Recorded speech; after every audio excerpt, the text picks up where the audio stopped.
Okay, what's good, everybody? We are back, man. What is today? Is today Tuesday? Is today Tuesday or is it Monday? I don't even know what day it is. But either way, we back, man. I hope you guys pools went well. I know you guys couldn't wait. I couldn't either.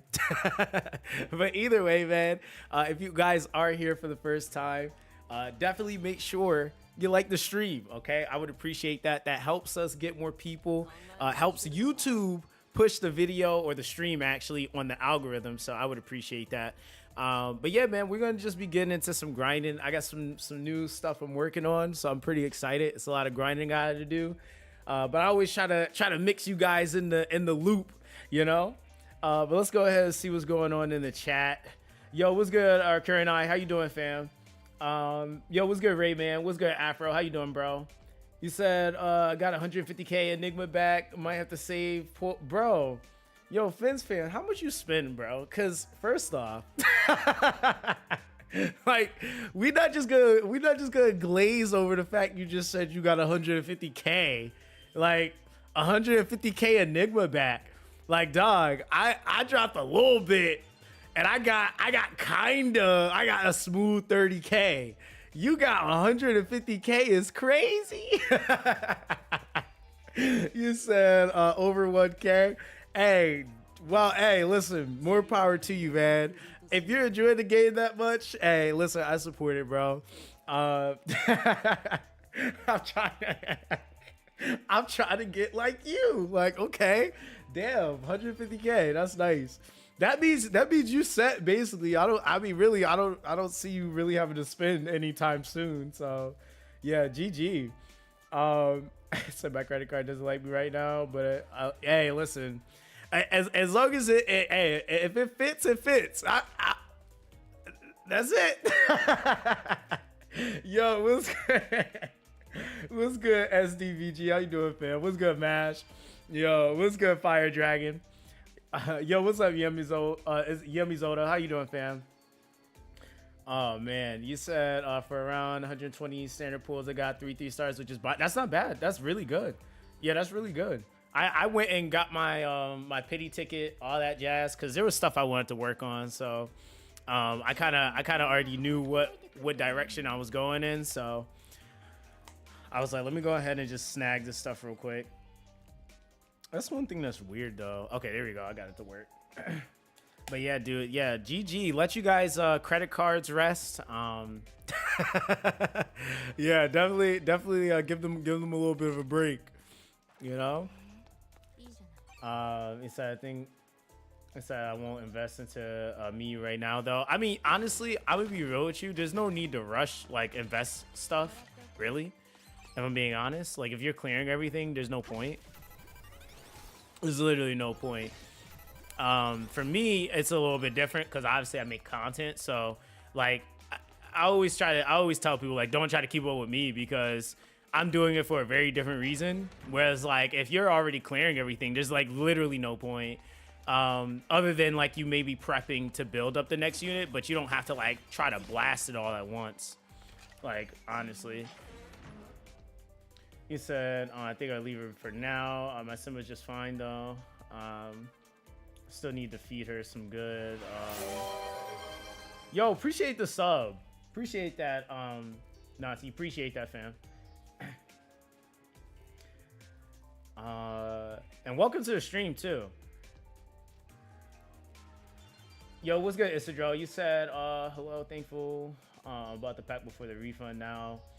Be farming gear. That's basically what I'm waiting for. I'm waiting for reset. I'm waiting for reset right now, and that's in like a day. So once that happens, I'll be able to like start getting more gear.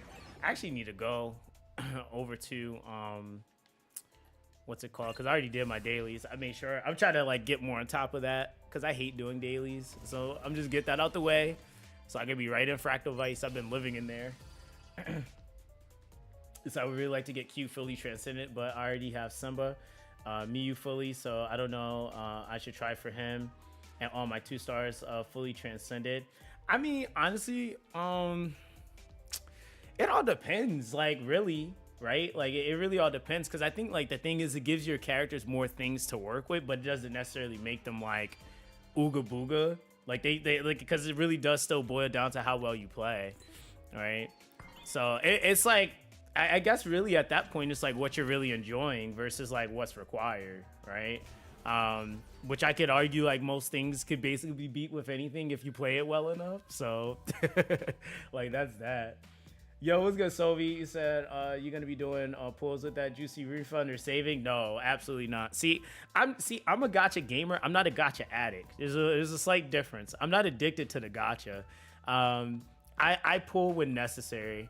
Like I think right now it's kind of unnecessary for me to pull because there's like we're creeping up on another banner rotation coming.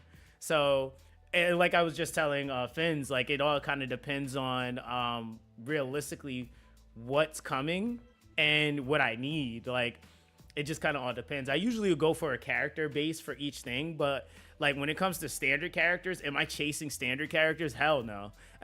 Like a lot of people are chasing standard characters right now, and in reality you got to think about the fact that you technically don't have 100% pity. So like you could go granted 75-25 is great, but I mean, to be honest, like you're still gonna have some windows where you might lose your 50-50, and then bam, there's the standard.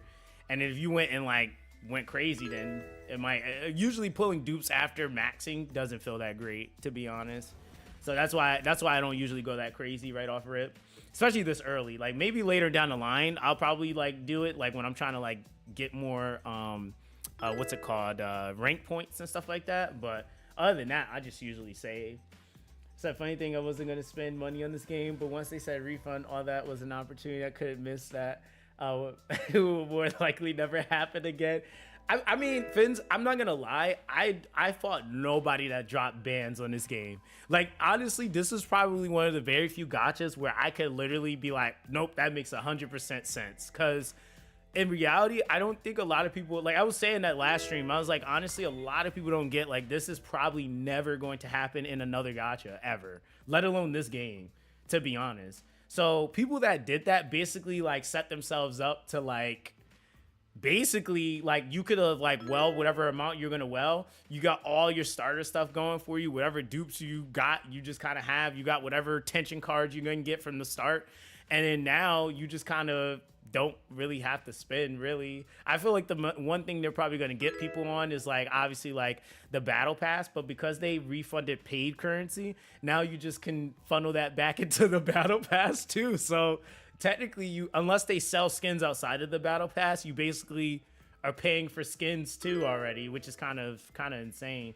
So being able to double dip like that, that's probably never going to happen again. Like they're going to ensure that they're never in that situation again. You said, yo, what's good, Sion? How you doing, bro? So I went to get Inoki and then done. People was like max out Simba banner when she's is the character that needs dupe the least. Yeah, she really honestly at like one copy after, or I say one extra dupe. So her first dupe like is fine. You don't really have to go more than that. And then to be honest, it's like I think for me it's like it's cutting it real close to whatever the next rotating thing is gonna be. So I'm like, nah, like I'm like everybody that's free to play, you save, cause like realistically, we don't know, like we don't have a clear idea how the next chapters are going to be implemented. We don't know if it's going to be another 2 or if it's going to be another 1. If it's another 1, then it's probably going to be half of the currency that you got. So it just really all depends, right? Like there's a lot of unknown things we don't know, and there isn't 100% like, oh, this is going to be the next banner. I actually have a video that's going to go out today that kind of talks about that, because there's actually things that they did in the game written into the lore of the game that actually makes it to where the gacha can be pretty much open to have any character come in the game. And I'm just like, well, Damn. So they kind of cooked. I ain't gonna lie. They kind of cooked. Not gonna lie. You said I bet they made hella money for people spending to not miss out. Oh yeah, I mean realistically, there was a give and take. Like they lost some, but they definitely did gain. Like that is 100% true, right? I will say that people that probably weren't gonna spend, like Finn's just mentioned, was like, I wasn't gonna spend, but that's something that, like, if I'm being honest, you don't ever see happen. Like, you're not gonna just run into a scenario where Gacha's like, yep, we're gonna refund every single thing you put into the Gacha. And not even really refund, it's more of a reimbursement, because it's like literally 100% fold back to you, which is crazy. You said, well, so far the only certain one is a Yoma. Well, here's the thing, right? So I kind of look at like things that are in the game, right? And Ioma is in the game in chapter 2. But did you guys consider the fact that they basically introduced the whole hologram concept in the game? The hologram concept literally cooks us. Yeah, I've been spent my standard pools. I ripped those. He said, what do you think about Kazuki's kit? His kit's really good. He has a really good kit. Yeah, he has an absolutely insane kit, actually. He's really, really good. Good break, good shielding. Blows up the map with his ult. I mean, I really don't see him not being a good unit, to be honest. This, I mean, yeah, they could bring in dead characters, for example. So the Monado XB fight shows us those characters are possible. Yeah, so exactly. So you get where I'm going, right?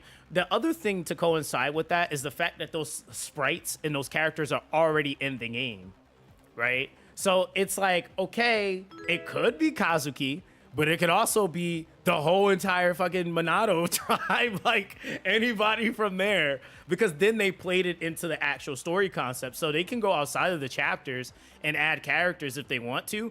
And even down to the setting of the game, it still fits. Like, so it's like they kind of set that up for the gacha, which is kind of crazy. You said if you go to the card shop, you can see potential characters on attention cards. Yeah, I already have one of them.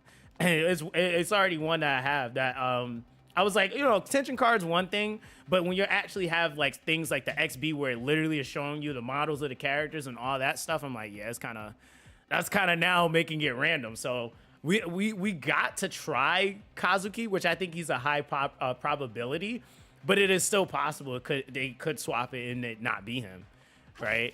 And then the other thing is too is that it could also be, and that's one thing that's like another point, right? Is like when you're kind of looking at like the layout of the game, like Santoro is a part of the Monado tribe, but the setting of the anime team is pre Tribe 9, right? So the Santoro we have in Tribe 9 that we're using now is technically he's a 2-star. So I'm assuming that the other Santoro is going to be a 3-star. I don't see why he wouldn't be, because it would be like kind of interesting to throw two-star Santoros into the game. And he had a completely different outfit on. I don't think that was just reskinned Santoro. That seemed like a whole nother Santoro, or that Santoro from then. It could be a skin too. It could be a skin, but I could see them also doing that because then there was also another Kazuki as well. And that's that. You said, I mean, we have his skin in the shop. Yeah, that is true. Yeah. But that's what I'm saying. It could still be either one. We don't know. You said, don't like that you have to use his ult to recharge his stacks. I think I'm going to skip him. I mean, well, you got to think about this, Rayman. Like, when it comes down to characters that can do specific things, when you're talking about proccing ults and you're using a breaker specifically, he's going to be able to build up tension a lot easier than a lot of other characters. So I guess it all kind of depends on the comp you're using, really. How fast can you get to building up his ult? Because is he a trio? Is he a triple ult character? That's actually a valid question. Hold on. Because depending on that, it really all kind of depends, really.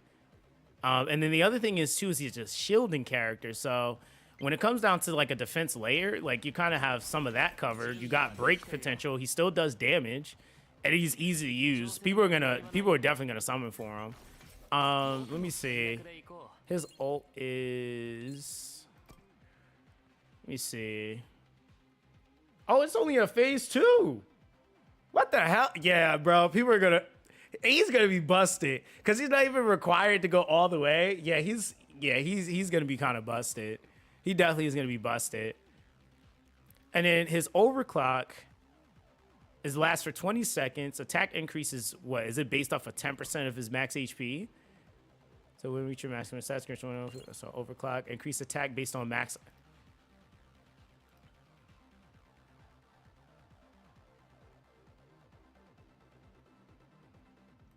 I don't know, man.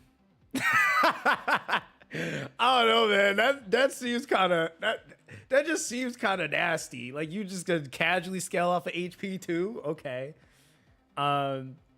You said someone needs to drop Gio, guys. I don't know what to build with him. Like simply put, Gio just needs attack and HP. If I'm being honest. Everything else is just kind of like nice, but he's definitely like a he's coming off more sub type, like supporty for me. Like he's kind of used to amp other characters because you can weaken the defense of enemies with the venom, but then he does some good damage. Like people be sleeping on him. People be sleeping on him. Yeah, he's more of a debuffer. Like, so, like, can you go crit and crit damage? Sure. But, like, realistically, like, when you look at what his stats scale off of, it's just pure attack, his HP. I mean, it all also depends on if you're playing him. Like, that's, like, I was, like, literally straightforward what I see from what I've played with him is, like, the dude hits so much, it's not even funny. So, like, realistically, there's a couple of different ways you can build Gio, but I would say that's probably the simplest way to build him, to be honest. It's like Q, Kazuki, Simba gonna go crazy. Gio burst also is perfect for mobbing. Yeah, he's nasty. Yeah, his ult actually is an AoE too, which is like I think Gio is underrated. I've seen a lot of people like, oh, he's not really comparable. I'm like, bro, he kind of does a lot, low key. He's fun to play too. He's actually really fun to play. He's basically like a I don't know. He's like a JoJo's stand character, basically. That's what he's kind of like. And another stat I would actually build onto him is something for stamina. Because the more stamina you have on him, the more of a spaz you can, like, look at that. Like, bruh, he just blew that shit up. Like, the more of a spaz you can be with him, he's nasty, yo.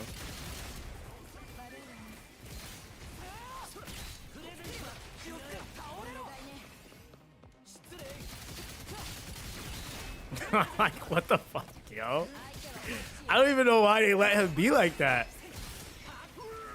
Like they just let him do whatever he wants. Like he just gets the punch all day. And I'm not gonna lie, you do have to kind of pay attention to his stamina though. Otherwise you're gonna get clapped.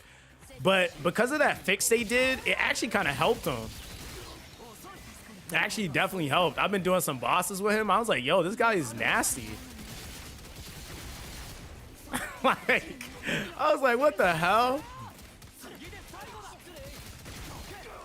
Like, yo, it's like mad fun to use him. Like, what the heck? You said he's the only debug. Yeah, and specifically for what he does too. He's nasty, and then you still get the detonation of the DLT too. So like, he does his job. Like, he's really good. Those three.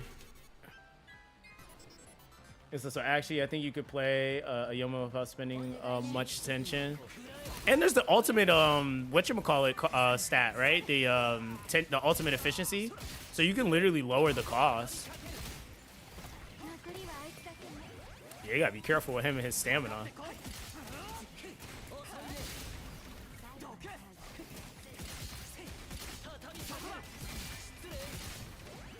Yo, this is like the funnest skill, yo.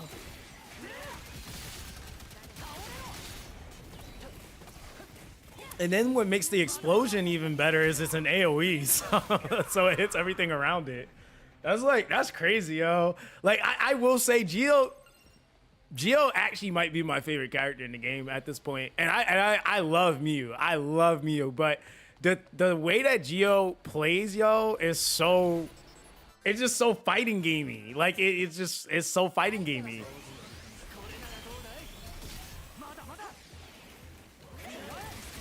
Ooh, that was my bad.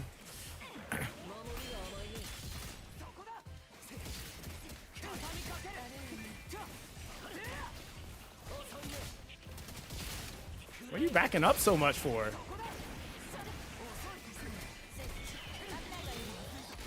Oh, he's aggroing on me. I didn't know you were coming for me, buddy.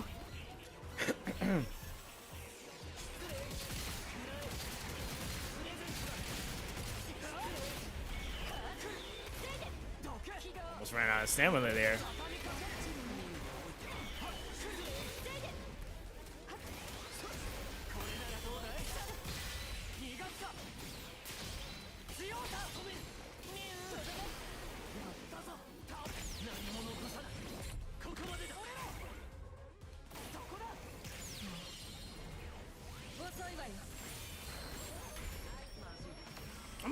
I'm like, I thought that killed. Okay, there we go. Yes, I'm using him with passive 2 Simba and Roku right now. So far, I've been working pretty well. Yeah, I gotta actually get them built up. Him and MC. I'm gonna use MC as a healer for right now, and kind of let him do his thing. But I just gotta build him more. You said, yeah, I'm pretty sure his Venom dot is full map. Could be wrong from what I've seen and believe it is. I gotta double check. I'm not sure. I haven't had him too long, but I've been using them. Yo, what's good? What's good, Blodo? You said, I see someone got Gio. Yo, Gio is nasty, yo. He's fun. He's a fun character. I still feel like it's kind of weird because it's like, I feel like I could make an ultimate character if I had like a little bit of every character into one character, which I'm probably gonna do at some point. But like his combo chain with Mio's movement, man, that would be like my ultimate character, bro. Swear, like his combo chain with her movement would be insane. Like her movement is just ridiculous.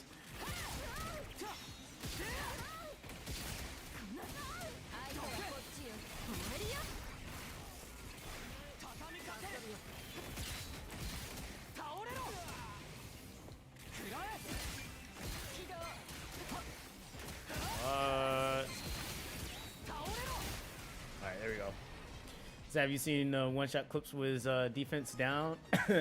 I think Sion sent that to me the other day.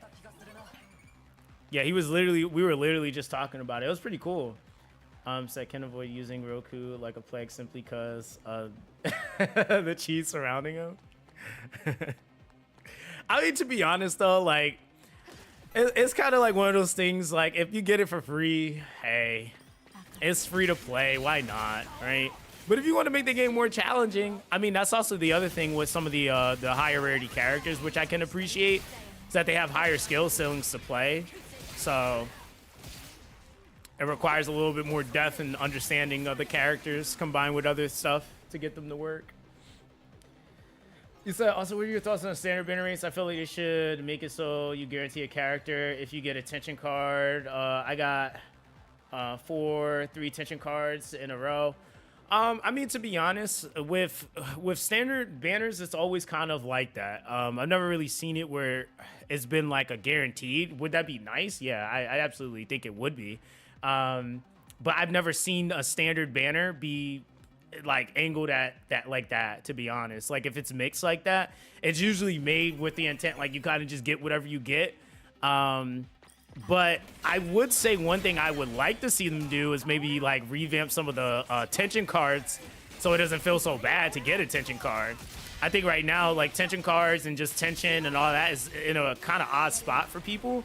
So maybe it's conjunction like what units we have for it and then also the tension cards themselves. It's just something I've never really seen. Usually though, when it comes to the rate up banner, that's where they kind of like make it a point. So like, okay, if you're pulling on a character banner, you're not gonna have some random ass tension card. But I would like it. I'm not saying I wouldn't like it. I just haven't really seen too many places do it. You said TOF and Astra have good standard banners. Yeah, I mean that's the crazy thing is that those games absolutely do, but it's like then it's mixed into a whole bunch of other stuff. Like TOF, I feel like it definitely gets slept on at this point, but it's kind of like I don't know what could have kept players on TOF. Same thing with Astra. Like it's like they have such good and have made such good changes to the game, but now people just kind of almost don't care. Like Astra literally basically made it to where you can like they gave away like almost rotate like multiple pities worth of currency, and like nobody really cared. It's just mad dumb, but he said TOF is doing bad. Tencent pulled off. You said they never promoted. That's also another. Yeah, that is true. They didn't promote that either. You're right. Actually, you're fucking right. You're right. You're right, yo. They never did promote that. That is actually true. Oh yeah, and they took away the creator program. Forgot about that. So yeah, actually forget Astra. Forget them, man. They straight deleted it for no reason. Like, yeah, nah, forget them. They can kick rocks. Let's see here. We'll go here. I love the animation increase for the chain skill too, man. That was such a nice little touch for the update.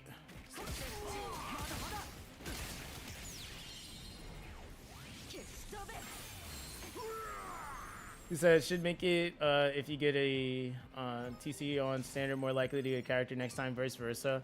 So that's what Triple Z does. Yeah, I mean they could do it. I definitely wouldn't mind it. I just again, I think the other thing I'm considering is that those other games are also Chinese games. I really don't see Japanese games really being that nice to people. Like it's rare. Not that they don't. But I just rarely have seen it. I feel like compared to the CN games, JP companies be mad brutal. They be like, yeah, deal with it. I'm like, dang. So I'm surprised they actually adjusted the like that shark buff, for example. Like I didn't think they were gonna do that, but hey, they did. Yo, what's good, Shaq? How you doing, fam? It said 426. Good chance for a character. Attention cards are more expected.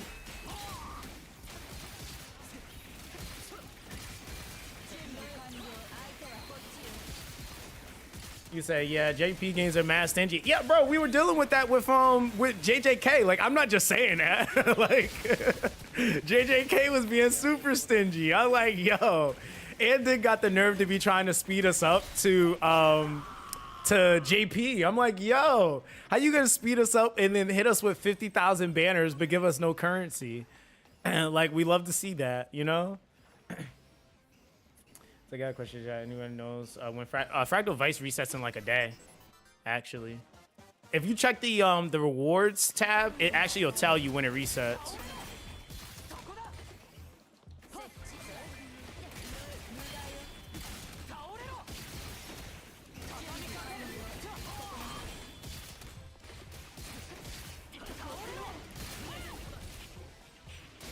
Yeah, I haven't had no stamina.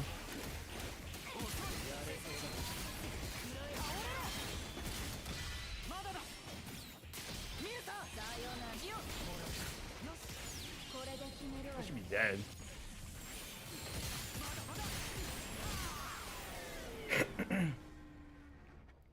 He said,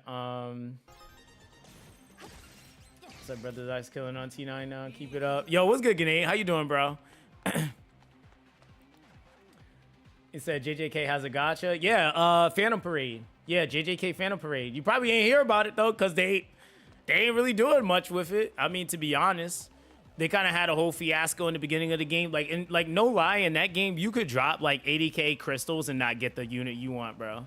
Like, swear. Like, it is that. Like, that game is no, yo. It's fun. Like, it's actually a fun game, which is the thing that sucks about it. But nah, the gacha, I don't know. They're updating the they're like adding stuff to the standard banner and stuff like that, but I just don't think they give enough gacha currency realistically. And you could make stuff work, but I just don't think it's also a good metric when people are spending tons of currency like that and they don't get anything for it, really. Nixon, you said Phantom Parade's still getting more stingy right now. Bro, I'm glad that there's people that can come in and at least attest to what I'm saying, because I don't want it to just sound like I'm a salty gamer, like, because I'm not.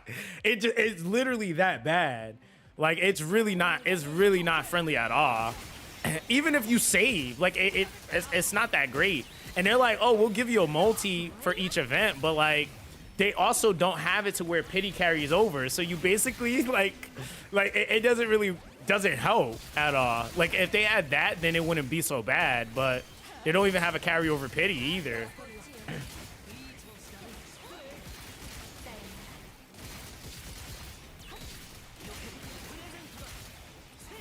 Now these two together is kind of ridiculous. Yeah. Yeah, Gio didn't need a whole bunch of damage because, yeah, bro, he's hitting like 30Ks on characters, right? Yeah, okay. Okay.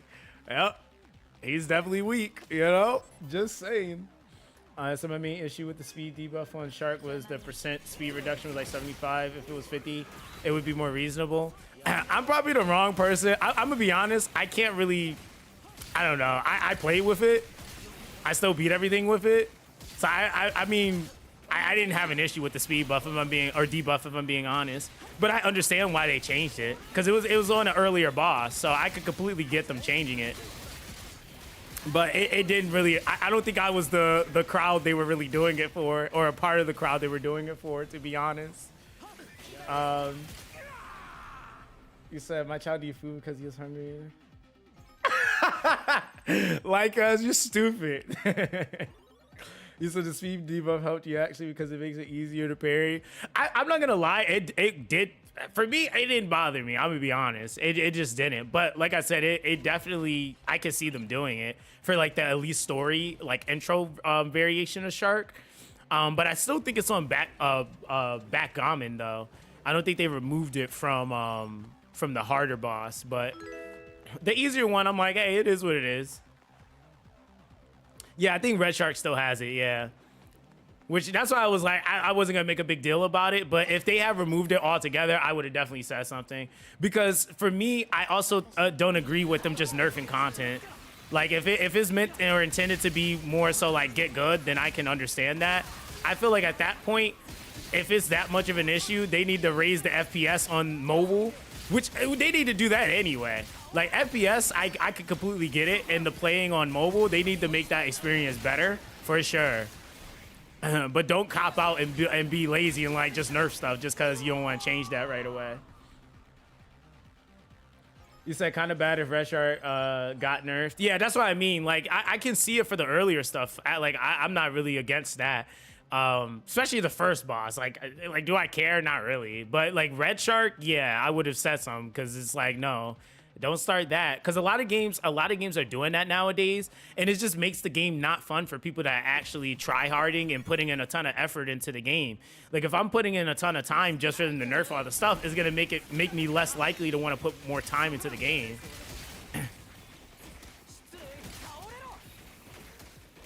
Now, I will say, like, once we get a little bit further and we have that next challenge stuff, I can see them maybe adjusting it, but if that's the current thing that you have people doing for in-game, then you shouldn't touch that.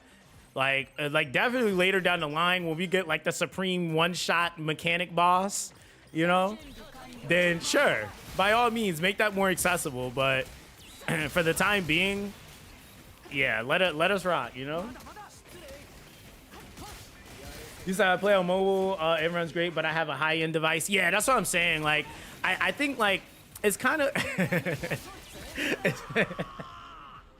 it's kind of funny because I don't know how many of you guys are playing Monster Hunter, which like I would love to play that right now, but unfortunately I just don't got the PC to make that happen, and it's okay, right?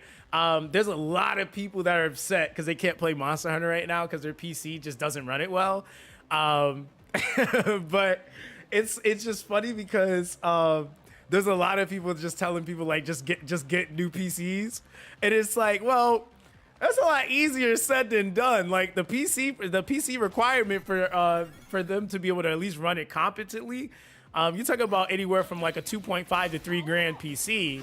It's like, yeah, I mean, that's a lot easier said than done. You know, not everybody just has that to throw, and it's kind of the same argument can low-key be made for freaking phones now, because phones are expensive too. So it's kind of like, I get it, man. Like, it's just funny. It's just like, nah, man, get a new PC, bruh. Get good and get a new PC. All right, there you go. So I'm more glad they changed the Sensei mission for Fractal. Yeah, honestly, I was actually okay with how they changed it. I didn't mind that change. I would have been upset if they would have kept that mission but then nerfed the boss, right? Like I would have been more upset with that. I actually didn't mind that change. Because it's just like, hey, you can't beat the boss, like that's cool, but you still got to go in here and do stuff. You know, at least kind of get acclimated to what the mode is. And then kind of moving on from there. So I was like, you know, that's all right, I guess. But I also can say like the percentage of people that was actually clearing Fractal Vice for the first time, yeah, it's pretty low. it is pretty low. You say you see Science Pool video 6-inching cards? Yeah, so I was already talking to him about that. We both agreed that it would be nice if they put a like a parameter in the game that basically made it to where you got a character like at some point in the damn casual or regular standard pools. But yeah, that's beyond unlucky. I'm gonna be honest, like that is beyond unlucky. But I also told him too. I pulled like 3 or 4 tension cards myself, and it's probably procking even more because they fixed the pity now. So now you're seeing them proc even more now. So yeah, I think there is something that they could add to make that feel a lot better. Even if they like, I mean, even if they did something with the standard pool, just long term, where they had kind of have like we had the pity, or not the pity, but like the selector ticket. Even if they had made that something that reset, I don't think that would be a bad thing. Because what I recommend, like, let's say, for example, after the first time you do it, another 300 pity shows up, right? For you to get another selector. I don't think that would be a bad thing, because that's still another 300 pulls. And no one's going to, like, casually just throw premium currency into the standard banner like we did initially, because we know, like, we're not getting that currency back. No, it doesn't reset. I can show you that right now. It doesn't reset, right? So it's gone, right? So it doesn't reset. Yeah, it's a one-time thing. So considering like what I kind of did, like the math in my head, like on 300 pulls on standard, from here on out, like, are people going to realistically be like just hitting 300 pulls free to play? Hell no. Like, that's going to take them a long time. The only people that would really be able to abuse that would really be spenders at that point, to be honest. So they might do it. They might do something like that. I've seen some games do that. Like certain major updates still reset that 300 pity. But just something like that can help like normalize stuff like that, to be honest, where if you're getting unlucky and just getting a whole bunch of tension cards, that could also help too. You said, what's the point of the tension of the card banner then? That's for the specific character on rate up. So you have to keep in mind that the card banner here, for example, this tension card is not in standard pull. So if you want this tension card specifically, you have to pull on this banner to get it. Like, you're not just going to get this one just from pulling standard. So that's basically what it is. Yo, what's good, Suchi? How you doing, fam? There is a shop too, right? I'm going to be honest, like with the shop, realistically, as a free-to-play, you're probably only going to be able to really maintain consistently clearing out the first two.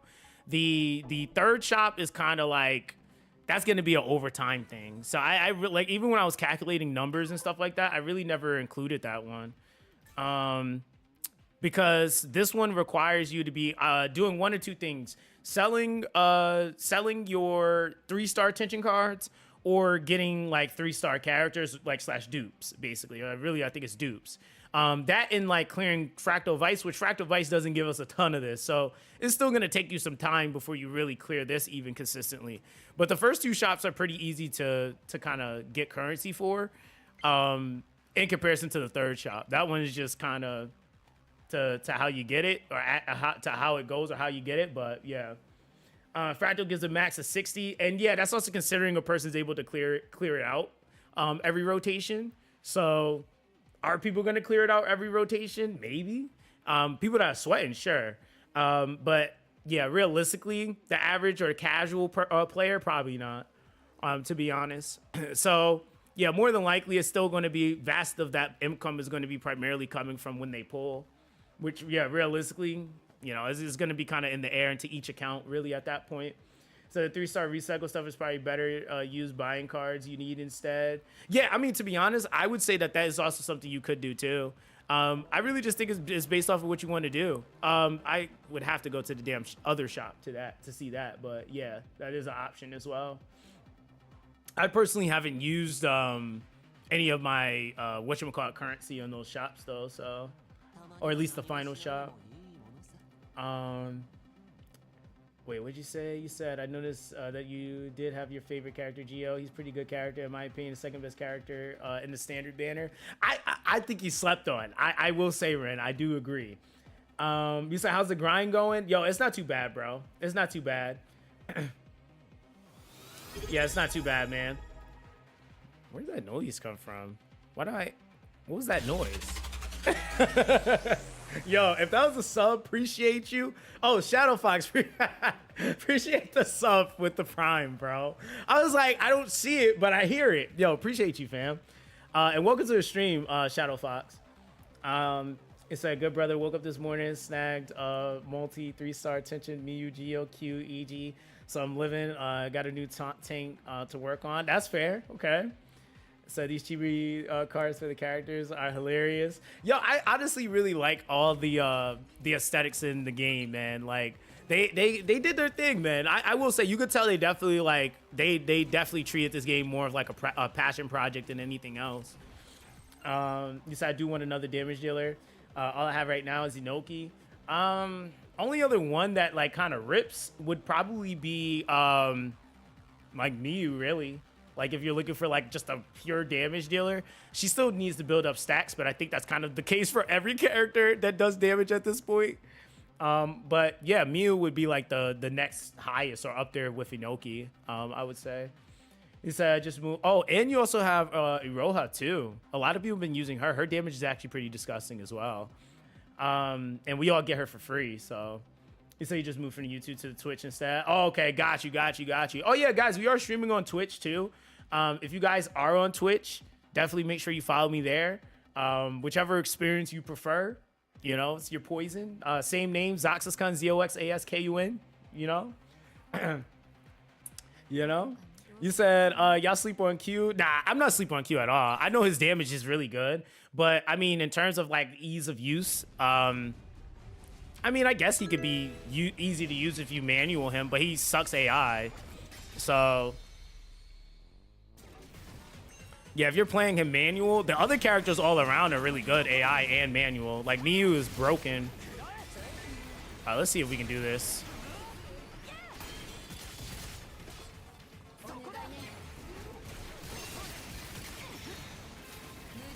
Oh, I dodged too much.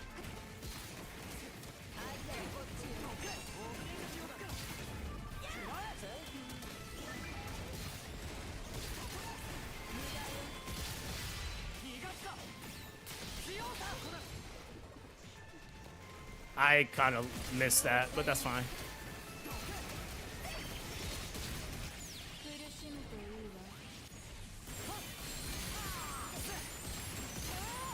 Oh my god!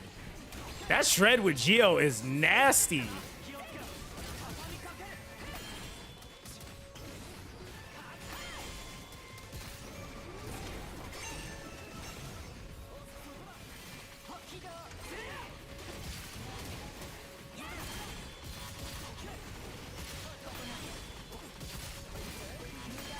Yeah, yo, that stamina fix is so OP. I can actually hit every parry now and not feel like a noob goblin. Give me that. Oh yeah, I'm cooking him right now. Oh, I couldn't hit it.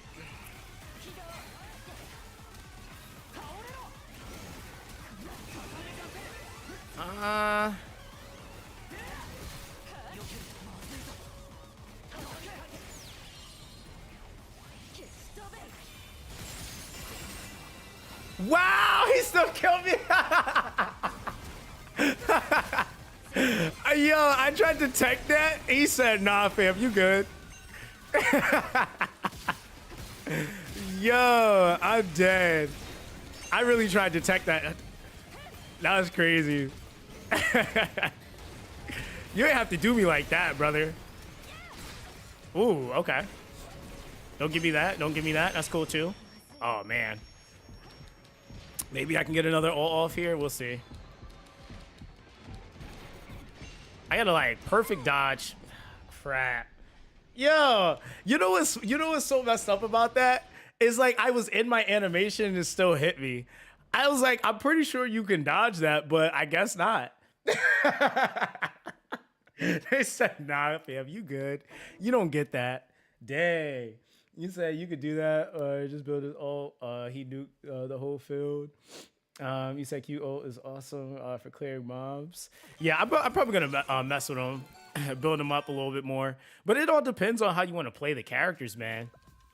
Like if you want to go more manual versus having them on auto, and then you have to build into specific things. So whatever takes more effort to do, it just really depends on how you start versus how what you're shifting into. You said I need to start running teams without Roku Crush to stop being lazy. Yeah, that's kind of why I'm doing this too. I'm like leveling all these characters, and I mean I got my other set of characters at 40 right now, like 42, 43. But yeah, I'm just trying to like actually like level them and like actually get their tech down. I should have just went for the parry and stopped being lazy with that, but I wanted to see if I could land that, so I gambled that on him, and it did not pay off. That gamble did not pay off.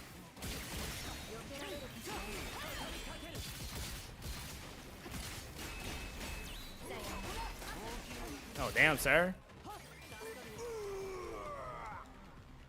You said, what other characters are your highest level? I got Roku at level 50. I have Koshi at level 50 and Miyu at level 50. I got Senju at level 43. EG at level 41. I have Simba at like level 43, somewhere around there. Yeah, most of my characters minus Gotanda is probably leveled actually. That's about it. That's about it. Let's go. Kind of want to play him here, so.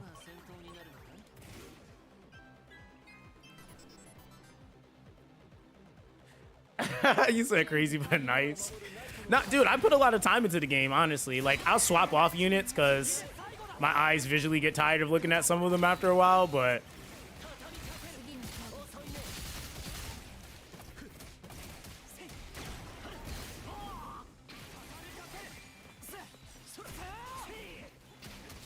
Yo, I just realized this game might have some of the, like, most unique character, like, models, bro, because these models for characters are actually pretty tall. Like, Gio's kind of tall, bro. He's like 6 feet, 6'3". He feels like he's 6'3". Like, look at that kick. Like, that he's kicking the moon, bro.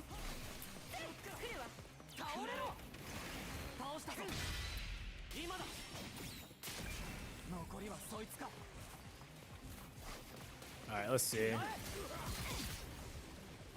We could go just rip him. There you go. Let's take a our Whimsical Blaster in. Yo, I'm not gonna lie, Sion's been building him, especially, I think he started building him recently, and he's been going crazy with him. Gotanda's really good, though. He's definitely a really good character. Oh, damn, I forgot he's melee, so I thought I was shooting a beam.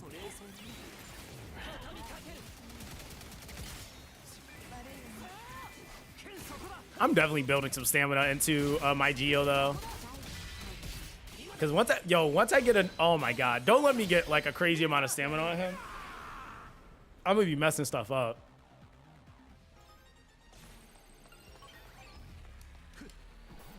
Oh damn, I thought I punched it, but guess not.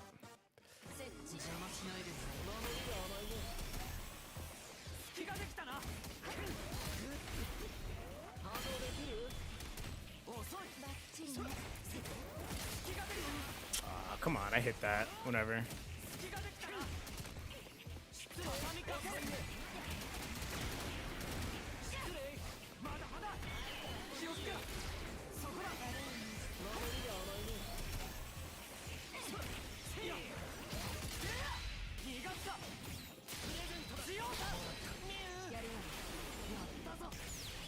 That's GG.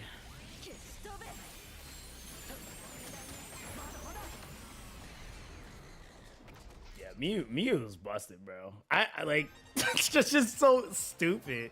And she's mad easy to use. Like they say she has a I guess there's a little learning curve to her, but it's really not that crazy. Like her learning curve is really not that crazy. It's I was expecting EG to be a tank with his attitude. He kind of sort of I mean he technically does tank, but I mean when you compare him like in terms of pure tanking compared to Roku, it's like, you know, I mean it's okay. It's definitely not the best. He's definitely more leaning to support though. Like dude just be dancing. He be out there jigging. All right, there we go. Said Roki and Todoroki existing is wild already for models.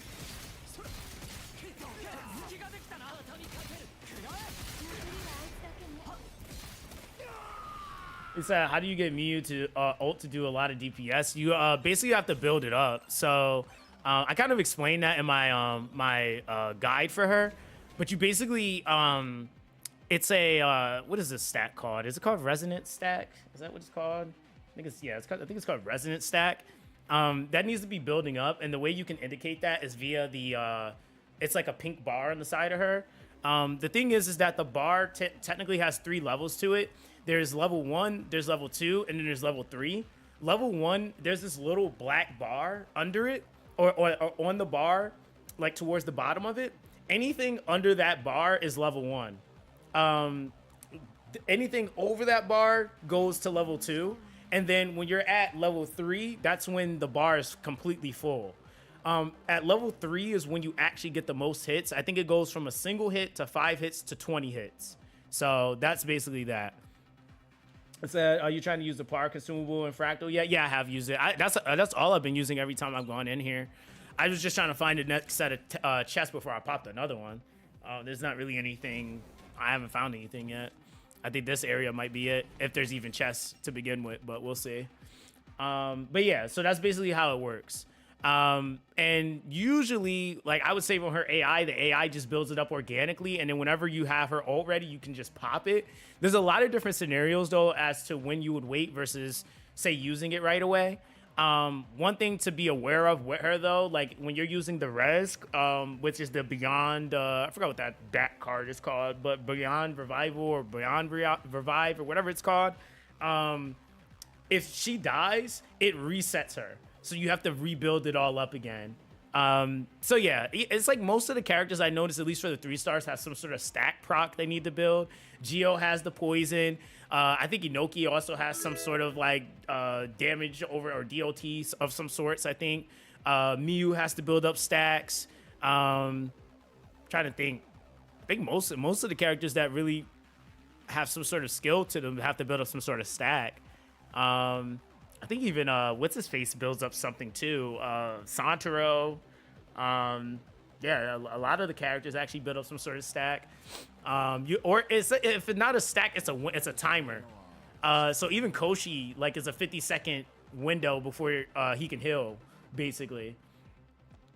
He said, oh yeah, and what's his name? Sinju has the heat proc too. You say Noki has heat stacks to do her strategy. So, yeah, heat stacks. That's what it is. Yeah, so heat stacks. Yeah, so like every character has something.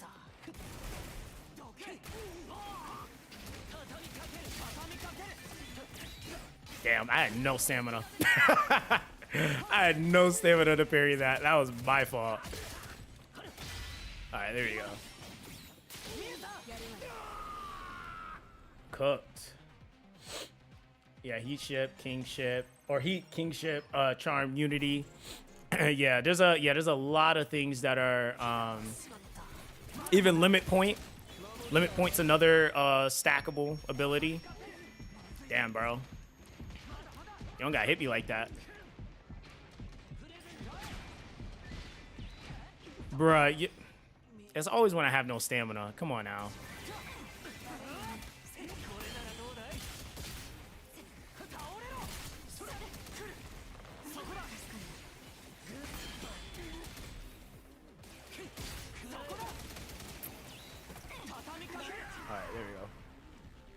It said, do you know how part works? If I pick two blue lines on a piece of gear, will the part roll only the blue modifiers, or will it have a chance to roll any rarity?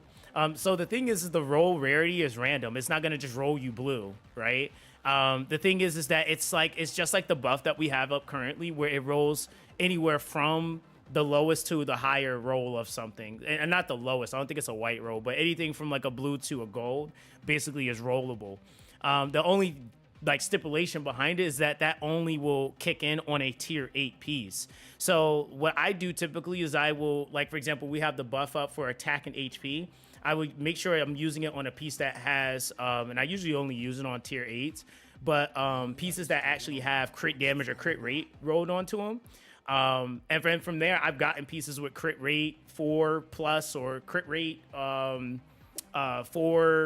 crit damage, sorry, multiplier 4. Like, so it's like now you're basically dealing with 4 different stat values that could potentially get rolled on gear. So you said, yeah, limit point for crit. Yeah, limit point affects a couple of different things because limit point goes into another ability called reconstruct. That's the thing with all the stats is that it can go into another stackable like ability, which then is usually on another card. So limit point goes into reconstruct, which then reconstruct can be used to increase crit damage. So it's like, but then limit point can also be utilized, or that reconstruct can be utilized for like secondary attack. It can be utilized for, I think increasing defense. It depends on like who's taking advantage of it because Gio and Miu both use it. So yeah, they basically have that utility there too. So it just kind of all depends on what you need versus what your player preference is at that point. Let me see if I have one. Who was I using this on? I think I'm probably gonna do Miu's. I kind of want. Nah, that's rated up anyway. I'm not even gonna lie. The buffs this week is kind of hella optimal for Gio, which is kind of funny. Because it's literally attack HP, which is like both 2 stats I would want on him. Let me see here. Let's see if the game will be nice to me. We can go. We'll do that one. See what it gives us.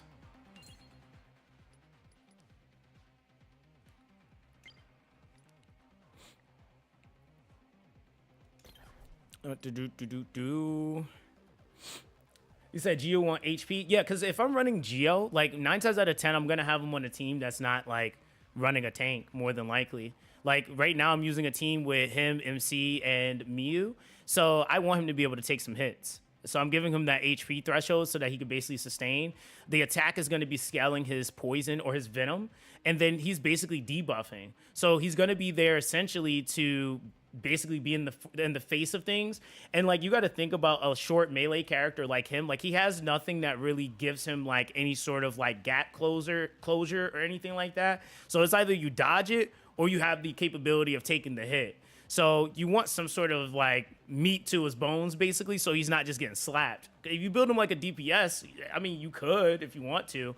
But realistically, I got Miu already on the team doing that. So all he's really there for is to help kind of scale that damage. And then he does his own set damage from the Venom proc. But that's like it's kind of like in games where like, if you have like a DLT in most games, typically, if you're building like say a poison, right? Usually poison is based off of like the whatchamacallit, the enemy's HP. In this game, his poison proc is just scales off his attack. That's all it is. So you can emphasize crit rate, crit damage if you want to for the hits themselves, but the Venom is still going to be doing its thing. He still can get crits and stuff like that too, but ultimately it just depends on what role you want him to play. I want him to be there to basically kind of land his debuff and do kind of like sub DPS, I guess. Because even with my MC right now, I have him built for more healing than I do anything else. So he's breaking healing. We got Miu for damage, or at least for pure damage, I should say, or main DPSing. And then he's just kind of there for sub DPSing and debuffing. So that's kind of how I'm playing him right now.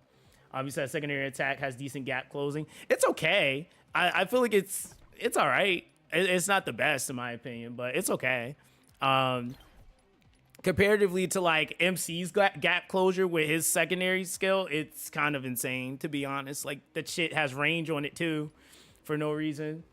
Used to have farm most of the game with Gio. Just use Gotana to open battles, then instant Gio ult. Oftentimes one shot at the fight. Yeah, I mean that's also again how you can play him. It also depends on how you want to play him, right?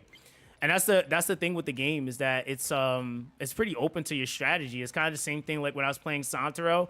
I would open with Santoro, nuke Mio, right? Like it just kind of all depends because at that point you're playing with no aggro. Which that makes more sense to use Gio in that sense because he basically can hit anywhere on the map.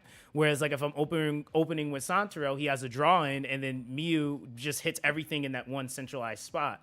So it's kind of cool that you can do that, right? A lot of games it's usually not like that. You don't usually have even options for farming. It's kind of like, well, this is the thing you use to farm. Versus not. And this is the thing you use for bossing, which there's a lot of different variances and even the characters' kits that you can adjust to make them a farming unit versus like just bossing, or a healer versus just being a DPS, or turning them from, just being a breaker to now they're tanking or doing some sort of damage. Like it's a lot of different things that's really cool. Cause the same thing like Roku too.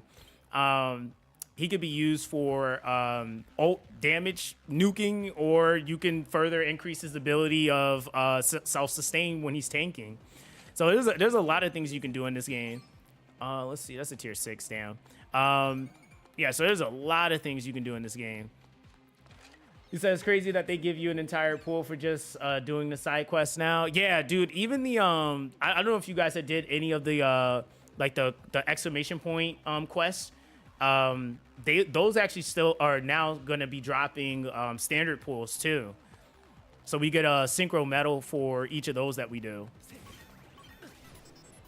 So yeah, they like I said, man, like if I was to give any gacha like comeback of the year so far, it would definitely be Tribe 9, because the funny thing is that each update has added something to basically make currency better. I don't think I've seen that specifically happen in a gacha, where like every update, it's like, hey, we added more things to make you get more pools, basically. Yeah, I have not seen that. So it's refreshing though. I'm not gonna lie, mistake or not. A lot of people like want to stick on that part, but I'm like, hey man, I feel like it's bound to happen in any game you play where there's something that comes up that the community doesn't like. But I also think how they handle it is also the biggest part to the scenario. And I've seen a lot of situations just poorly handled, or the devs don't care and they just let the game die out,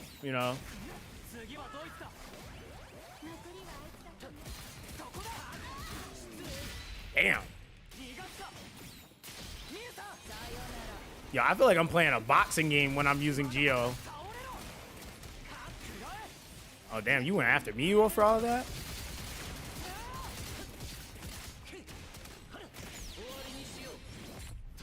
Goodbye. Damn, son.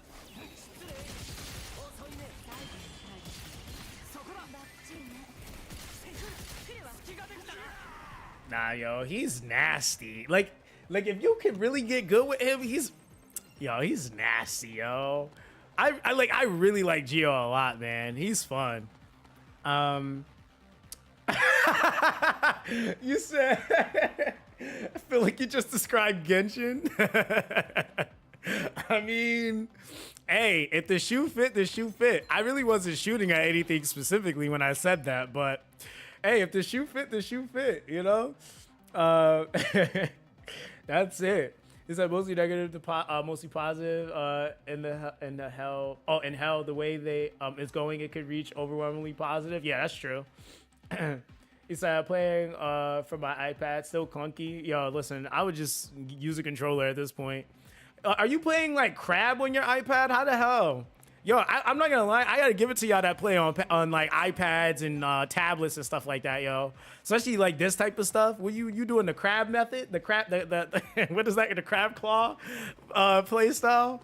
I see people do it. They be like straight doing crazy stuff, but I'm like, yo, how you doing that, bro? He said this is definitely a game first, gotcha second. I hope the player base reflect that with a big boost. I can see this blowing up with word of mouth. Yeah, I mean, honestly, a lot of games that happens like where like I mean like for example I can go back a few years ago, a game I had covered that like was super underrated and word of mouth actually made that game ending up on Switch was Guardian Tales. Guardian Tales was one of those games, man. Like, can't really say much about it now, but initially it was like that. Yeah, like it was one of those games that came out. It was also a game that nobody really knew was coming out. So like when it came out, everybody was like, "Yo, what is this game?" And then it had all this nostalgic stuff in it. Like you got references to Mario, to Zelda, to like it was so much stuff in that game. And the more people talked about it, the more people were like, "Wait a minute, this game is actually mad underrated." And the devs actually decided, which it was initially intended to be a side game, they decided to actually increase and add more content to the game because more people ended up liking the game than they thought. So they actually made it to where it could become more of like a mainstay kind of full-time game, which was really cool to see that happen at that time. So it is possible, man. I just think that companies have to do things that are worthy or deserving of that, to be honest.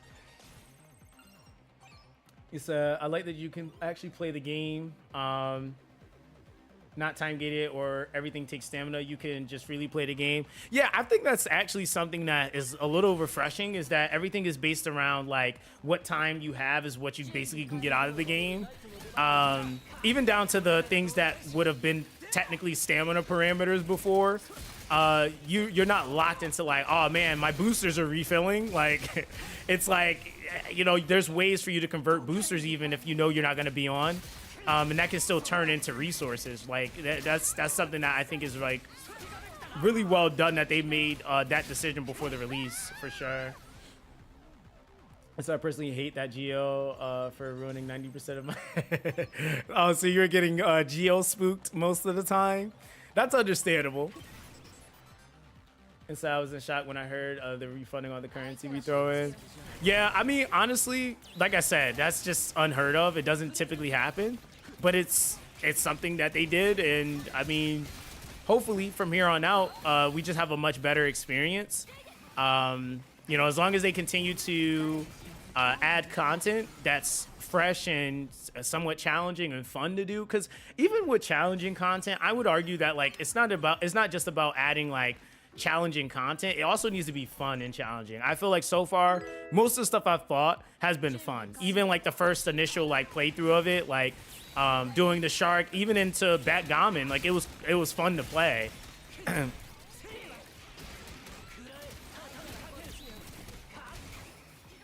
Let's see. So yeah, hopefully they just continue to add more stuff that's like that, and then just making sure there's a respectable amount of currency that players can earn over time. It's just a really big thing too. Come here, brother. Oh, I thought I got hit. I was like, yo, I'm in the animation.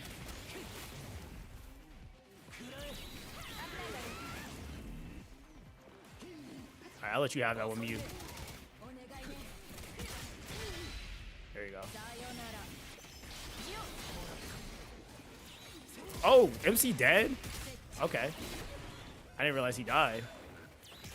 Yeah, let's go ahead and rip that. Alright,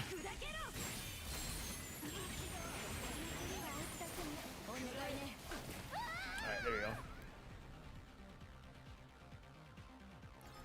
go. You said I was running from you.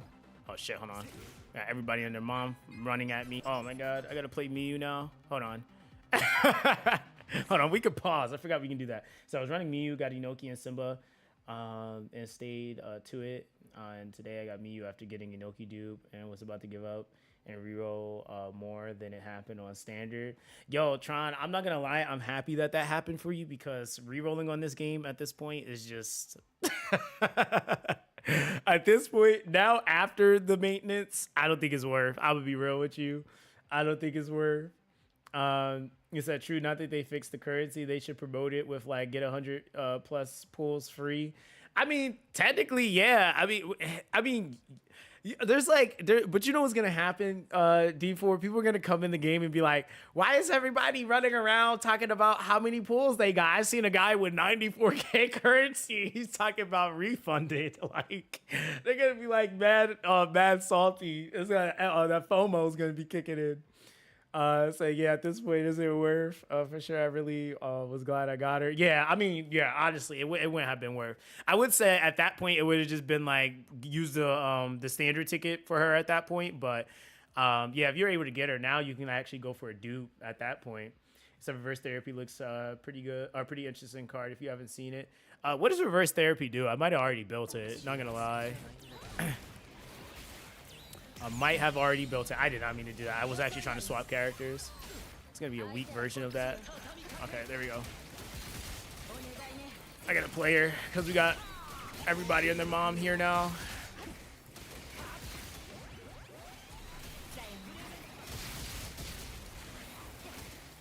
Bye. Oh my god, I forgot about the missiles.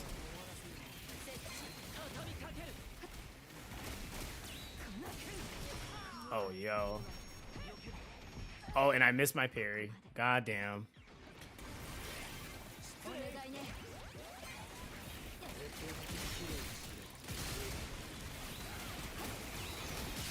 Alright, let me just get out of this. Oh, get out of that. I thought that was the other... I thought that was the roly-poly enemy. It was not. Yo, Gio, they on us. There's some Bonnie and Clyde type stuff right here. Oh, shit! You were supposed to stop them from hitting me, brother. Alright. It's not gonna let me really use my other skill, but that's okay. Oh, this is... Wow! Yo!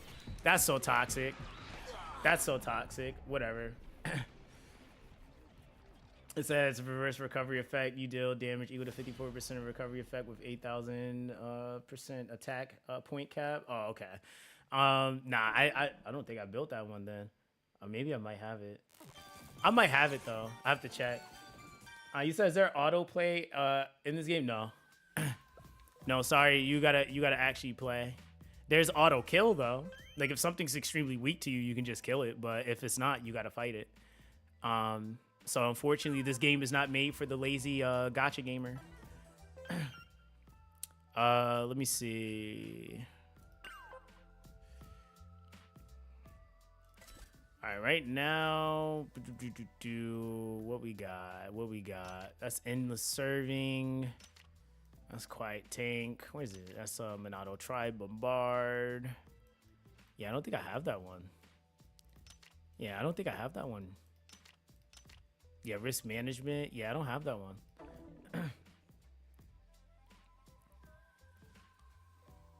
You said some battles get messy when you don't clear the ads fast enough. I mean that, or just not play like trash. I'm gonna be honest. Like I should have just built up to into Gio's freaking ult and then ulted with him. He could have just cleared everything. Like I won't blame the game for my own personal mishaps. Just gotta get good, man. Just gotta get good. That's it. I can't say it was anything else. So Gio's OP biggest OP is stamina consumption with a strategy skill. Mastery TC fixes that. You said did you already just Wait, did you already adjust your medals? Wait, adjust my medals. Wait, are you saying like adjust my medals? He said, as I mentioned, it's a 3-star card. Check it out in the gacha.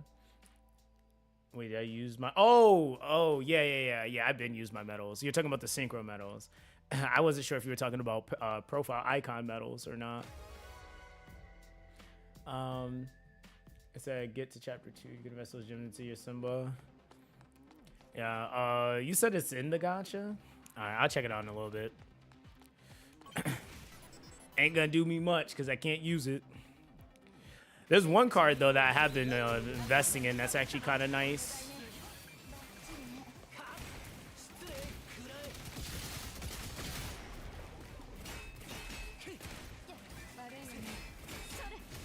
All right, since the game wants to troll me.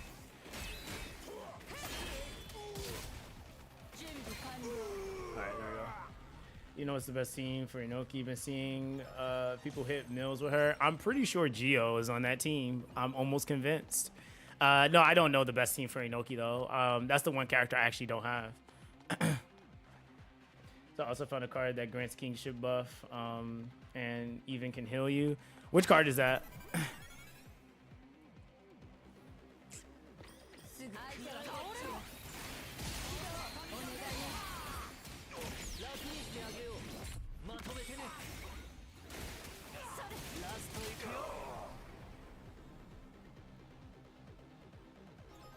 Lemon Stripe? Okay.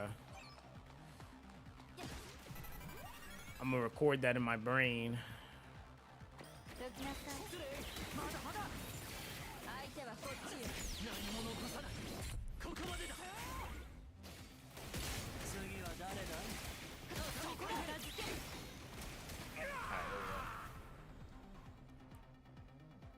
Said, yeah, he literally just said it. It says a 2-star card with Sui in the picture. Do I have that one? I might have it. Probably do. Let me see.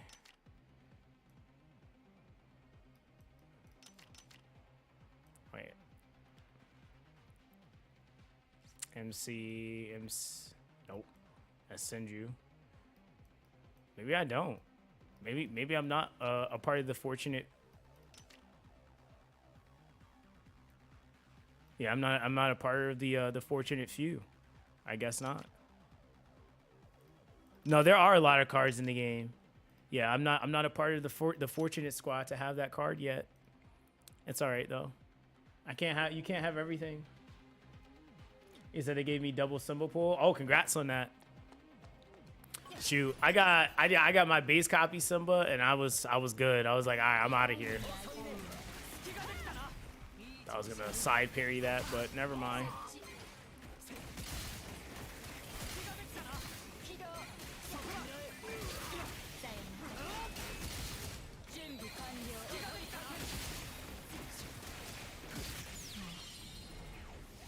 Probably gonna be a level 2. Says RNG after all, you'll get it. Oh yeah, for sure. So you could buy some of the cards in the card shop. Yeah, I could, but I also like for me, I'm like also like just not buying stuff because like realistically, how much of that stuff can you build all at once? Not everything, right? Like it's a lot of grind, and then you have the Kane that you have to grind up for it. So I just like work on what I have as a project, and then I move on to the next thing. Because otherwise, you're just gonna like that's where you get that rubber band feeling, like you're never actually beating everything or anything or completing anything, not beating. So I try to complete projects before I move on to the next thing.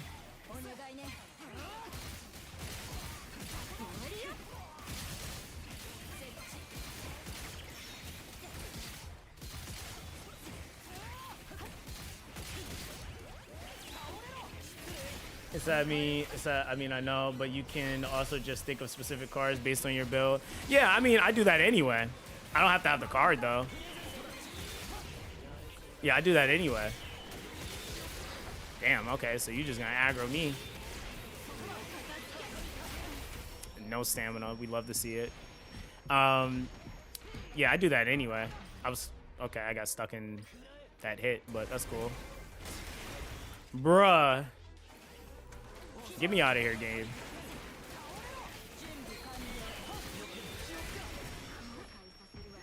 I couldn't tell who that was locked on because we're all linear to each other.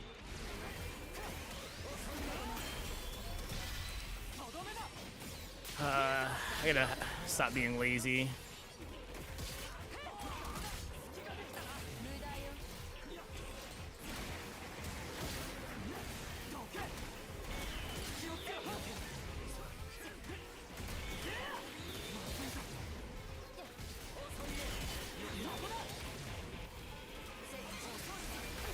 Ah, come on.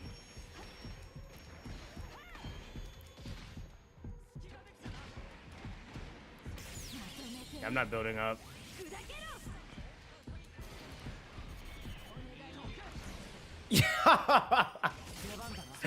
I was literally in my crystal, yo. This game.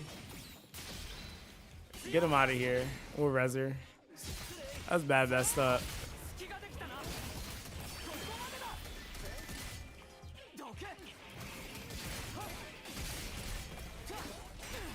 Okay. He said melee seems tough. I mean, honestly, it just depends. I have my moments where I'm chilling, and I have moments where I'm getting abused.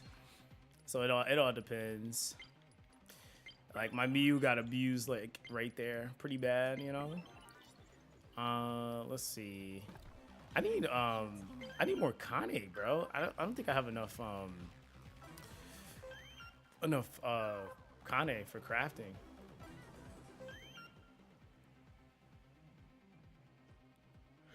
Yeah, by the way, Zox, you can only get a max of 2 gold substats, and that said, second substat is only from par. I don't know if it's only from par, but I know that it gets mixed in. And the 2 gold substats, because we have the boost on, what it states is that you can get up to a max of, if you look at this, right? Because that's not the only buff that's being applied right now.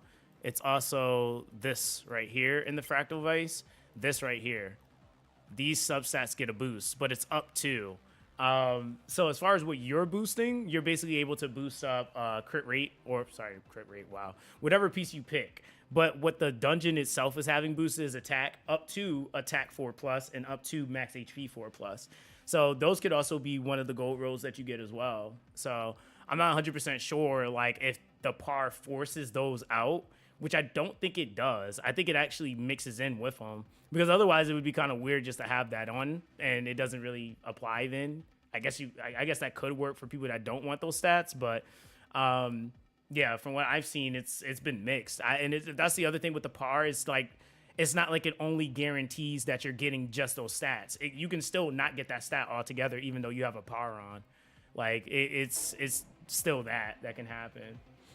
So when do you think they'll release the next chapter? Not sure.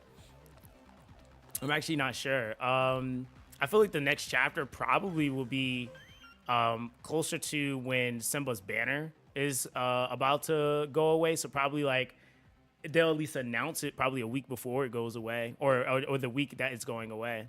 But I don't know how soon the next chapter is going to be. I think when I looked at the percentage of people that actually cleared chapter 2, it's actually very low. So I don't know. Let me see. No, that's not what we're looking for. Oh, okay. No, never mind. I lied. I have currency. Yeah, 15 days. So yeah, it's about another week or so, because they're about to introduce ranked XB. So that's going to be something else to do.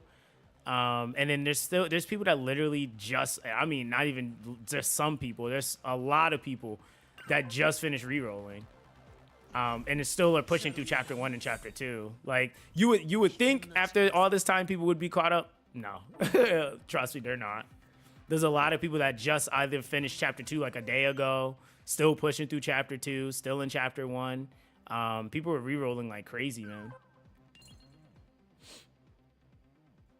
You said they really should add Kane Dungeon to farm. They're not gonna do that because you can just farm Kane everywhere else. Like if you like go and explore, like there's chests that get like drop 5k to 1k. You just have to go and do it, and then you go and collect other stuff as well. Like I would say, like, and it's just kind of a rule of thumb. Every game has a hold up resource, and in this game, it's technically Kane. It's one of the hold up resources because you just need a much higher quantity of it to be able to do stuff, which isn't a bad thing, I guess. I mean, there needs to be some sort of progressive build up in the game. Otherwise, people would just beat everything and then not play the game. So that's just fundamentally how they make gachas. But yeah, I mean, it's just that.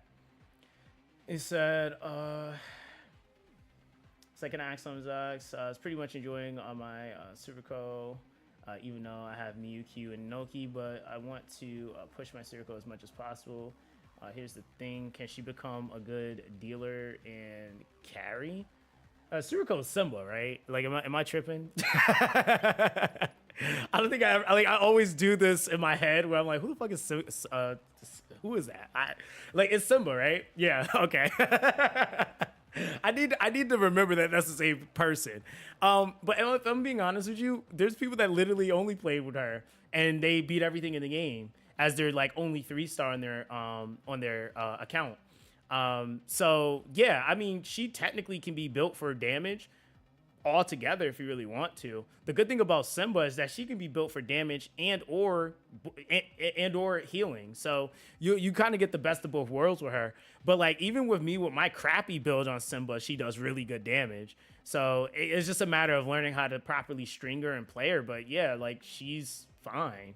Like if you didn't have Inoki, Q, or Miyu, you wouldn't be like, I don't feel like you'd be missing anything, because there's literally people I know that beat the whole game with Simba.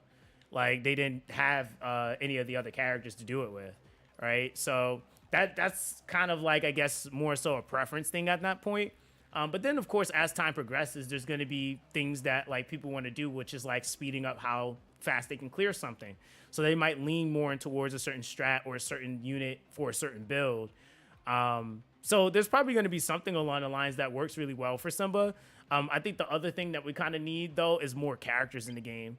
Like we need more pieces to be able to build different puzzles with, because I think right now we are kind of limited in terms of like what we can do, which is still a good amount of stuff we can do, but it's just not everything, right? So some characters, it might just take one unit to come into the game, and then now they just blow up everything, you know? And I think Simba is one of those characters for sure that that's gonna probably end up happening with. So big QOL thing on my wish list is a way to filter through Pattymon via stat or via substat with include/exclude functions. Trying to find anything is such a oh yeah, 1000%. I think the separation and the navigation of Pattymon just makes me want to delete everything that's in there. I don't even look at anything. I'm like, nope, gotta go, because yeah, they definitely need to fix that. I'm not gonna lie, that is pretty horrendous right now. It's an easy fix. They literally just need to make it and just implement it. Like, it's not that crazy, but yeah, they definitely need to add it. Now, I didn't see anything with Q's AI, not in the update. I also feel like, if I'm being honest with you, I think there's some AI that's low-key intended to be kind of not that great without you focusing a certain thing. Like, I think there's some characters kind of almost like how there's some characters that just play really well on AI. I think he's a really techie unit. Like the stuff that he's required to do, there's just certain things that his AI isn't necessarily the smartest or really can even help. Like when you get stuck in Q's in the move where he just kind of sits and charges, there's nothing AI is gonna do to fix that. Like AI is not gonna fix that because he's stuck in that. Like, so AI can proc it, but AI can't force him out of that to dodge. It would be no different if you were manualing, really. So, like, in certain ways, it seems like they did try to fix things to make it more seamless. But there's certain moves within certain character strings where they would have to then, on AI, they would just have to, like, say, make him not use that move. But is that going to be beneficial to what he does as a character? Probably not. Because I'm pretty sure that move is actually pretty necessary for him to be able to break. So...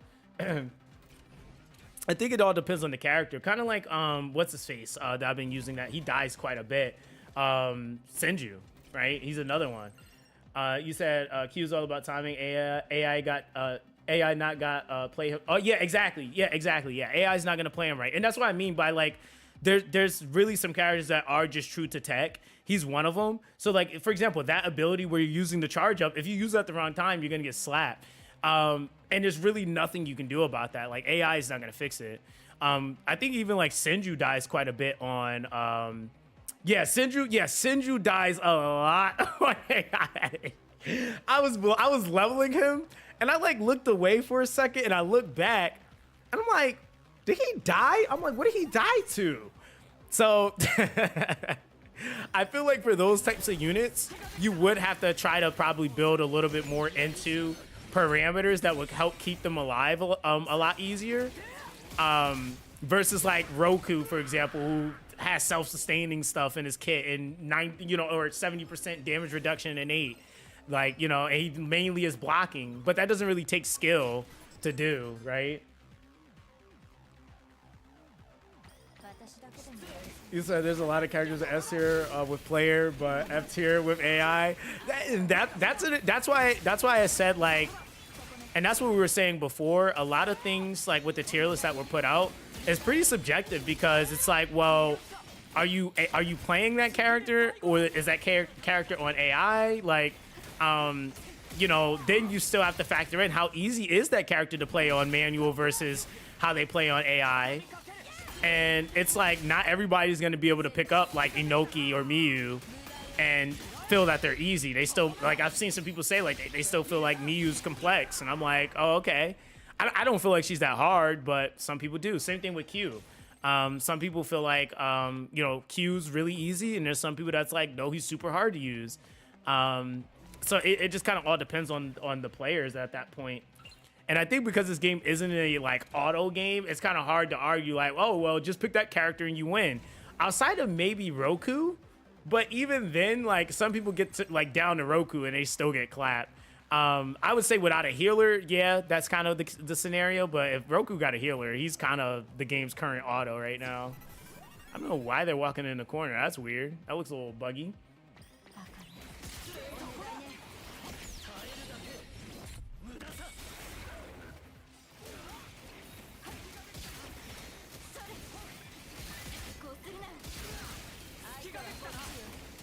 GG. Let's go help out the boy.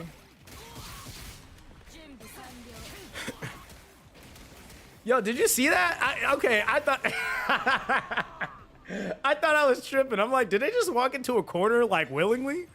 That's a little weird. That looked like some like I ain't even gonna say what that looked like, but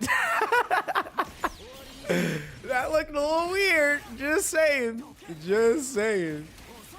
You gotta remember, Tribe 9, this stream is PG-13.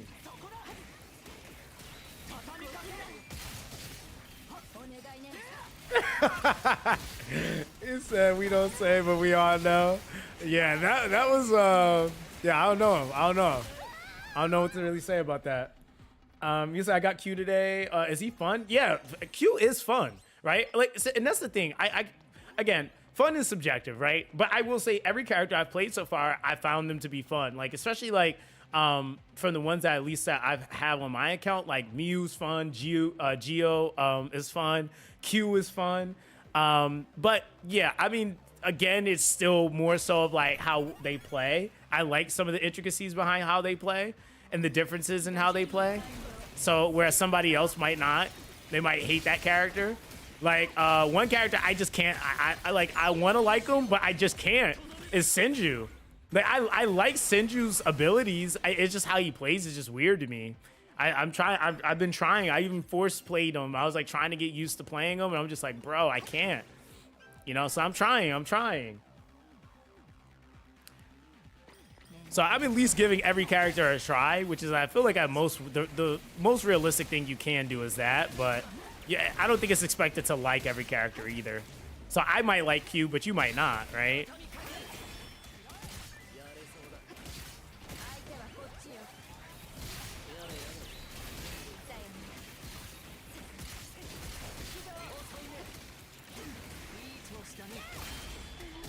Tried it.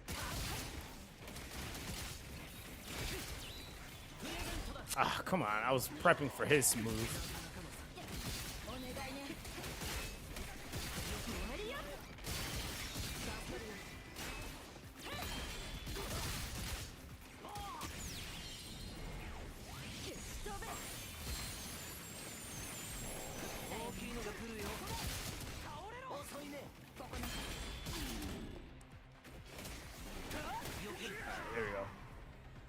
You said Senju doesn't have that reach compared to others. Even Roku has range with his charge. Yeah, that's true. He's just in a weird spot. Like I think it's that, right? It's like the connecting chains in his kit. I think that's actually a fair statement.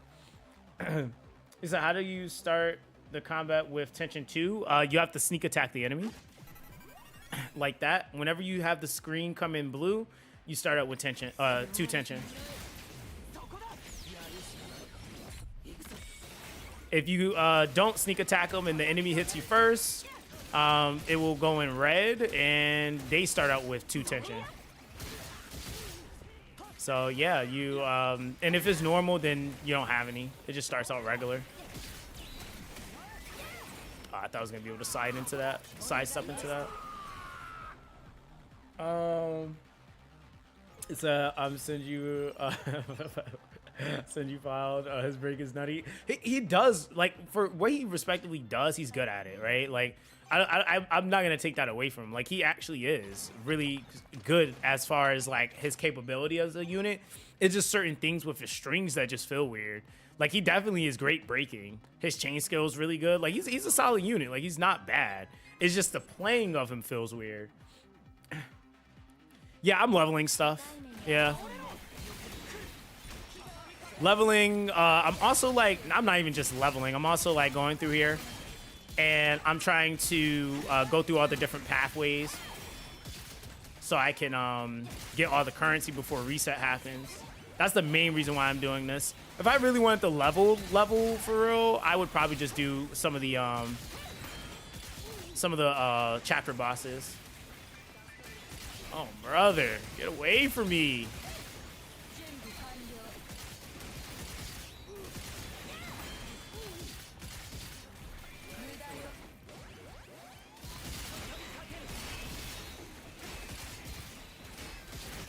All right, there we go. Yo, what's good, Nightblight? How you doing, fam? Oh, man, come on. Oh, wow, wow. I thought it was gonna give me the parry. I kind of overgauged. Got it. Yo, MC over here handling his own right now. He 2v1ing right now.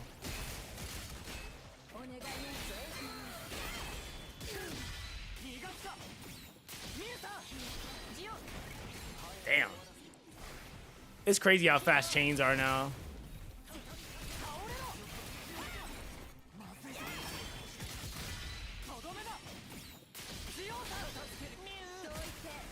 Damn, you're just gonna hit a casual 80k on him? Chill out. It said, what's your thoughts on Mew's signature? Oh, thoughts on Mew's signature tension card? Is an EX to proc, but I rarely get the EX mode since you're using an ult quite early. Yeah, I mean, honestly, I don't really use it just because a lot of the times I'm usually at like phase tension 2. You would need a comp for you to be breaking way more fast for you to really be able to get that card off enough. Otherwise, you just honestly are better off putting something else in the slot. I feel like EX cards are just better on comps that you could just break more. Like, if you're not breaking a lot, then you're not building enough tension for you to realistically be able to get a lot of use out of the fight in that. Unless like the ult just ends up doing something stupid damage-wise, I'd rather hit more with the ult versus saving it up to hit once and then it's still kind of doing the same damage or a little bit more. Like, I'd rather just rip it twice at that point. Oh, Nightblight. Nah, I said what's up and welcome to the stream, fam. Nah, no worries. No worries if you got the ad. We said, how do you get these characters? They're not on banner. Standard. Oh, sorry, I lied. No, I'm not lying. Standard banner. Just standard pools. Yeah, I did standard banner. Yeah, standard banner pools, fam. Standard banner pools. I think we're at the boss now. All right, let's lock in. If we beat this, it'll be some good EXP. It's I wish the boosters has higher drop rate. I want to farm rifts, but I can't. Yo, you know what's funny? So I realized I think there is a chance for the rifts to drop the gold drop. It's just a really, really low chance. It's really low. Like, it's really low. Like, I'm talking about like tension card from the chapter boss low. Like, like I think there's a chance for it to drop, but it's just really low. You said, what did you say? No, I was just saying welcome to the stream, Nightblight. That's what I was saying. Yeah, the gold drop. So I got them for some of the rifts, which I was kind of surprised. I was like, okay, but I don't think that's gonna be the case. I've seen it like once. Swear. And I was like, oh, okay, so I guess that's a thing. You said, by the way, if I may ask, how do you know that you're already going through the area, that get all the chests? Well, what I normally do is like with each rift that's in each area, it will tell you how many remaining chests are in like the next zone you're going to. But I usually just backtrack That's how I kind of know. And then if I see chests open in that direction already, I know I already went that way. So that's how I'm kind of paying attention to it. But if you want to like check and see if there's a area that you haven't gone to, it's basically just kind of like going through different pathways and then seeing how many chests are left. When you go into the next area, you'll kind of have other pathways open up. I think there's like 27 to be specific, which is kind of a lot. But yeah, going through each pathway is just kind of more so backtracking and then going to the one you didn't go through. So that's how I've been doing. I haven't been like countering or nothing like super techie or anything like that. But that's how I've been doing it. It said, does B5 happen when you beat Solitaire? Wait, B5? Wait, B5? Wait, what's that, Revo? He said, Solitaire is the beat of my existence, set aside a day for me to beat him. Took the entire day and 50 tries at least. Yeah, I think when Backgammon dropped, it took me 8 hours to beat him. Or not drop, but when I got to it, it took me 8 hours to beat him. Just because I was just being dumb. I was like, yo, like, I got to figure out the strats. I was like, I got to, like, dodge everything. Like, I was playing it like that. But I was making it more harder than it needed to be. But once I figured it out, now that boss is like nothing.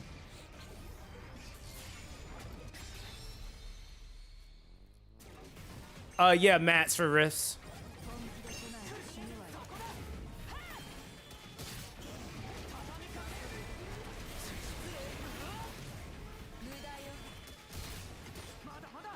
Accept the crystal.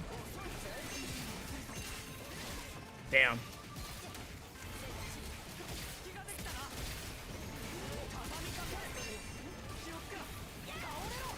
Overgauged. See, that's the annoying thing about the missiles and placement.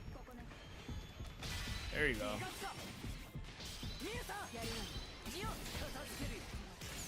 I might have to go MC for this.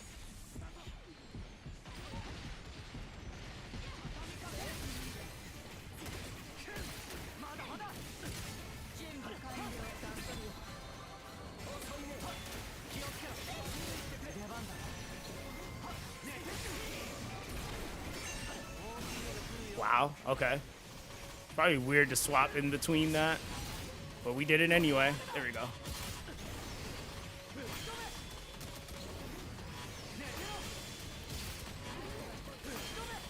Bruh, my stamina. Yo. My stamina, dog. Like, that gives you no chance. Oh, come on.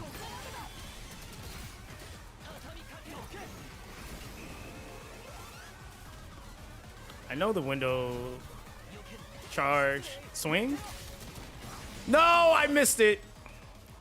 It was the second hit.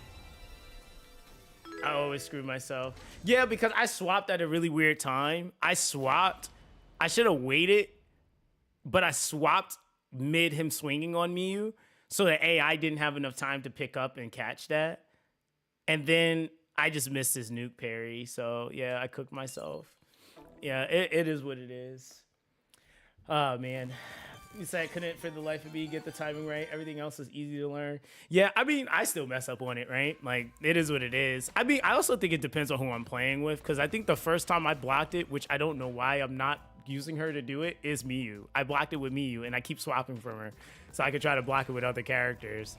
But, hey, it is what it is. Let me see.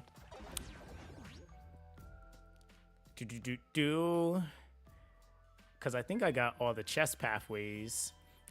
That's really all we're really doing that for. The boss is a bonus at this point. If I was using my main team, I kind of guarantee the win, but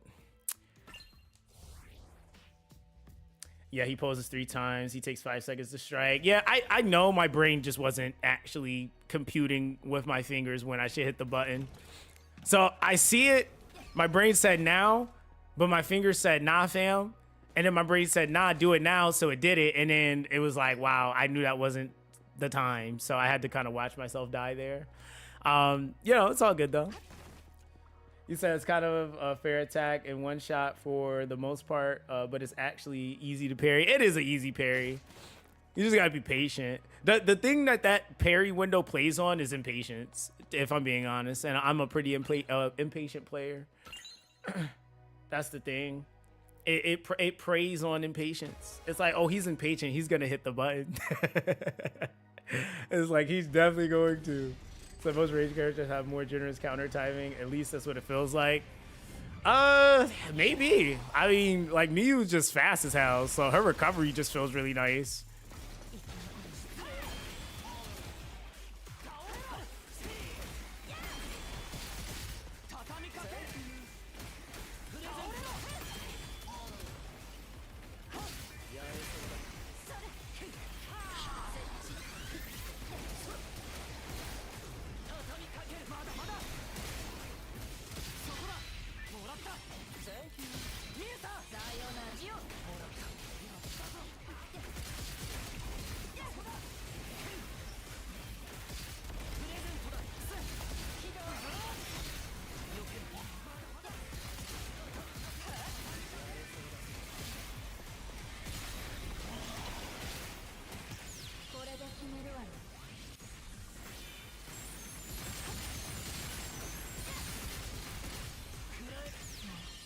I didn't mean to proc that. Whatever. Yo, that's fast as shit now. That's crazy. He's not even in his first phase. That is just doing it now. Damn, dog. I could run and dodge this. Or I can do that. Why not?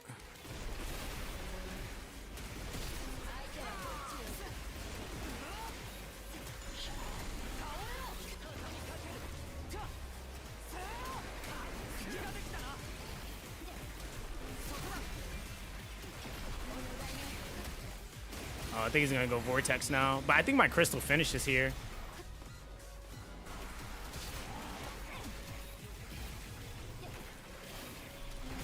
Yeah, I think my crystal finishes him. Yeah. Yo, Mio's so stupid, yo. She's like, yo, whoever made this character is such a troll. Let's give her an auto attack crystal that just does damage. Just sitting there, and it doesn't have a depletion time. Like it just is infinite. That's so dumb. Like it's so dumb. And crazy thing is that wasn't even really a setup for real. I could probably do that faster. Sometimes the gut instinct on parrying timing is better than my eyes. Yeah, that is true. You're not lying. Like I think it's almost like you gotta feel it in your bones. You said what the F is that damage? Yo, it's technically Gio debuffing and Miyu hitting. That's what that is. I actually think, like, literally, Gio probably is the best debuffer in the game, though. I mean, he's the only debuffer, really, so. Because that debuff is kind of nasty. Because I was not ripping the shark like that. Not that many HP bars. And I'm not even critting at my cap, at my highest cap, either. Because I'm only hitting, like, 16 Ks, and I can get that up to, like, 20-something Ks. 23K per tick.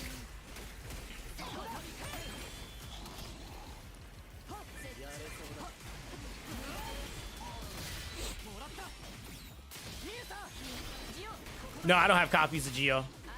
Just base.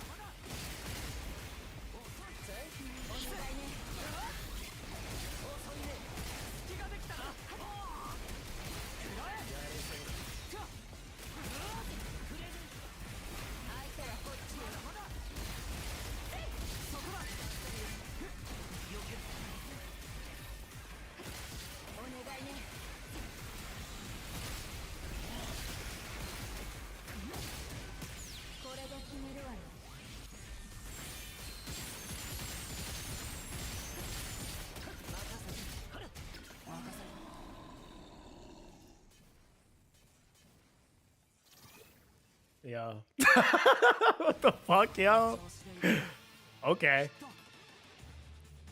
Alright, so. Alright. Yo, I wasn't even looking at the HP bar. I kid you guys not. I wasn't. I really wasn't. I was actually trying to swap to. I was trying to swap to MC because I thought I was gonna be able to break him again. I think he was gonna die. Yo, okay. Damn, dude. Well, there's that. He said Mia's deeps look good. Yeah, it's respectable. I mean, you gotta stack it, but It's not hard. It's not a hard stack though. It's not. It's not like it's a complex thing to do. It's kind of free if I'm being honest. You said I have to try and get Miyu. So tempted just to waste everything on standard bear right now. But I know that'll brick me my account. Yeah, I wouldn't do that. Honestly, it's fun. There's a lot of different strats though I've seen doing crazy stuff really fast. I'm gonna see something. Ooh.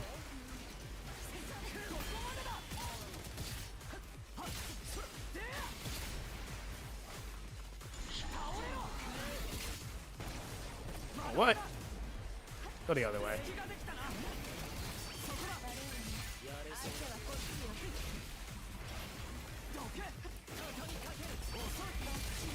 My thing is, does he re-raise his thing here? I guess so. He might raise his break resistance in that phase.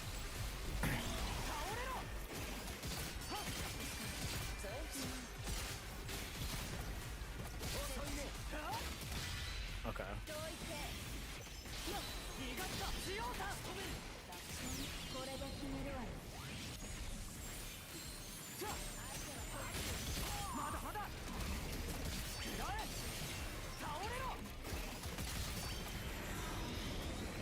I think this is just the first one.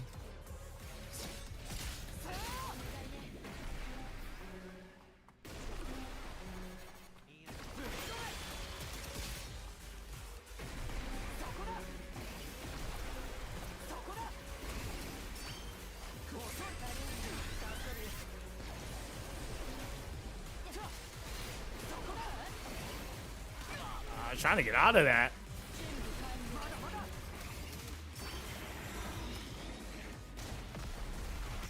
He's dead either way.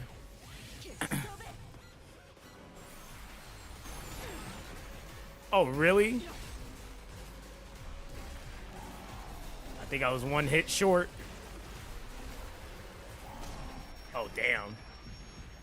Yeah, it's so weird when you swap off of Miyu to another character because she doesn't even move like that. Like, movement like this is, like, cringe. Once you swap off of her. Like, Miyu, like, bro. Yeah, her movement is just way too easy, way too fluid, man. He said, does Miyu have an indicator that says how much stack she's holding? Yes, she does. Hold on, I'll show you. So when you're playing her, she has a pink bar on the left side of her. The pink bar on the left side indicates, like, if you know how to read it at least, you'll know what level you're at. So even when she's on AI, I can tell what level she's at. Which... You said, do you notice that's easier without the slow? I mean, to be honest, not really, because I played it with the slow, and my clear time was still relatively the same. So I don't notice it really. I mean, even if it was there, I was still parrying stuff, still dodging stuff too. I'm not even gonna lie to you guys. All those videos and stuff you guys seen previously were me doing it with the slow. But like, there's this pink bar on the left side of her that builds up. Oh, give me that parry. All right, so how can I explain this? Easiest way of telling what level you're at, there's like a little black line on it. Like right now it's full, so that's a level 3. But if it's anything not full or below that line, like if it's below the line, it's level 1. If it's almost full, it's at level 2. So level 2 has a pretty big gap.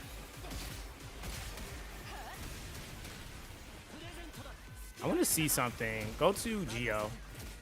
Get the break off. Yeah. I want to see something. Go ham.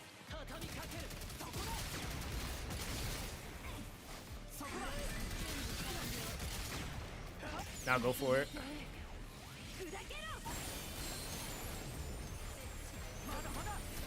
Not bad.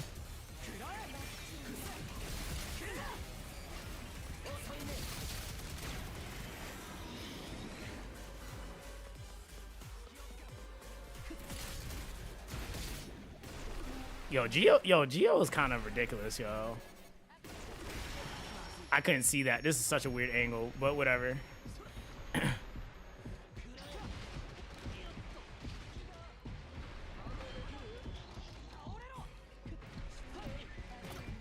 Bruh, I was in my strategy skill. All right, whatever. Oh, probably want to get out of this. Yeah, probably want to get out of that.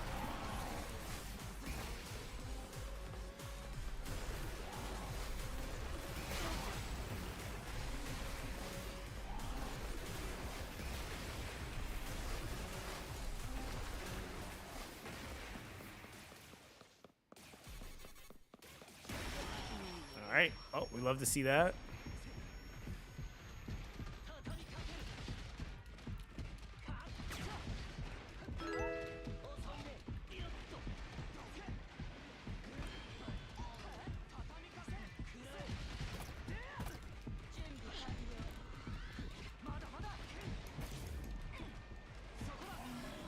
There we go. You said, I would like to see how ridiculous Gio is because I'm not seeing it. Nixon, do you not realize that he's the reason why Miyu's doing as much damage as she's doing? Like, your damage is only as good as the enabler. So that's the thing. Gio's fun to play. Oh, look at that. See, you talking junk, and guess what? I got a shark card since you was talking junk. You see that? You said, wow, the Gio hate is crazy. Yeah, most of those like crazy damage things you probably are seeing is because of Gio. It's like, congrats. Thank you. Send me more. Send me more. Yo, I've done like this fight like 50,000 times, and that's probably like the second card I've seen, yo. That's hilarious. Yeah, and what's funny is that it's literally that, right? Like, a lot of the strategies is like the setups. I know people were doing it with tension cards before, because there are things that can like lower like defense point and stuff like that. But he's just a character that can do it, which makes it kind of sort of easier. And then you can factor in tension cards to stack on top of him, which is kind of nuts. Let me see. I think there's a respite. We'll go back and heal. I'm not gonna use craft mats here, and it's right there. You said he's smooth. He just want to be loved. You said they're the perfect couple. But you know what, though? That's something that I actually kind of like that they already have in the game. And what I'm hoping to see them do, I kind of want them to release more units that end up having the ability to pair really well with another character. Like, I mean, like, we're innately going to have that happen. But, like, literally, even down to their tension cards are actually really good. Like, which is kind of funny. They alternate into the other one, which is, like, funny. But yeah, I'm hoping that they do more of that. You said, will you do a film where you can tell us which 3-star cards are worth building? Once I get some more built up, I could probably do like a recommendation one. But if I'm being real with you, like, people need to have access to 3-star cards, which is kind of the problem. I mean, most people probably will have some. But I would also argue even that most 3-star cards are just really hard for people to build into their builds right now. You have to be doing like a very intentional build to even use a 3-star, like, especially if it's an EX. It's very intentional if you're using an EX card. There's only a very select few 3-star cards that you can just universally build and they're fine. Like, for example, the one from the battle pass, like this one, the game starts now. That's like a really, really good one. But even then, there's somebody that could probably argue it depends on what you need or what you're using. Like, if you're using a team with a healer, you might not really need this card. Or if you're not really caring for the support point, you might not really use this card. But this card is really good for giving heal and building up support, right? So it just kind of all depends on what you're doing. This card, for example, this is one of the first 3-star cards you get. And I thought this was a pretty useless card. But then again, if you're using like certain strats where the characters need to evade or do certain things or evade more often, then that's something that actually would probably be better. But I thought this was a useless card for me and how I play, so I just took it off. So like, cards kind of vary. One card though that's going to be kind of nasty is this card, but this is specific to the team comp I'm using. So like, that's the thing. Like, I could say like this is a broken EX card, which yes, it is a broken EX card, but it's a broken EX card if you're using Reconstruct. Like, it can apply to your whole party for the first portion, but you don't get any of the extra benefit of the card. I mean, you could argue you could still use cards even if it is just for that first portion.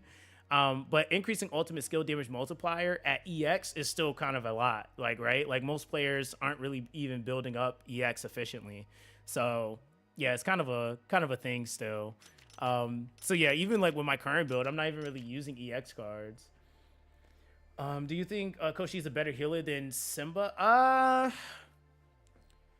Like in terms of pure output, I think Simba has the. I think overall Simba can heal more, but Koshi can heal at at a much higher quantity.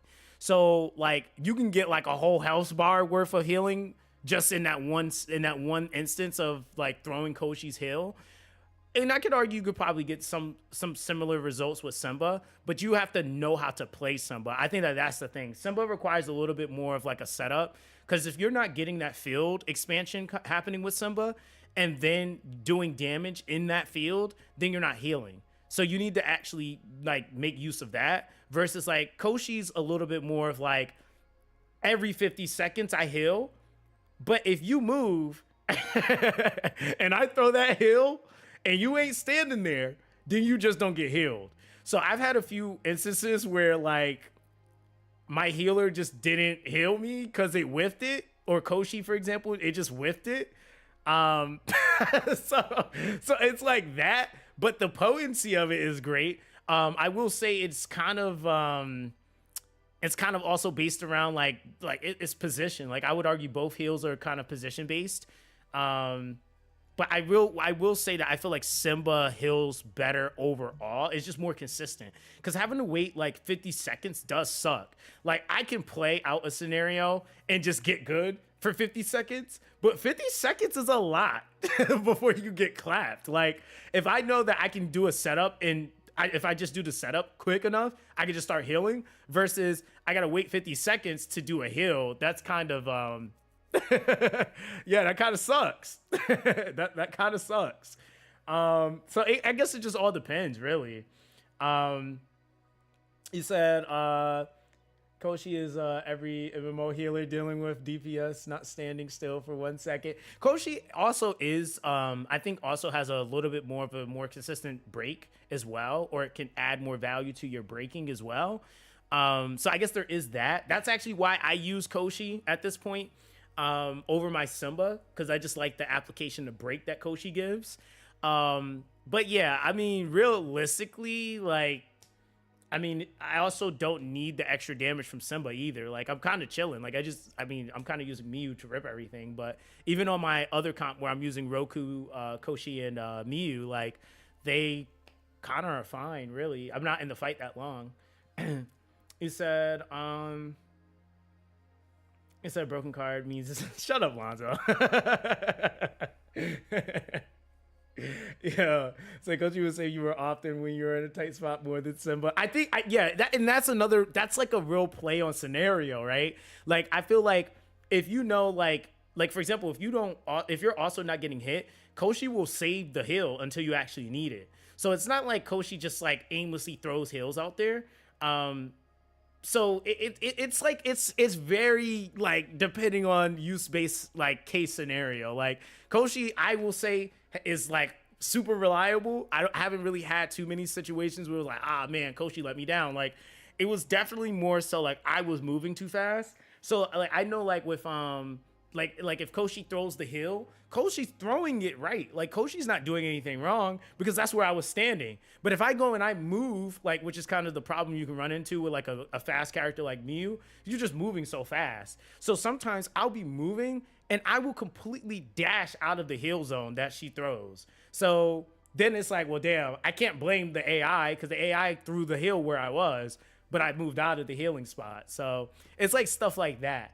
I would argue with both of them too. Positioning is still a factor because you have to still be close to heal the units, and they need to be in that respective zone. So like Koshi, for example, like if I need my Roku to get healed, I know the AI, and at that point I have to play into the AI. So I have to go and I have to move into the position of where my tank is, get close enough to him so that Koshi heals us both. I can't be mad that Koshi, throws it behind her to heal me, but then doesn't heal the healer or heal the tank. So it's like little things like that you have to kind of be more like aware of. But that's, to me, is just more like player awareness at that point. Like if I'm looking and I see my tank's dead, but I know that hey, Koshi's about to probably throw the hill, then I probably should move closer to my tank at that point, right? Like, so it's like little things like that. You said simple with simulation ejection means your team won't die unless you decide to be terrible at the game. And yeah, and that's where we start talking about like your actual setups and stuff. So I feel like with a lot of it, like even with like if you're using Koshi, then using clinical is actually a really good ability. There's 2 cards in specific that work really well with clinical, or 1 card that works in conjunction to clinical. So clinical, basically when granted recovery, grant the character who's been granted recovery clinical for 3.6 seconds, and clinical recovers 1 HP of own max HP every 3 seconds. So that card's really good. And then there was another one I found that actually buffs something with clinical, and I can't remember which card it was, but I know I have it. There's another card that pairs up with that, but yeah, so it all kind of depends, man, on setup for real. He said, does Simba's T5 benefit her DPS build more than her heal build? I'm not sure about her T5. Obviously I haven't tested her at T5. I also haven't read her T5, and being honest with you, I thought her T5 actually gave her more rank points, but that's that. You said Oi healing. What? I feel like Oi's not bad. I feel like Oi's actually not bad at catching parries too. But I haven't really had the chance to really like test her with my own stuff, because the last time I played Oi, because the game wants to troll me and not give me her, was when she was a guest on my account. So that was like when I first started playing, basically. That was like chapter 1. From what I seen, it seemed pretty nice, but it definitely seemed like there was like a little bit of a gimmick to how you have to use her. But it could have also been at that time I was like making it more complicated than it had to be, just because I was learning how the character works. But yeah.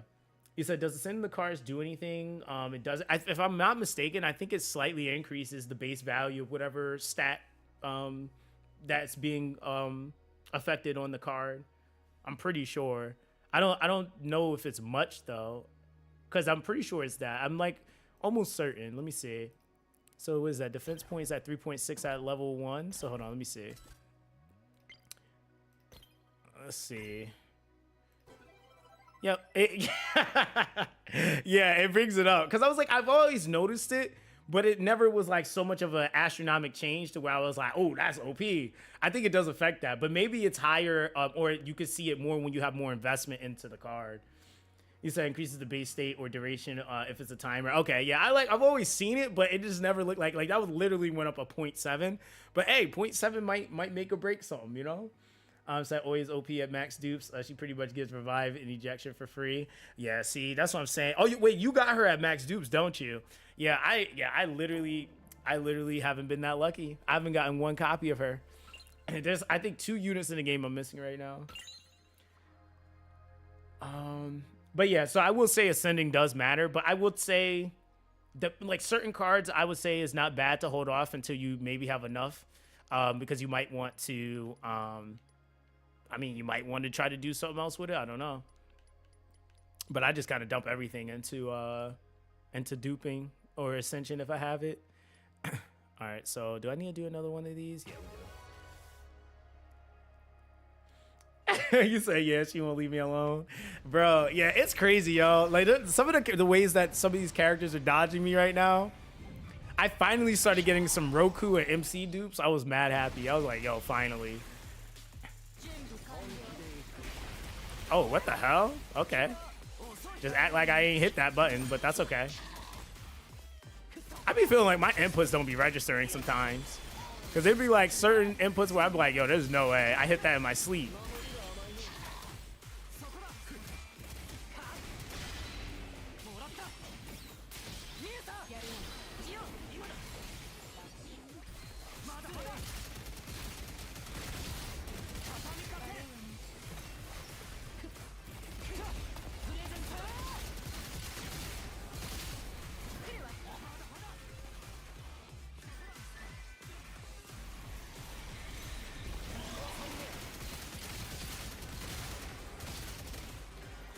Drop her crystal, lady. Oh, so y'all don't want to hit? Okay, that's fair.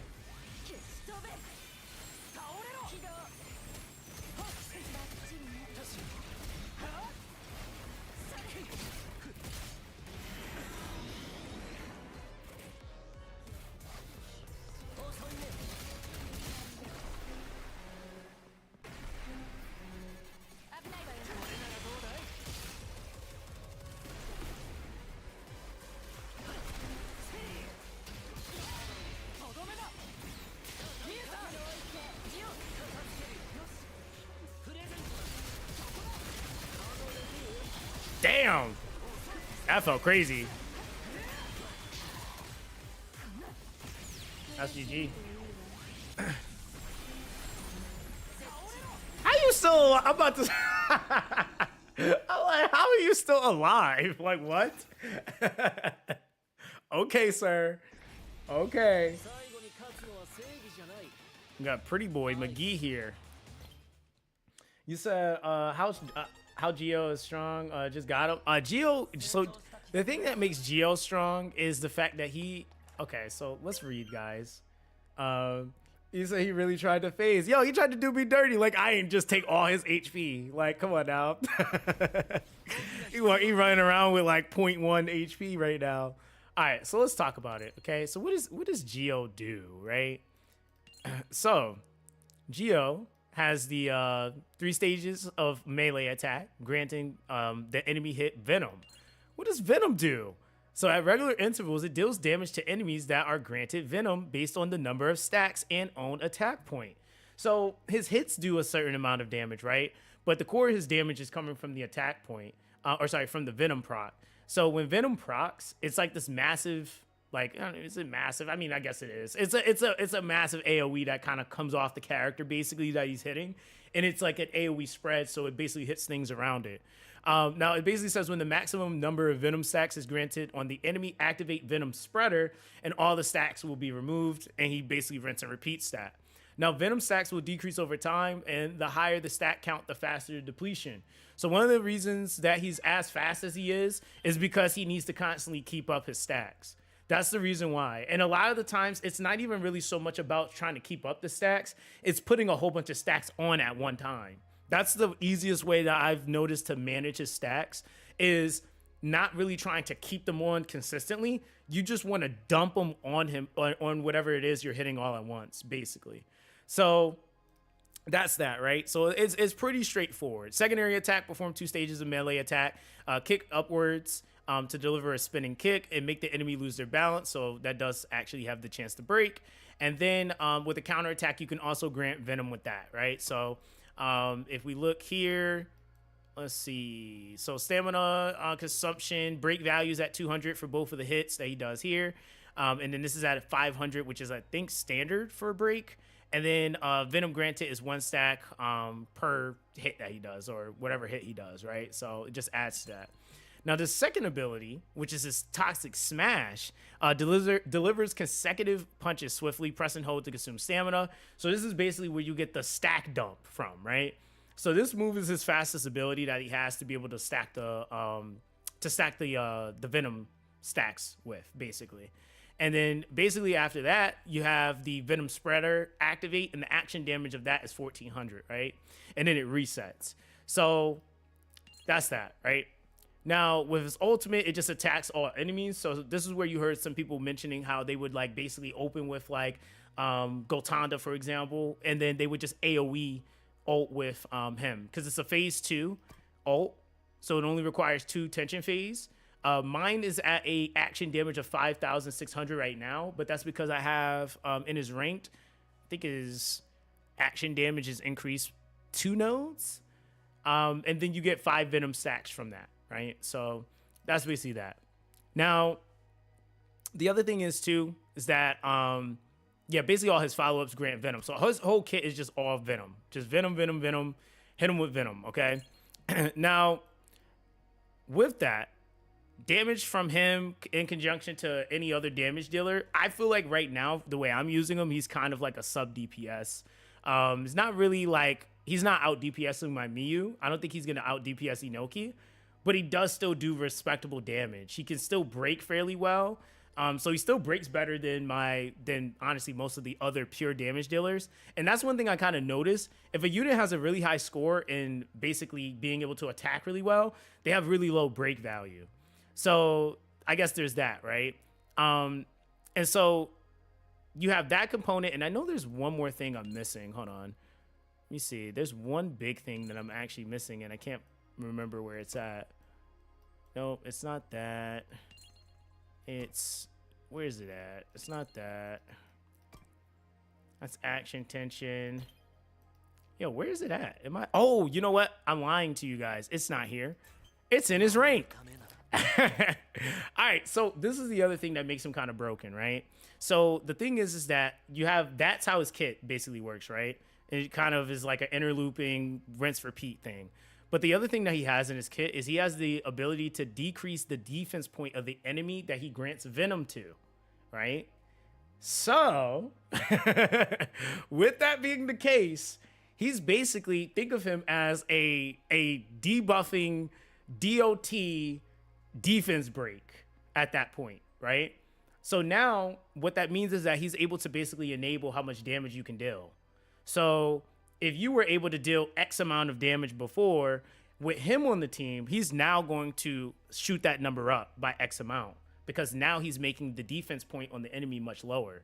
So that's just kind of like, again, the like essentially what value you can get there. The other passive he has is when executing the Serum explosion, increase the venom granted on the enemy hit, which basically will allow you to basically build up your stacks much faster.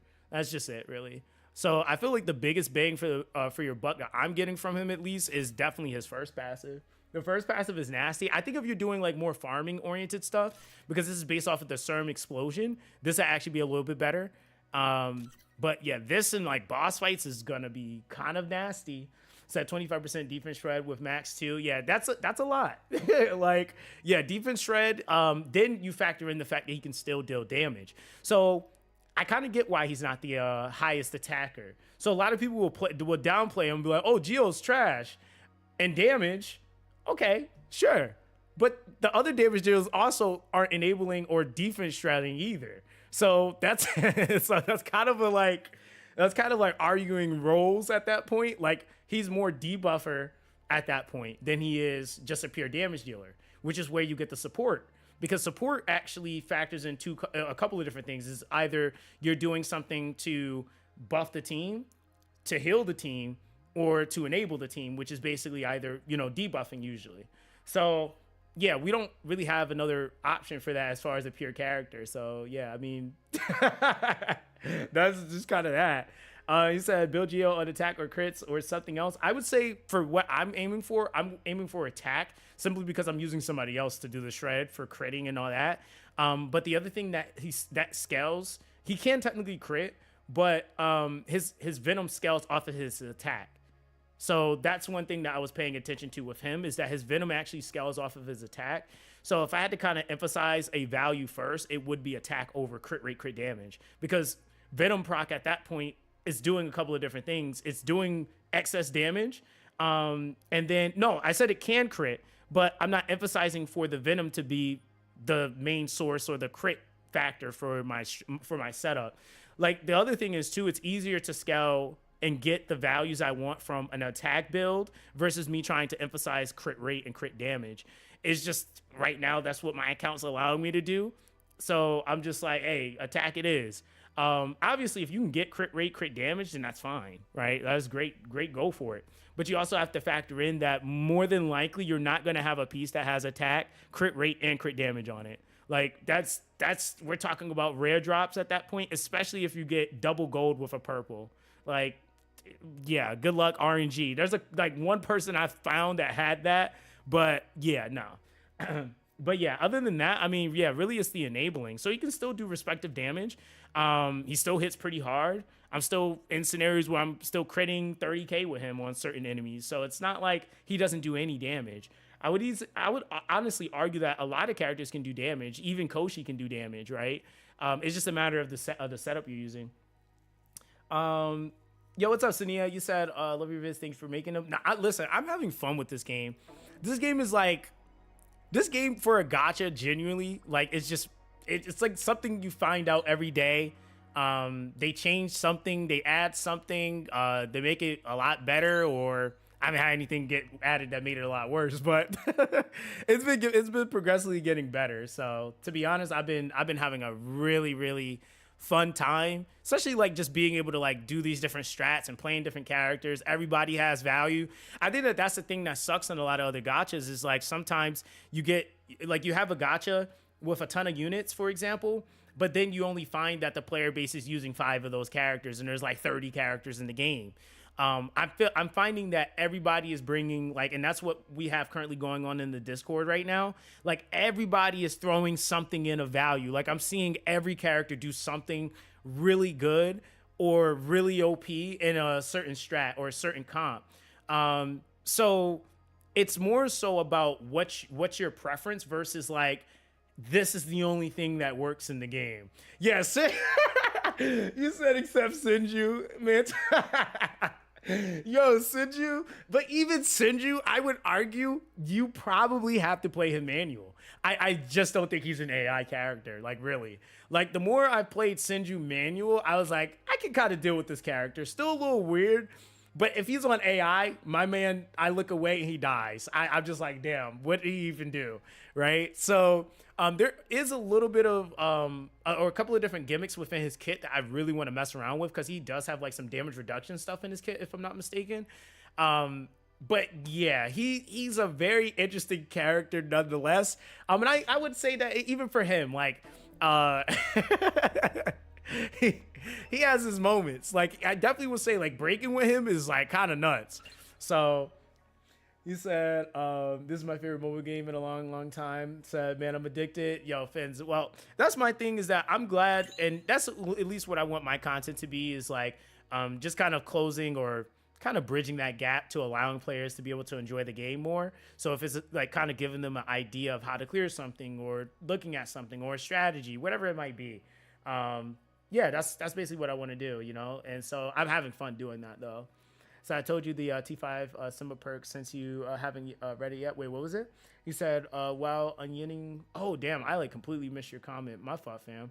You said, while unending, Twilight is deployed, increase attack for 10 seconds. This increase is equivalent to 20% of Simba support points. Oh, that's kind of busted then. Because that's basically what you're investing in her anyway. And doesn't that like inherently scale her healing too? At that point. You said, have you tried DPS Simba? I mean, with her second passive, that drop healing, go full DPS. No, I haven't. I haven't taken her to rank 4. I'm working on way too many units at once right now, and I didn't have her initially. I like got her like within the last couple of days, so she wasn't like a first unit I had. I actually, which is ironic, those that probably were here from the first few streams, I actually was only playing with MC, Koshi, and Roku. I was not playing with anything. Everybody was like, hey, man, are you going to reroll? I said, nope. I decided to not reroll. This is my starting day one account. I didn't reroll. I had nothing. I just kept playing. And yeah, the account turned out pretty well, considering the reimbursement and stuff like that. You said reroll was that? Yo, nah, for real though, because I was not finna reroll in this game, yo. Like, I was like, because what ended up happening, like, I'm gonna be honest, like, people were, yes, definitely able to get a really nice account from rerolling, but I think about how many hours some people were in rerolling. Like, there's people in my Discord that, like, literally it was in reroll hell for, like, literally until yesterday. Like, and it wasn't just like, oh, that was like a couple people. Like, no, it was a lot of people. I have people that literally were commenting on my videos like, yeah, bro, I'm still re-rolling. I'm like, bro. I'm like, wait, like, you're not getting as much currency each day though. Like, so hey, listen, hey, to each his own. You like re-rolling, I like re-rolling, hey. But I'm not gonna personally do it for real. So for me, it was just like, whatever happens, happens, and I just kind of roll with it. You say, yeah, your vids are great because the characters are low-key confusing to me, and I watch a lot of your guys. They're hoping you continue to make great hero guides and how to properly play them. Yeah, I mean, to be honest, I think for me is I'm being pretty receptive to everybody in the community. So I'm like trying to hear everybody out, listen, and see what like different strats people are coming up with. Yeah, I like, you know, I'm the first to say I don't know everything, right? Like, you'll hear me all day. Somebody will ask me about a character. I'm like, I don't know. I ain't play that character. So it's just like, I feel like you have to be like that because I don't want anyone to walk away like, oh, well, Zox said I should build my Inoki with all defense. And I'll be like, damn, he kind of cooked you. Yeah, so yeah, I'm very like mindful of that. And for me, like everybody has even been asking me for a tier list. I'm like, bro, I'm not making a tier list unless like I'm at a point where I can in 100% confidence be like, this is why. and I know against these reasons as to why this character is here. Versus like what a lot of people were doing, which they did, which I get why they did it. They kind of looked at this as like your typical gacha where it was like, oh, this unit does DPS, so they're the best.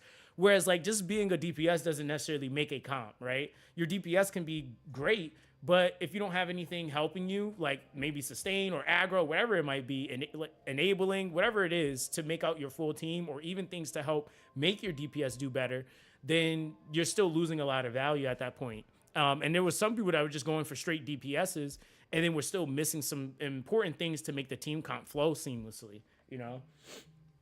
He said it took me 3 hours to reroll for 2-3 stars on day one. Yeah, that's not bad. Yeah, that's not bad at all. He said, have you been playing Senju? Yes, I have actually. Senju right now on my account, I think is at level 40 something. Maybe. He might be like 42, 43. Yeah, 42. So I'm not trolling you guys when I say I played him. Like, I feel like if you got characters that like sitting at like 40 for real, you was like low-key like trying to level them. Because I'm like, what, 8 levels away from max on this character? So yeah, I mean, same thing with Simba. She's at 43 for me right now. I just haven't like, I also have to be mindful of the fact too, like there's certain videos and content I can't do just yet because I don't have good gear. Like the gear is just a process. Like there's some people that have gotten immaculate gear, and I just been getting shafted on gear. Like it just is what it is. I haven't been getting the best rolls, and I mean, I'm just having to make it work. And that's the thing with this game is that you don't need the best of rolls to make things work. I beat everything, so I can't really complain there. He said, Senju is good. You just might have to learn how to use him. He's great in parry. No, I don't even think it's a matter of learning how to use him. He just feels weird. I know how to use him. He just feels odd. Like, he just feels really weird. Like, so I definitely got his windows down. Like, I actually was like, when I was farming him with my Miyu and Simba. So I was letting them just kind of build up and do DPS while I would control him, because if I didn't control him, he would die. So that was the main thing as to why I was just kind of like, yeah, no, I got to play him for real. He said, when playing Gio, I feel like it's hard to get close to an enemy with his basic attack. Don't like to get close to enemies at all. Yeah, I feel like with that, that's what I was saying before, like his gap closure is kind of odd too. Like, oh yeah, I definitely overgauge that. Yeah, it's really odd. So that's why I say, like, with him, I have to be mindful of my stamina management so I can run in on stuff. Yeah, like, what the hell? They got to change his stagger window a little bit after he comes out of a parry. He's in that animation for way too long.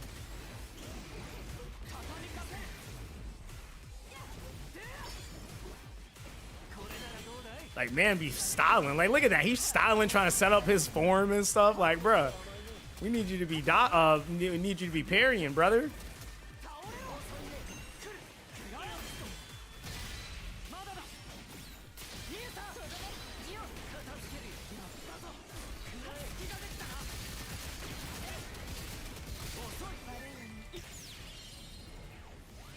That's gonna rip.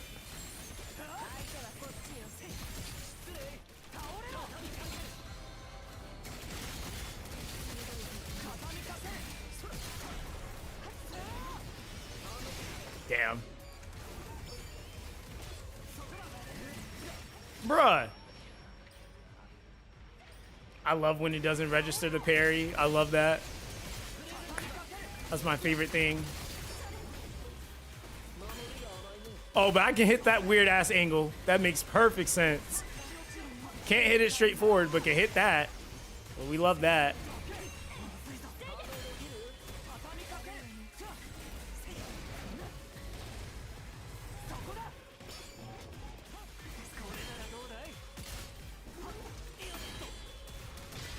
There you go.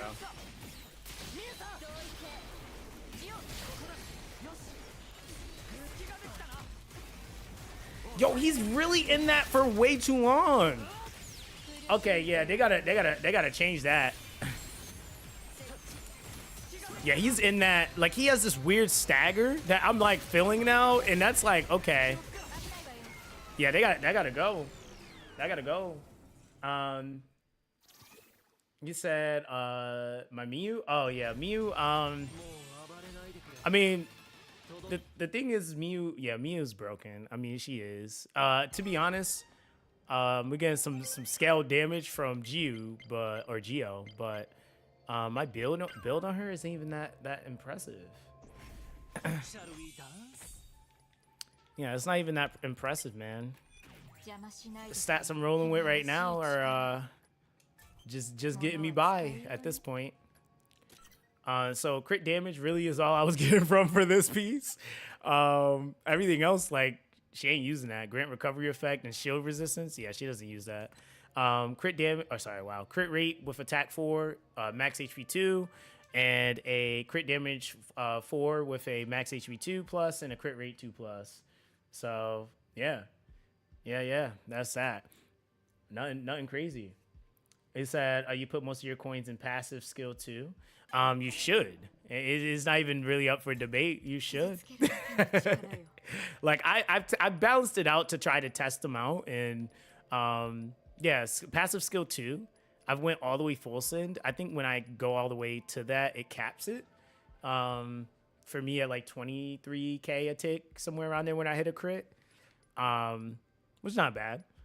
But yeah, I would need more ultimate damage to be able to scale that at this point, and then better subs on my Patimon. So unfortunately, that's not happening. But yeah, that's what we got. Fighting Instincts is not too bad either on her, because that scales up the skill itself. So I think the skill for ultimate, it's at, yeah, per hit, I think it's 320%. So that's not bad. I think it initially starts out at like 180. I think it's like 180. Yeah, I think it's like 180, 140, 180. It's one of those numbers. But yeah, Miyu is pretty disgusting. She truly is. She's a great character. So I just downloaded Tribe 9. I'm pretty excited. Yo, Ryu, I hope you enjoy it.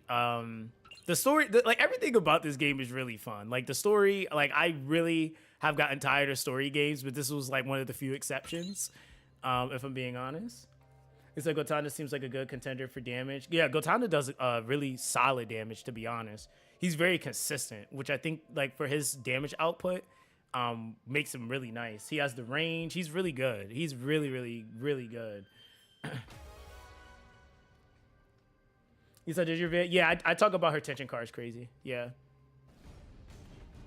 This is more of a newer strat I'm using though, so it's obviously not in that video, but it still does apply. But this is just completely different. I'm not even factoring tension cards. The tension cards I have on are just kind of like whatever right now. I'm just kind of using the characters at this point because I gotta farm levels.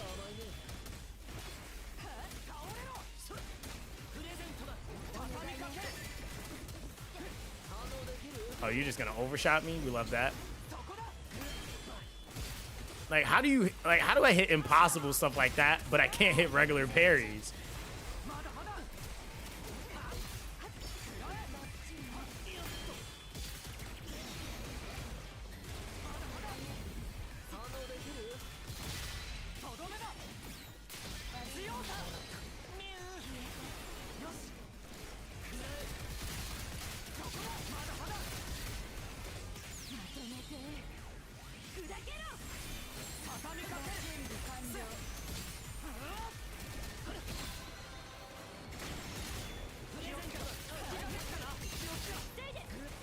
Oh, missed that one.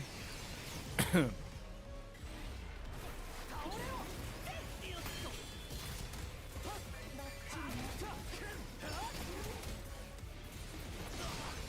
I thought you were about to windmill me. Christ.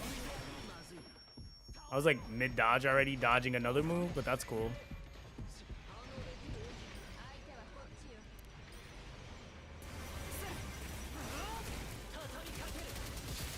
Yeah, I still gotta get used to Gio during dodge phases.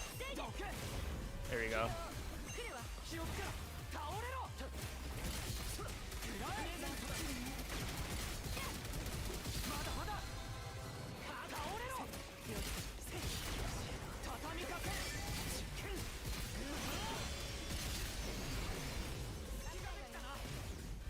there you go.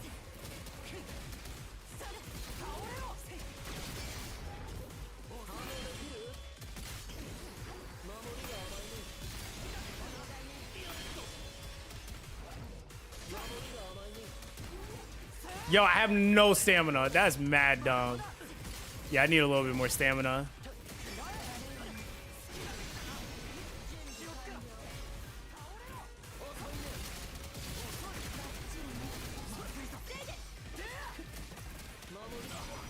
Oh, I thought I parried that.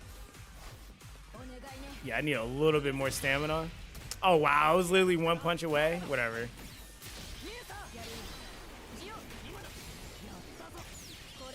Alright, there we go. Wait, you said there's a Michael Jackson Easter egg in the train station going to Monado City? Wait, what? A Michael Jackson Easter egg? Yo, wait, what? You said Holy Simple Passive 2 makes her no longer heal in the field, but makes her do action damage at 300% support. Yeah, that's her yeah, that's her full send DPS build. It said, did you see Asugi new 43-second solitaire just replace Miyu in this team with Suki? I did see that actually, Aries. I think I did. Yeah, she does some crazy damage too. I gotta get it back around to building her. I think I took her to like what, level 30 or so. Yeah, his bad poster is in the subway. Oh, is it? What the heck? Yo, that's kind of lit. Hold on. Let's go look at it. You said it's in the Monado subway? Oh, train station going to Monado. Okay, hold on. Damn, that's all the way back up here. Say if you didn't know, you can stick to the side of the arena and other clones can hit you. Also, when the boss rage mode, you most likely can't break the boss. Oh yeah. I mean, well, no, you can, but it's just harder to do. They do have phases though. Like I know Shark can reset himself, but I've interrupted the boss during that phase before.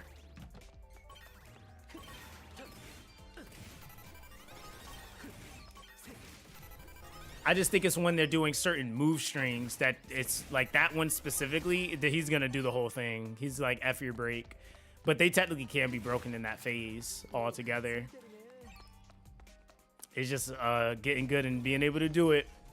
A few times I did do it. I was like super locked in. Can I say I'm super locked in right now? Not really. Where's this I'm bad poster at?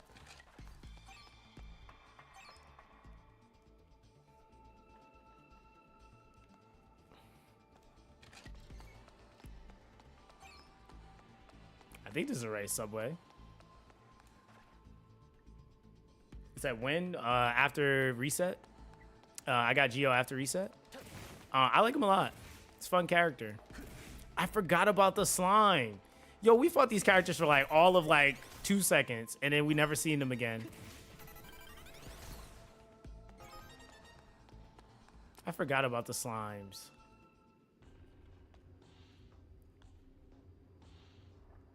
You say can't really lock in with you, just 20k a pop. Yeah, that is true. I mean, also like Mew on AI and playing Mew, two totally different things. Like it's just like the game plays completely different with how fast she moves. I'm definitely hoping that they have more characters like her in the future because the amount of speed she has is insane compared to other characters at this point. He said, where's the 43-second clear? Hey, man, listen. I'm clearing. I'm able to clear like Shark in 49 or 59 seconds. That's good enough for me. I'm not tripping. Plus, I also need to reconfigure my cards for the build I'm doing. Yo, this man Gio be just sliding around the map. What the hell? Is Gio actually the fastest map farmer? Question mark? Nah, because that's definitely dashing his ass. Yo, is Gio low-key? Is low-key the better map farmer? Yo, he's really dashing. What the heck? Look at that. I'm gonna be zooming through here with Gio. Yo, listen, somebody gonna summon these characters just for that. Like, so I only pulled Gio because he has a slight dash across the map. You said Q does the same thing. Oh yeah, that's right, he does. Wait, did I pass it? Hold on, I'll go back. I was distracted by the beautiful dash that Gio does.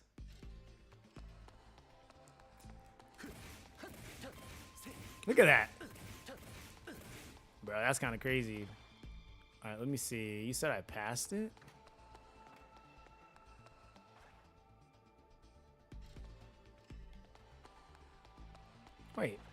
Wait, is it this?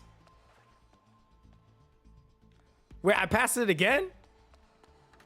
Hold on. Wait, is it this one?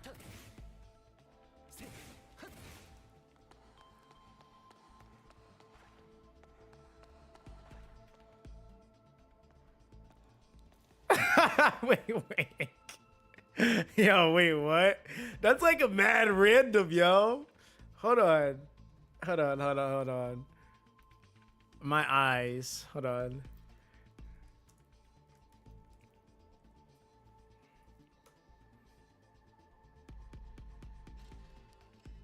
Bro, that's really wild. Like, who found that? Yo, that's the wow, that's the Michael Jackson bad poster. Yo, that really is. Yo, they really, like, I know you said it, Sion, but like it's just registering. Like, yo, that's really the bad poster. What the hell? Like, yo, wait, what? Okay, bro. That's so troll. Yo. Who like how like somebody was just looking at that was like, yo, Michael Jackson bad poster. You said I would have never paid attention to that. That's what I'm saying. I'm like, I'm legally blind. There would have been no way. You said I said, yeah, I thought I was the only one who noticed the MJ bad. You said click the slow click to understanding it. Yo, bro, because here's the thing, right? This is a common practice in like in passion projects, right? Like usually developers that like they work on a project that they really like, they'll throw in little things like this for their player base to find. We don't get a lot of passion projects anymore. That's why like I don't look at these things anymore. And this also kind of goes into like a retention thing. Like we're so fast paced and like the things we're doing typically now, we don't like take the time to just like look at settings and kind of see what's going on with like what did they implement for us to look at. So I would have never even looked at that or even bothered to come back to explore down here to look at for that, right? Like I just never would have. So you're gonna do more guides and builds? Yeah, I mean, I've been doing them every day. No, I got you, Ryu. No, I am gonna have some. It's just been a matter of getting characters built up, man. This game is super grindy, and when I put out a video, I try to make sure the character is at least built competently. So from there, if a person's actually looking like for a like solid reference, that would be a good start for them. So yeah, I'm definitely gonna make more. It's just a matter of getting stuff built up. So Dev did the same in the main games. Get used to it. They're goated. Nah, and see, honestly, like I'm fine with that. I like that type of stuff. But again, I think like literally the last game I played was Guardian Tales that was like that. Guardian Tales was the last game I played that had just a shit ton of Easter eggs and like references that like you either knew what it was or you just didn't. Like you had to either be there or somebody had to tell you what it was. So yeah, like that was like a game that probably the last game we had in the gacha market specifically. Yeah, I used to make content on Guardian Tales way back when on my first channel actually. At that time I was averaging on Guardian Tales anywhere from like 40 to 60K a video when it first came out. Yeah, I had a blast on Guardian Tales. That game was fun. Like it was super fun. Where it's at now, I mean, it's kind of a thing, but yeah, I started playing. Yeah, I was doing Guardian Tales. Yeah, that wasn't the first game I covered, but I did do. Or I made content for that game successfully, I should say. He said, started watching anime too, and their 9 profile pictures have references. Same with the 3-star tension cards. Yeah. Yo, what's good, Svio? I already did some summons. I summoned on the whatchamacallit banner, standard banner. I used all my standard pulls. But yeah, you said also the anime team XB fight stuff like that is really nice. Yeah, I think what I'm actually planning to chat this weekend, I think coming up, probably between, no, they're definitely not a shaft, no. This weekend coming up, probably Friday and Saturday, I might do both days where I show it. I think that's how we're probably gonna do the anime night, because I know everybody's like windows are different. I guess we're gonna probably watch Tribe 9 this weekend coming up, because what is today? Today's Tuesday. Yeah, so we'll probably watch it in the Discord on Friday and Saturday. We'll probably do, because what are the episodes? They're like what, like 15-20 minutes long, something like that. Yeah, it's like 15 20 minutes, I think. You said, I thought Miyu's first dupe was good. Then I read that if you really equip the crystal, the buff is gone. Yeah, it resets. Yeah, it resets. You said Tribe 9 is an anime. Yes, it is. You said this game is insane. It's just week 2 and it's already doing a lot. Yeah, it's crazy, man. It's a lot that I'm looking forward to with how with really what the game is doing, honestly. The amount of playtime I put into this game already is actually kind of insane, if I'm being honest with you. Yeah, the game, the anime was like, I want to say like Danganronpa fans watched it for sure, but it was definitely ignored compared to a lot of other animes. Hold on, let me drop the link for you, because I don't remember if the link is the correct one. Oh, I drop them in both chats. But yeah, guys, make sure, yeah, if you guys haven't, join the Discord, man. There's tons of stuff, information, builds, strats. Not only just me, like it's really the whole community at this point. We're just kind of all trucking through the motions, helping each other out with builds. Because realistically, like one person can't build everything. Like realistically, even if you weld a ton on characters, building resources is a whole nother thing. That is a whole nother thing. So that's another reason why it's taken me so long to get like certain videos out, because it just is a whole process to build a unit up. All right. Yeah, it's a whole process to build a unit up. I'm trying to at least get them up to a couple of ranks, because you at least want bare minimum rank 4 to be able to see the value of at least their second passive too. So like, yeah, it's a process. You said I had no idea the anime existed until I got exposed to the game. Yeah, it's kind of cool though, because I think like, who knows, that might lead into them being able to bring more, or they might actually, which is kind of interesting. Yeah, the anime got to be a prequel. The anime is before, yes.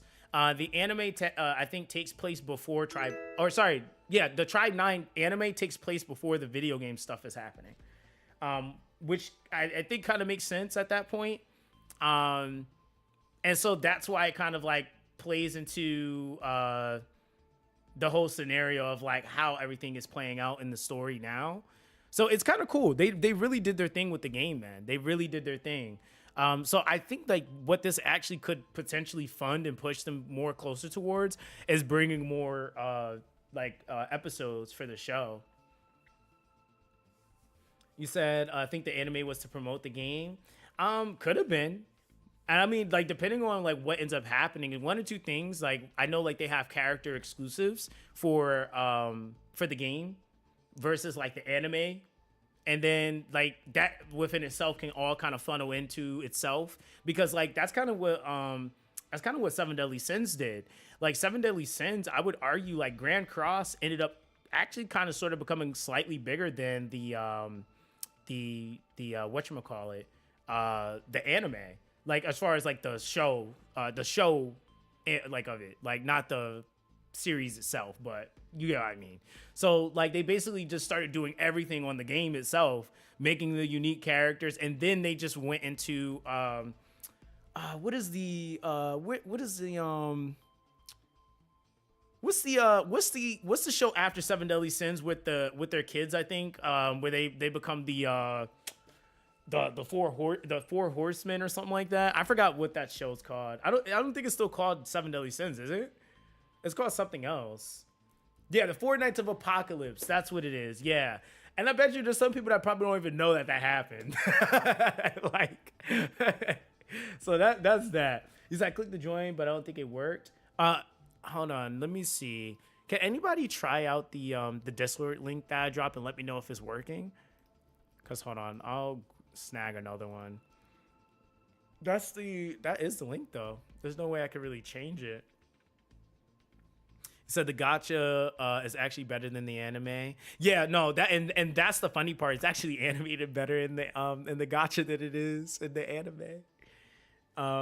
It says a great sequel to must watch. John, I'm not gonna lie, and spoiler. I'm just gonna mention something.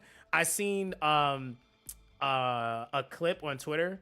It was I think it was from the Four Nights of Apocalypse, but I think it was Arthur. It was a fight between Arthur and what is his name? I forgot what his name is, but I think he has an arrow. You said the link worked for me 20 minutes ago. Okay. Hold on, let me see if maybe I can reset the link. Let me see.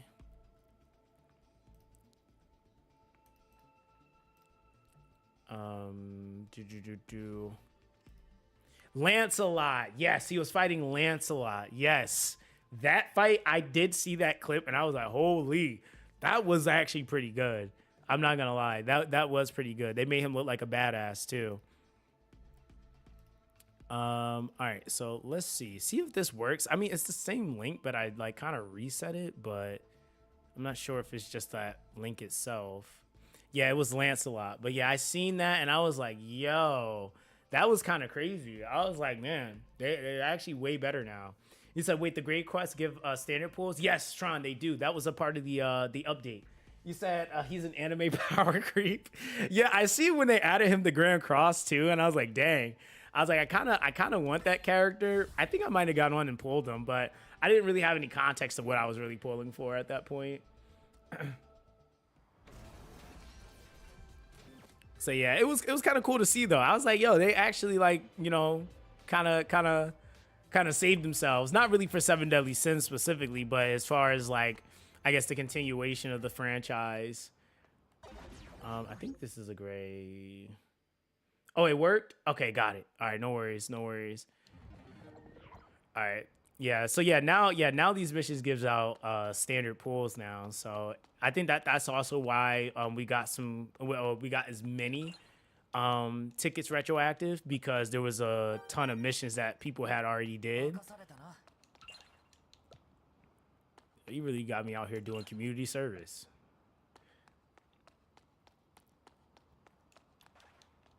Yeah, bro. That's why I said it's not like they're not like just going into the game and just like, hey, here's your currency back. Like they're actually making changes to the game to give players the things that they want. Like,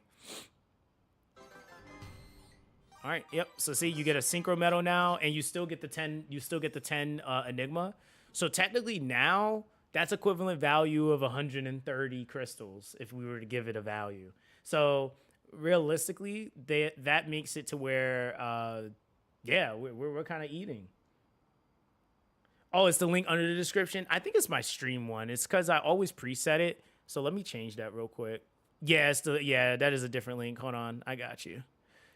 I'll just change it out so if anybody else clicks it there, it'll work. All right, there we go. All right, so that one's updated now. So you're good. You're good now. You say just mentioned him, but I never tried Kazuki. Oh, someone mentioned him but never tried. Yeah, so I actually did play him when we had the chance to. He's fun. He's great. You get him in chapter 2, but then he obviously leaves when you complete chapter 2. So I would definitely say if you're still going through chapter 2, take a chance, take some time to play them because you're gonna be playing the other stuff on your account anyway, a lot. So take the chance to play them at that point. He said, what mission is that? It's just a random mission, but it's all the missions now give synchro medals now. For those gray ones that are on the map that you might still have, yeah, you probably want to go do them because you can get pulls for doing them. It's just more of an incentive now to do the missions. He says, it's funny the game gives you his gear even though you can't pull him. Yeah, it's kind of trolling, but hey. It's like, hopefully he might be the next unit. I know there's, man, I just hope, and I hope people save something. I know there's some people that probably ripped all their currency, man. Like, that's the only sad thing. Like, I know there's gonna be the very select few that's like, ah, man, I wish I would have had some currency. I hope people save something. He said Kazuki is fast, but not Miyu kind of fast though. Yeah, not as fast as her for sure. He said the rates are so much better now. Yeah, oh yeah, 1000%.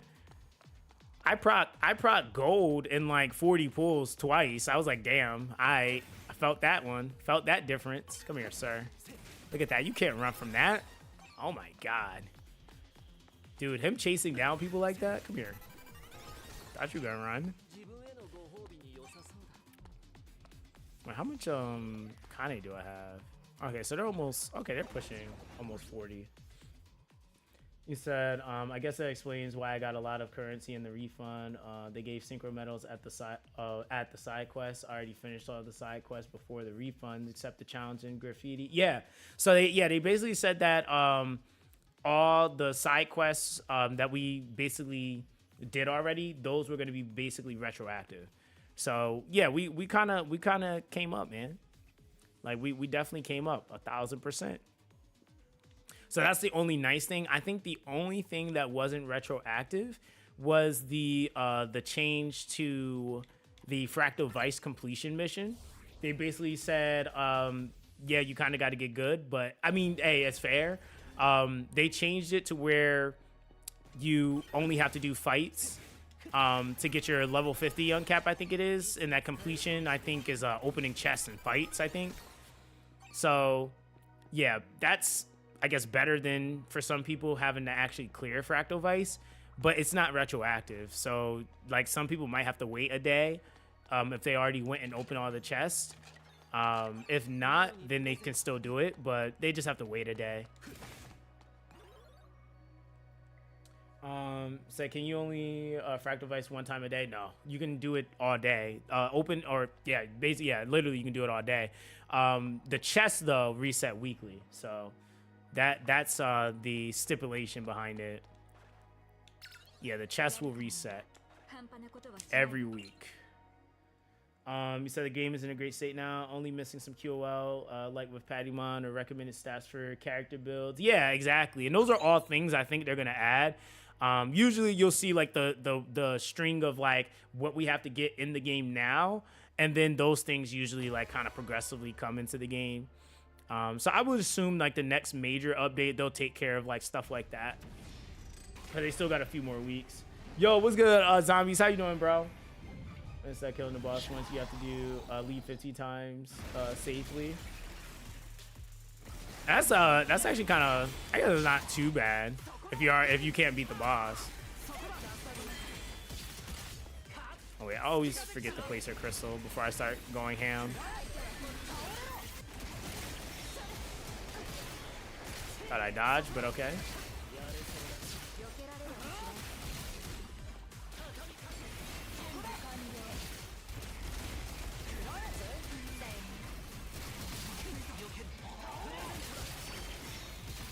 I think I've also, because I've done everything in the game with Miyu, I'm like super comfortable with her. So whenever I'm not using her, you definitely see a skill difference.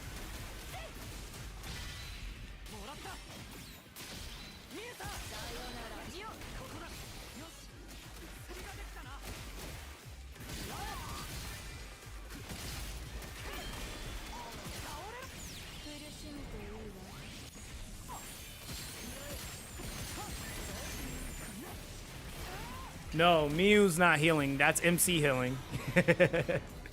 Who would have thought, right? Yeah, no, MC is healing actually. Or Yo is healing. Mew does not heal. She's a pure damage dealer.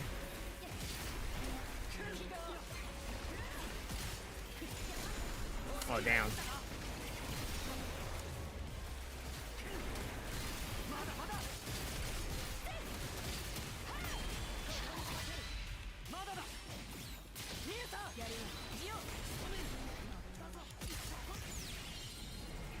I don't even think my bar was full, but whatever. Yeah, it definitely wasn't, but that's fine. Yeah, it is the second passive. Yep, you got to have him at least at rank 4.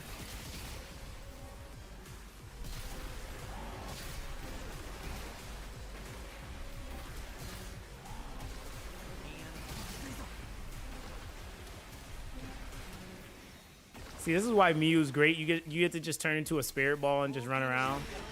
Damn. I thought I was going to be able to get out of that, but he said, nah, fam, you good. All right, there we go. Nah, that's just... No, any character can run like that. Hers just so happens to look like that. That's just... that's technically just her running. But you still have to dodge. Like I got hit there. You know, you still got to dodge on that. All right, so we got level 40 on MC. Oh, not too bad. Not too bad. And it's giving me currency I need at the same time. Yeah, you still got to dodge. Yeah, you still got to dodge in that. But yeah, it's just basically... That's basically her equivalent of her running, essentially. He said when he heals, I feel like he was the best breaker too. I haven't used him in a while. Yeah, his second passive actually can heal. So yeah, his heal is based off of the damage he deals. So yeah, GG. So you don't have to really change much to get him to heal, really. He said, does the moving speed stat make Mew the Flash? I've used it. It does definitely make her faster, but I don't know if there's like a cap on movement speed though. Like, I have no idea, because she would be, like, the pinnacle of, like, ideally the top fastest character movement speed-wise, but I don't know if there's, like, a cap on how much she can get from that, to be honest. What was I looking for? MC. Yeah, so MC's rank 2 second passive. When oneself is under burst drive, recover party members' HP based on the damage dealt to enemies by oneself. So, yeah, he can heal, too. He said, I feel the same with Simba, by the way, when I play any other character. I feel like I'm trash. Yeah, I mean, to be honest, like, I can play the other characters. I just have to be mindful of their animation windows and, like, how they're parrying and how they're moving and stuff like that. So, he said, I don't think I've ever seen an MC who heals. Well, I mean, they gave him everything. They said break damage, he can do damage, and he can heal. I mean, the only thing he really can't do is debuff. I mean, that's really about it. Yeah, movement speed is crazy. Yeah, it is. You said I got a goddamn 3-star. Yeah. Lonzo, welcome to the party, bro. We all been getting 3-star cards on the banner. At least me and Sion. I know there's a few other people that have too. So the only thing he can't do is remember. No, that's funny. Yeah, only thing he can't do is remember stuff, literally. I feel like there's gonna be another Yo that comes out that's gonna be mad busted. It's like, how do you get more busted than what he already is? But I think it's possible. Like full memory Yo.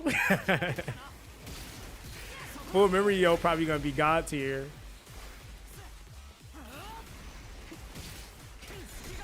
But I hope what they do, and that's the best thing they can do, is that if they make another variation of Yo, they give that out for free. I think that would actually like be like insane.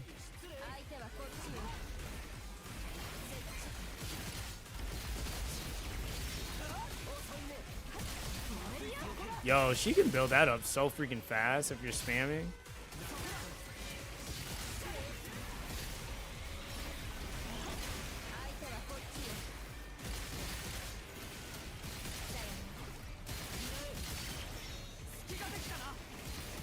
Me to break? No? There you go.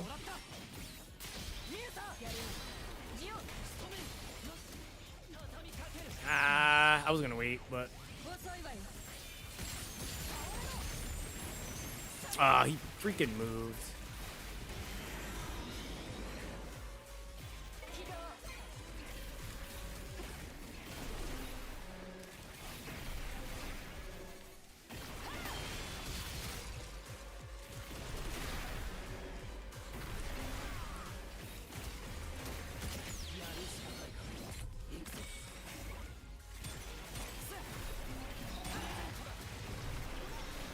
My heals.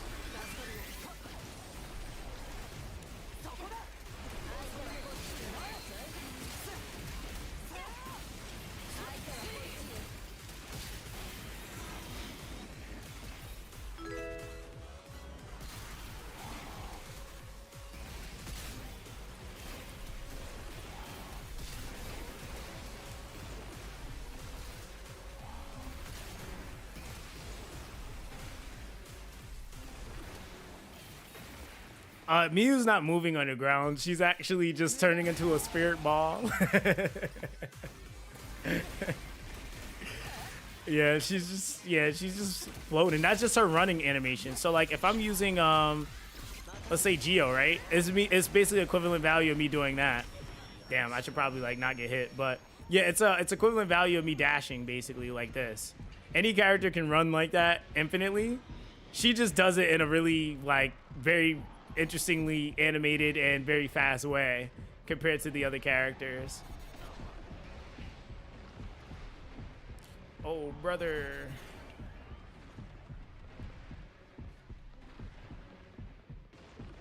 All right, there you go. I can hear my heart in my ears.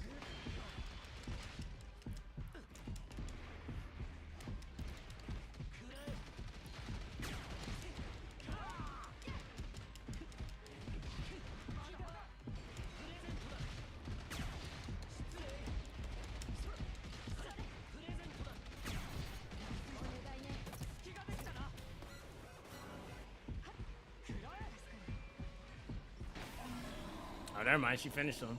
All right, cool. So I've been using Mew and never seen it. Yeah, if you hold it down, press and hold the dash button, that's what you get basically. So yeah. So bro, why in that secret XP battle with the anime cast does the white hair guy voice sound like Zero when he talks? Like it sounds mad similar. Also, how about that? Hey, a lot of people were speculating about that. Yeah, a lot of people are speculating about that. He says, is healing enough to drop the healer? Technically it is, but I haven't like really built into it. And probably I honestly really need to be playing MCs so that I can actually do damage with him. Cause there's a lot of points at which the AI just doesn't use him. So he's not in the burst drive, so he's not healing. So you would need to actually be consciously using burst drive to heal. Come here. He said, can she get hit while holding it? Yes, you still need to dash out. Yeah. He said, when you're using Gio, are you just spamming his strategy skill? Not really, because you lose too much stamina when you spam it. So I'm trying to use it at like specific windows, but between his his strategy skill and his whatchamacallit skill, his secondary. But I'll spam it when the boss isn't moving, because I don't have to care about stamina because the boss ain't going nowhere, and I could just go back into it's like spam, basically spam into whatchamacallit, into my primary.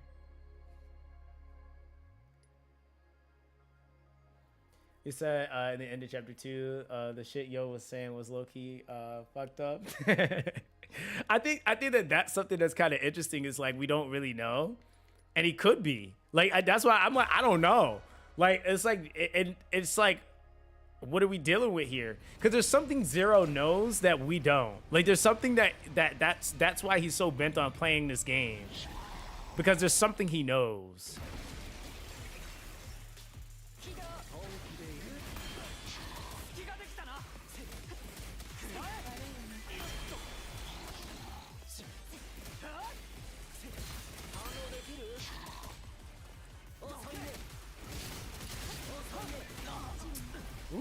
dodge that.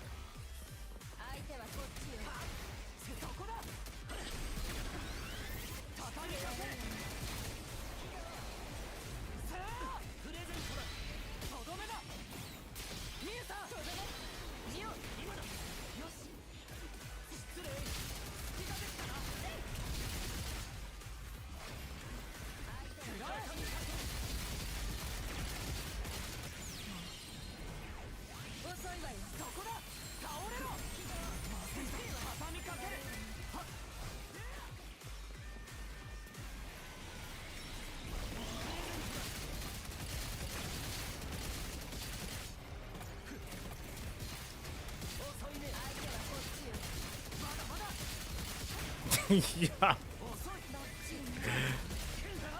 Yo, Gio's a spaz.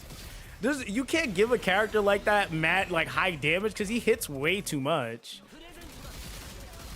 Like I just hit like you see how many hits he's doing in that like one sequence?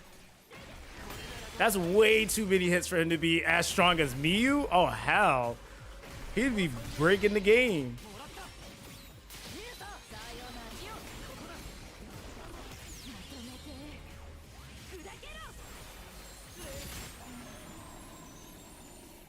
Nah, these two together are a problem.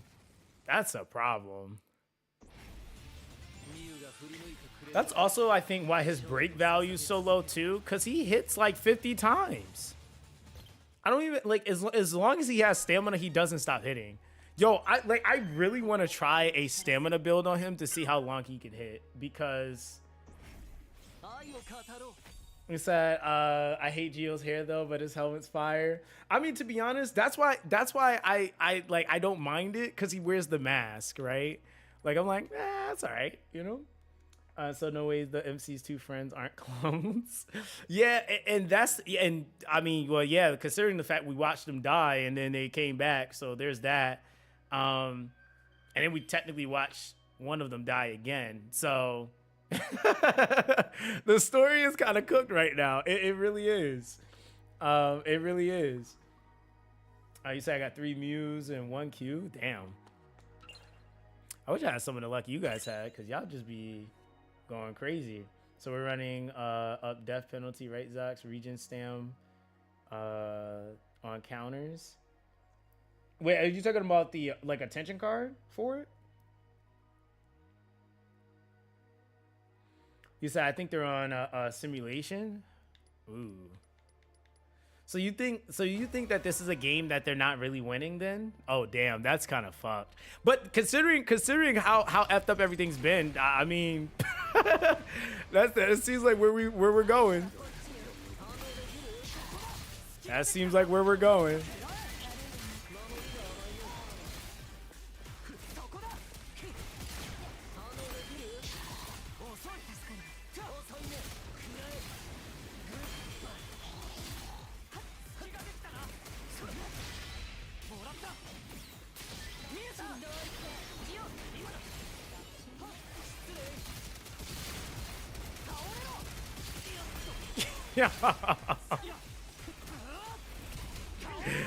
Bro, he's mad abusive, dog. Hold on.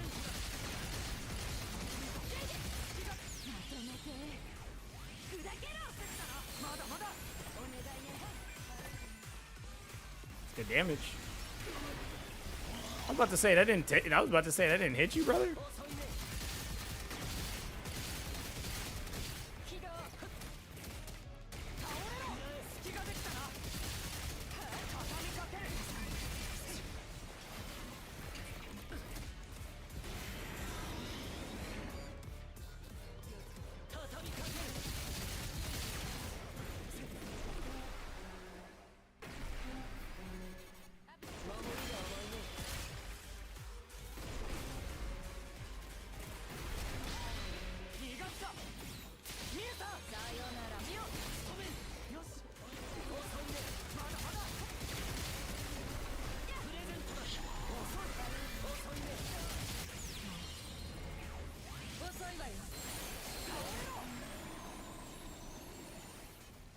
Yeah, that's consistent, man.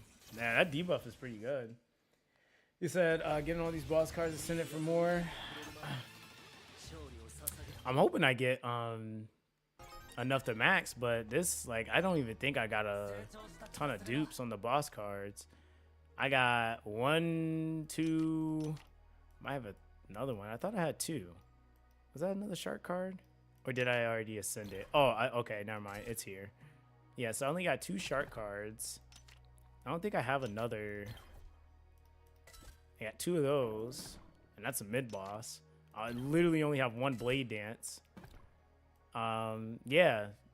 I sold one of my my other shark cards by mistake though. That was actually my bad though. So I've been killing the Sharky nonstop with no attention cards yet. I've already ascended Blaze Dance to 5. Damn, so you got lucky on that one. Yeah, I literally haven't gotten enough to max this one out. So yeah, you got the death penalty one right there. You could try it out. I'll check it out. I didn't even read what it is.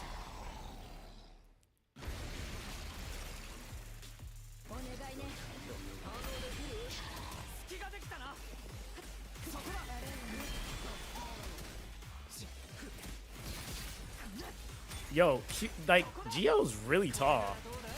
Like, goddamn, dude. Like, I'm like looking at his sprite. It's like, yo, this man is kind of tall.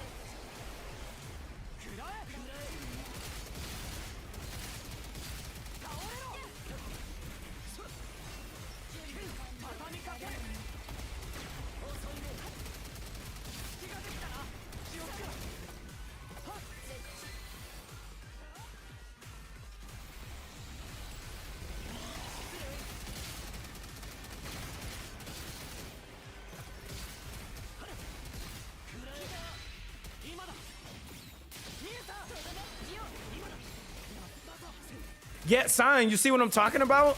Okay, I know I wasn't bugging. He literally stays in his parry animation way too long. Like, he's literally still, like, bro, it's way too long. I'm glad somebody else said it, because I'm like, yo, there's no reason for him to still be in that. Like, this? Like, that's way too long before I can do my next parry? Like, hell no. That's way too long. Yeah, he's definitely in his parry animation way too long.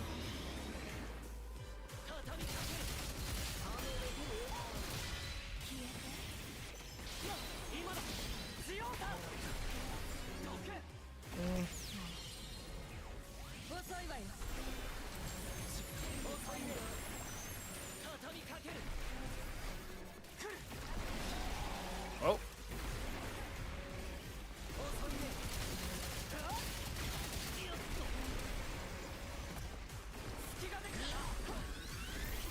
No, you can't cancel out of that. Like, see, for example, like if I just do it. Oh fuck, he's gonna follow me. Hold on. That I can't move. You're not getting out of that. You're just stuck in the animation. Can we rip here? It's not full yet.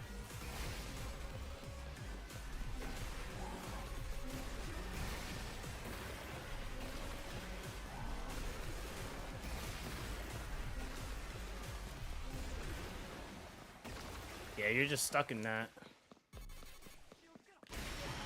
He said he hits a parry and does Bruce Lee pose after. Yeah, exactly. That's what I was saying. It doesn't feel good. Like, it doesn't. Because especially when you're trying to catch stuff.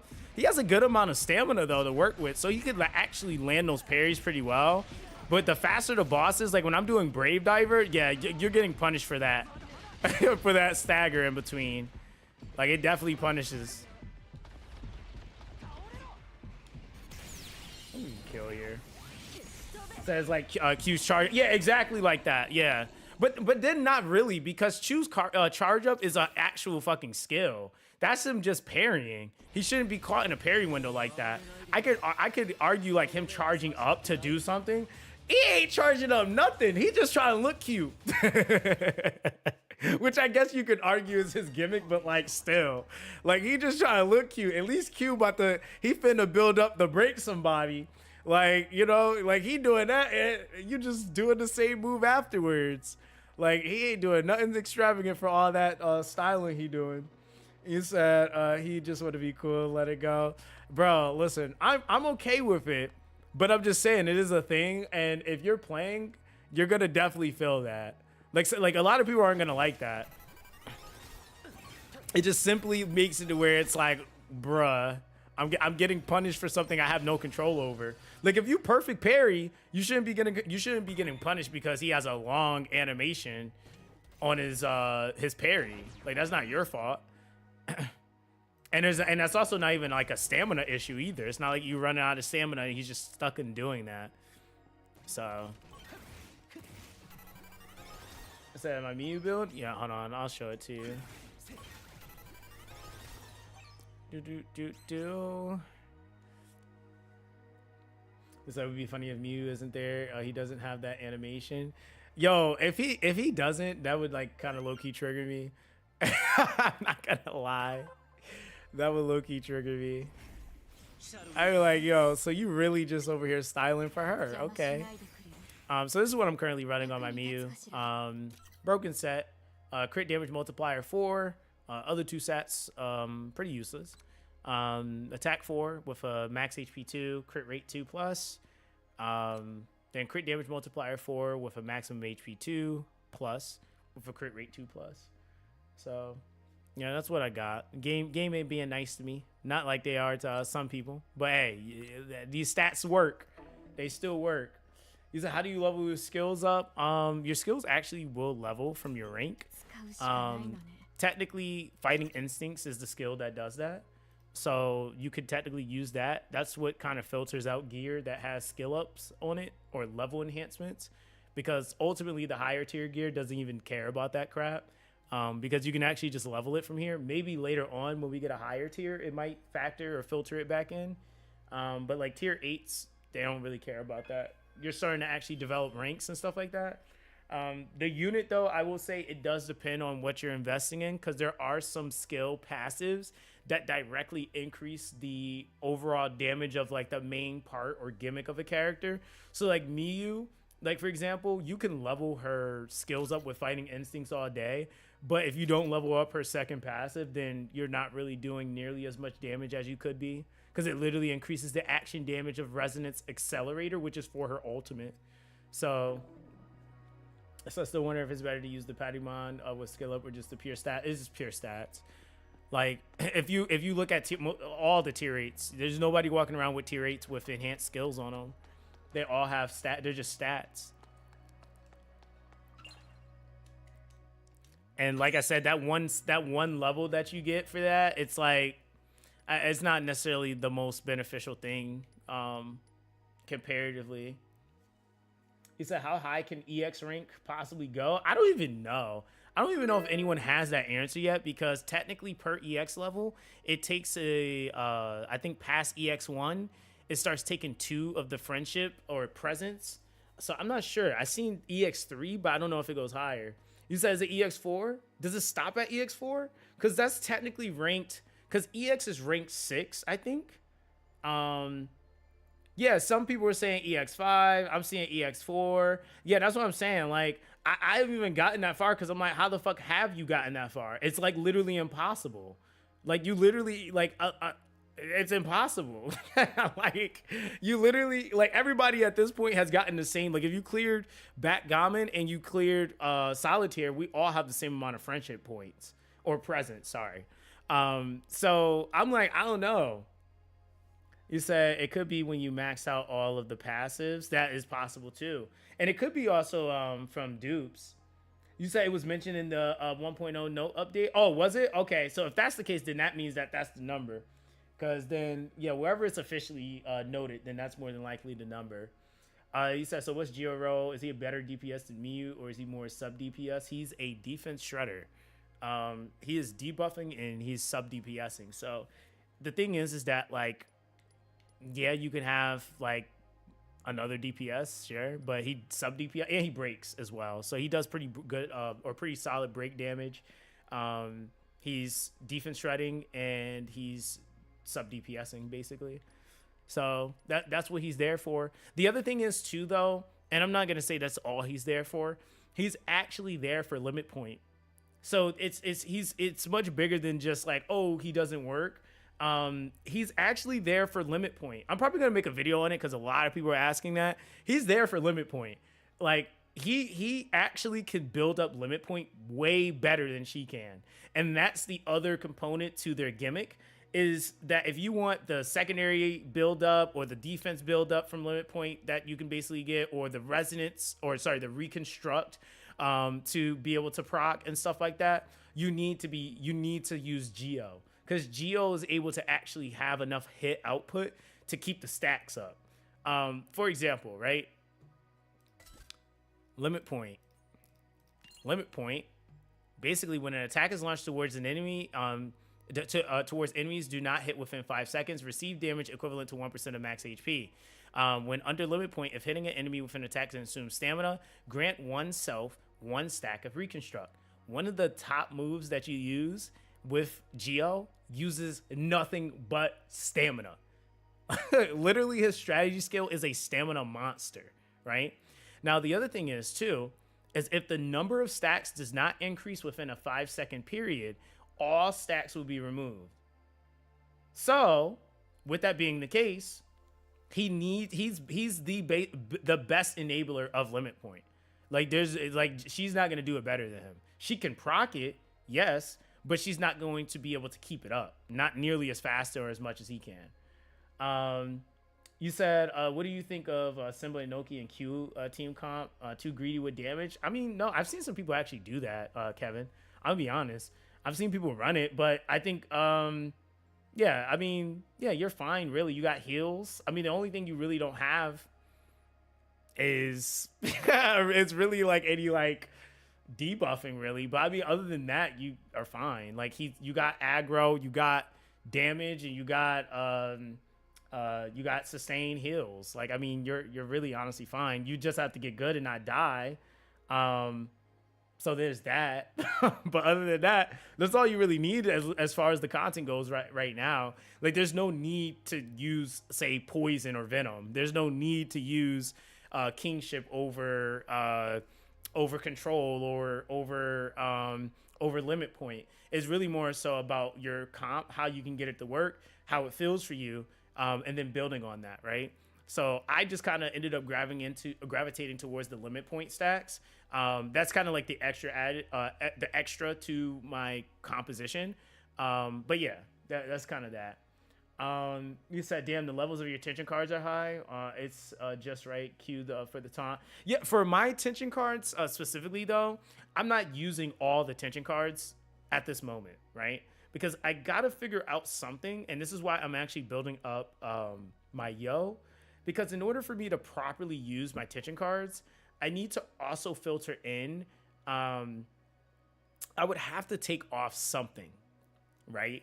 Because I would need to have something to filter in to help out with my ability to break, but also keeping up with tension, like building up enough tension. So really, there's not really much I can do tension card wise for the breaking portion.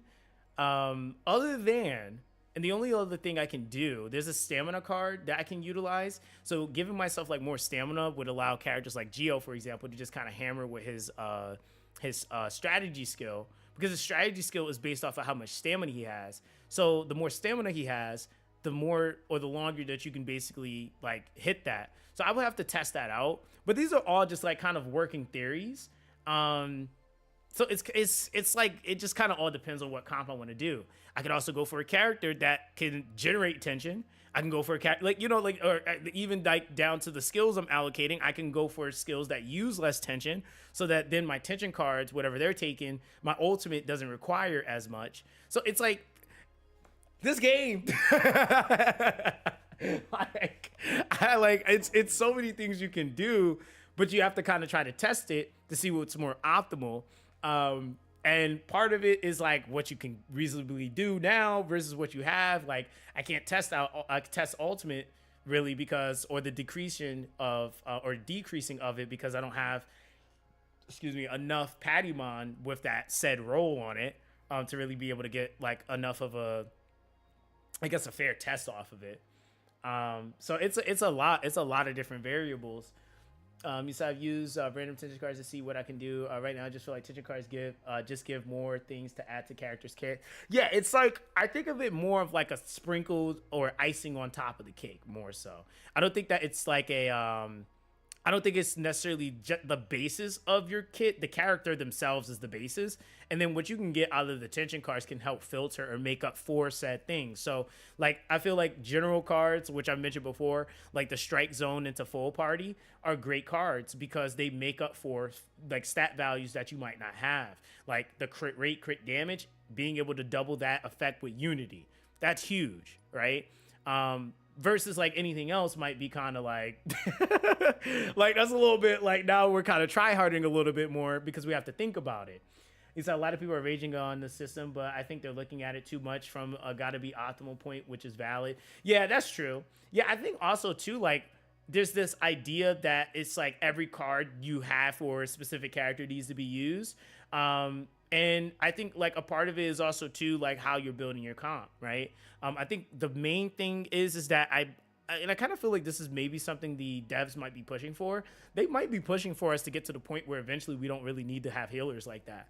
Like I think they're really trying to push that envelope of people just getting good, because I noticed that like if you say like for example, let's say you're the player that like I'm gonna go in here and I'm gonna learn the gimmicks and I'm not gonna need any heals. Your team is going to eventually look way different than someone else's team.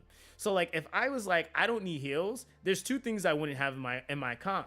I wouldn't be using a healer, and then I wouldn't be using cards that like help heal me. Same thing with like the ferocity. Like if I knew I wasn't going to die, then I can change my strat at that point and not use and take up a slot using ferocity. I could use something else. So it kind of like it like really all depends at that point on what kind of player you are. So I feel like EX, which maybe might be the big barrier right now, EX seems to be for players that really are just at a high skill level because they're playing with certain characters that allows them to not utilize certain things that basically would need lower tension values in order to be able to use them. Because realistically, if you say are using like a full send DPS break team, you're going to be building tension up so fast that achieving EX and achieving phase 2 is probably not going to be that crazy. But if you're using like something that's going to try to help sustain you, but then you're also using up cards at the same time that's eating up everything per hit, then it's like like the per hit cards eat up so much tension. Then you got to look at how much tension does that character use. And then is that character a phase 2 alter? Is that a phase 1 character? Like it's so many different like things that kind of go into it. So it's like I think it's also too like maybe even application, like when is it necessary to be going into EX versus not, right? Like that's another thing that also I think is kind of like a factor too. And it's just a learning curve, like I feel like. So I'm starting to kind of try to find things that I can make use of EX, but I'm also trying to find ways to like get to building up EX quicker. So it's just different to each team too. You said detention for EX is mainly mainly for big boss fights. That's what it does seem like it's more so for than anything. Cause like even on like some of like are you gonna be like trying to EX all the time on like a group of ads? Like, I mean, you could try. Like I guess you could try, but I mean like realistically, like it just all really depends on what you're playing and what you're trying to execute. Yo, what's up, Right North? I wish I knew what you were saying, but I appreciate you for being here. Hold on. Let me actually do something real quick. Let me see. It won't let me copy your comment, but I appreciate you for being here, Right North. It's I think bossing you need a whole different setup than for normal stuff. Oh yeah, definitely. I technically do have two different builds, one for farming and one for when I'm doing like boss content. I'm just not really using it right now because I'm just trying to level, but. And these are bosses I'm not really struggling with. He's like getting good also requires you to constantly be locked in, which is tiring. It's nice sometimes to slow down and have a chill time grinding rather than being super sweaty. I mean, to be honest though, like if we're being real, like the only times you really need to lock in is when you need to do something, right? Because like if I'm being honest, am I locked in fighting Shark and Brave Diver right now? Not really. I would say am I locked in when I was trying to fight solitaire? Kind of, but not really. Because in reality, I don't think it's nearly as much of an emphasis for me to clear it because I already cleared it. And it's like that one initial clear, you don't have to really clear it technically. It's just nice if you can, but you technically don't need to. Like, you don't get any reward for it. You just get EXP, which realistically, if you just want to chill, you could just do what I'm doing and go fight Shark a billion times and just level. Like, it's really just more sweaty at that point if you want to do it that way. So yeah, there's definitely like a lot of things I feel like you can do to just kind of chill in the game that isn't inherently like I'm sweat festing it, right? Which that's kind of what I'm doing now. Like I'm kind of just chilling, but so sorry to ask again, you know, so I know this is off topic, but I asked because I don't know where the final blue rose, the one quest for the Madam Bonnet. I don't even know where that's at. I don't even remember what rose I'm on. I don't remember what rose I'm on. I think I just did the yellow one. I don't even remember which rose I'm on. You said, what's the first clear solitaire give now? It's always the present box. The present box is determined though, or the reward you get from it is based off of what units you use to clear that red limit boss. So it's the same stuff if you use the same team, for example, to do like backgammon. So it's nothing crazy.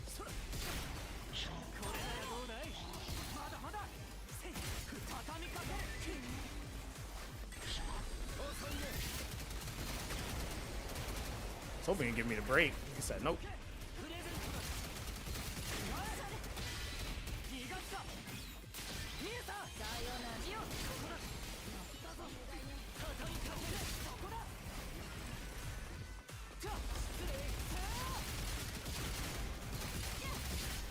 So you're just not gonna build up your crystal fully?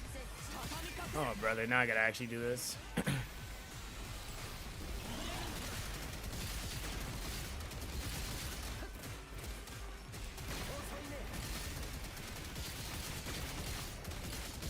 So Miu just doesn't win. Okay, I'm like, when you gonna drop your crystal?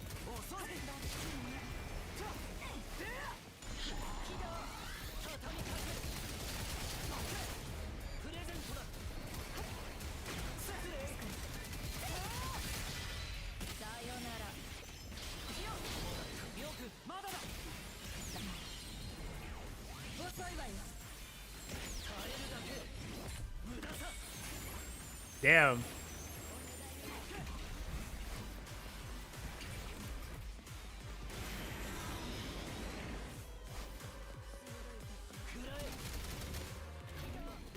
The anime couple, bro. I'm telling you.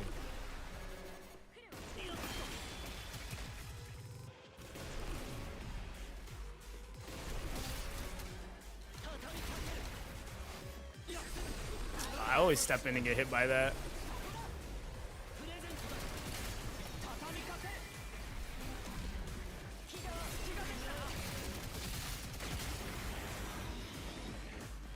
So can you change your Geo stats for a bit from attack to stamina for the next fight?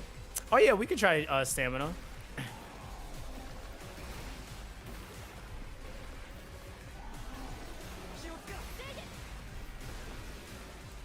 Move, Miu, you're in my way.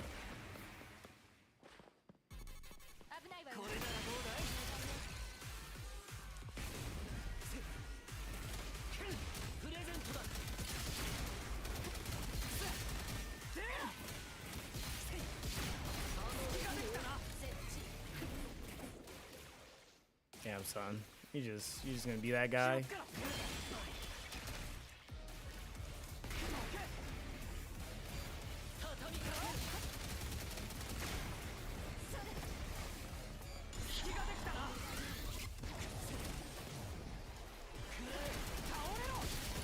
That was interesting. That was like a side dodge.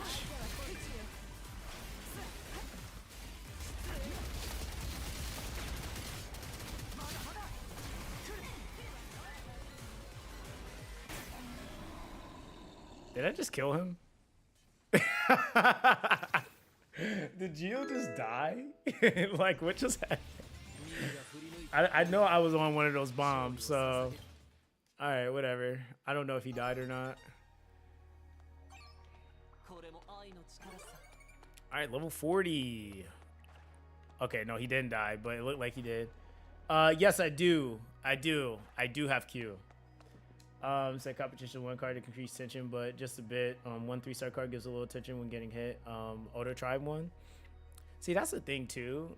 It's like there's certain cards where I'm like, damn, like, am I gonna be really getting a lot of use out of that versus not? There's one card that's kind of nasty. I'm gonna be dropping a video on it because it's kind of like gonna happen no matter what you do. Like it's like guaranteed to happen.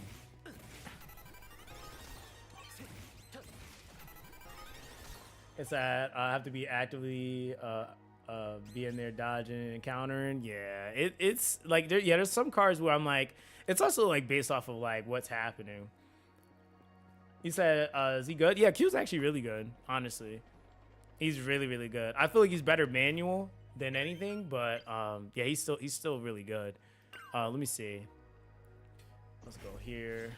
So how do you exactly break enemies? Is it based on breakability on the character or their attack stats? Yeah, so there's certain moves. So each move will tell you how much break you basically can get off of it.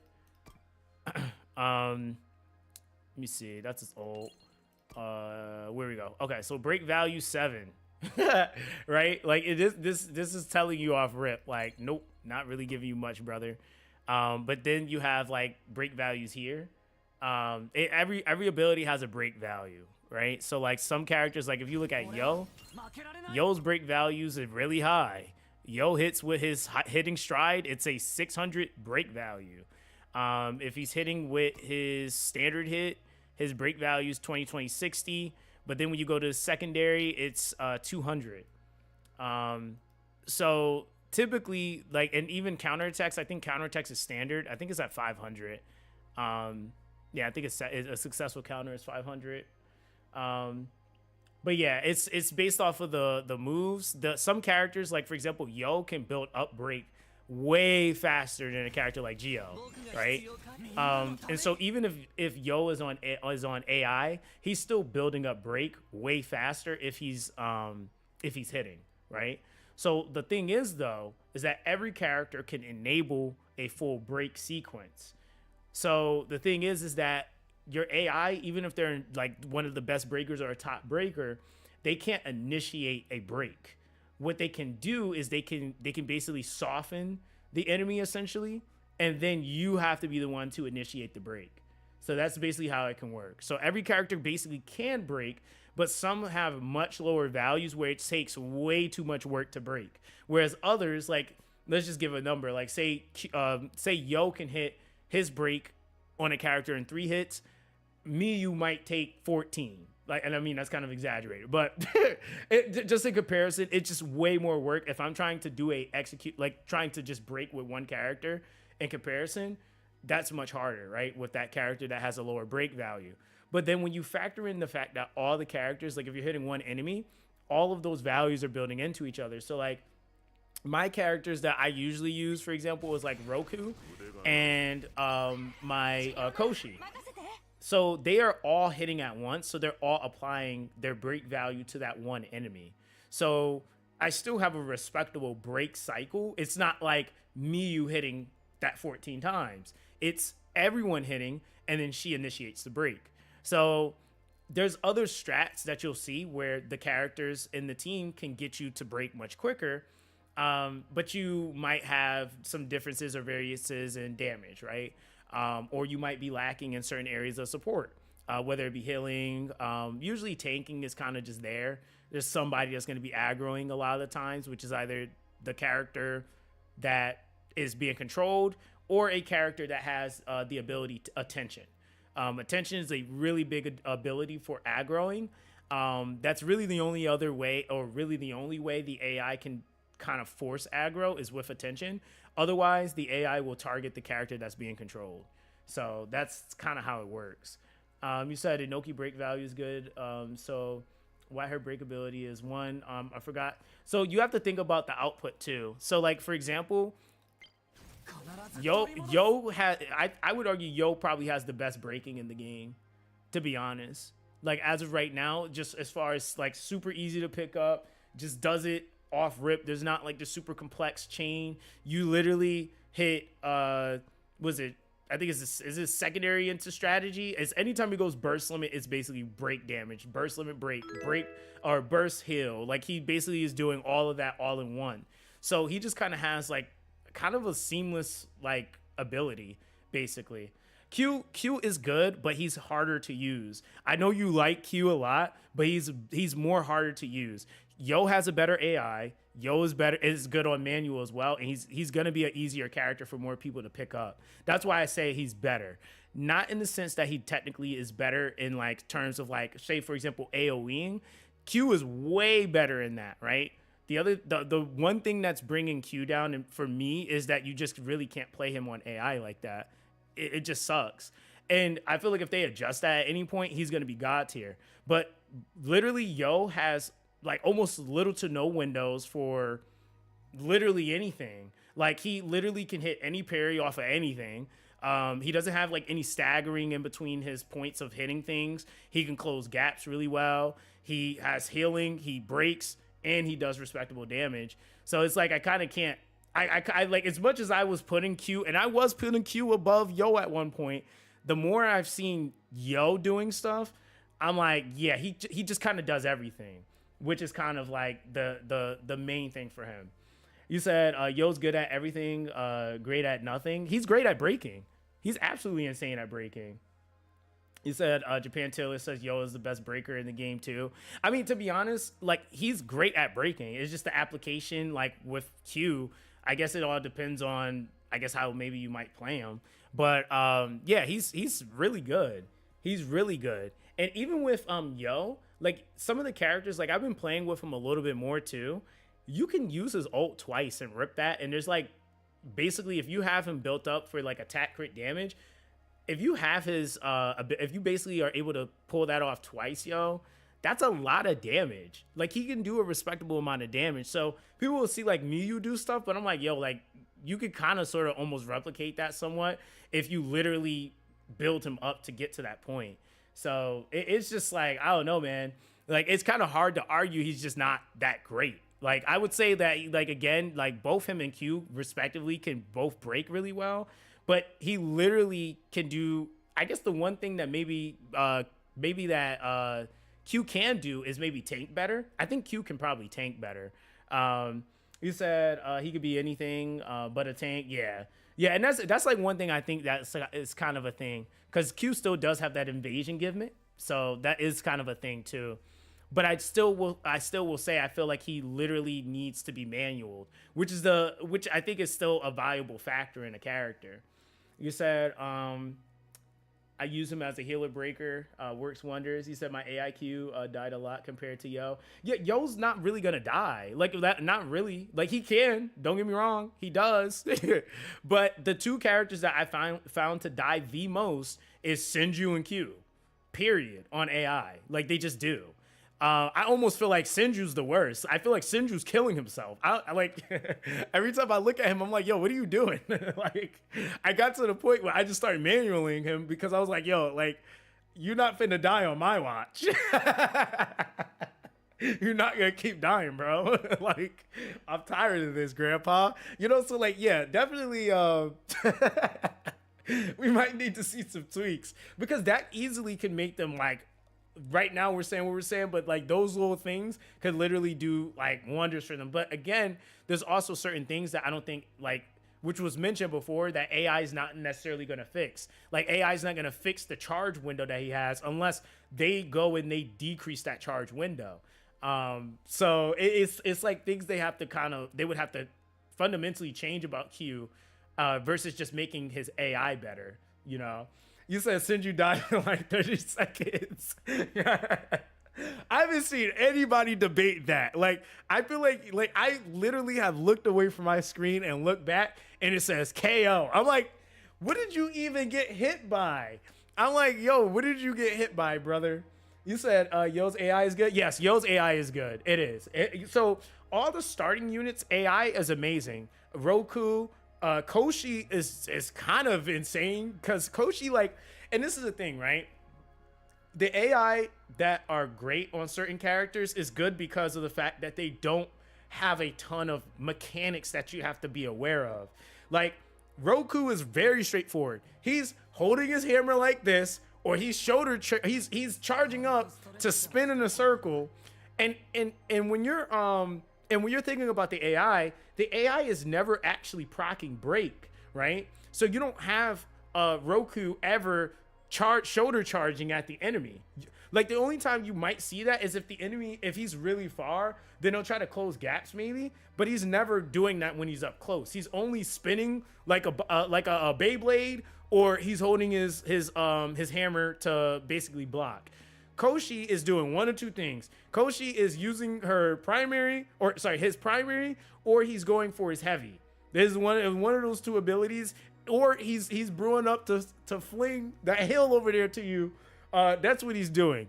Yo, same thing. Yo's literally doing the which is just a seamless string. You got your primaries, you go into your secondary, you go into your strategy skill, and the strategy skill is like a small window that only can happen when you build it up for the burst drive. So it happens, he's done with it, he's back to the beginning of the string. So it doesn't really take much time for him to do his window. So it's like they have very seamless I would say like really seamless jobs for the AI to be in control of. Like the AI doesn't have to do much to get them to work. Say Kochi be spamming that splash. Yeah, the splash too. Yeah, that is true. Yeah. You said send you a Q on AI like people's hamsters dying when you That's messed up. That's not even funny. Yo. Yo, that's messed up. You said Sinju's attacks are too wild and floaty, so the AI can't adjust.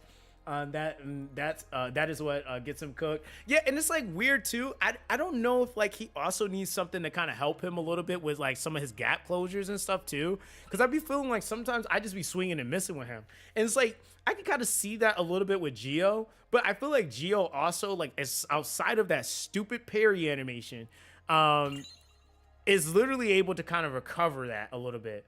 You know, like he doesn't really have like, and he's able to kind of like, okay, he's punching, he's not like, right? Like it's not really like this drawn out thing.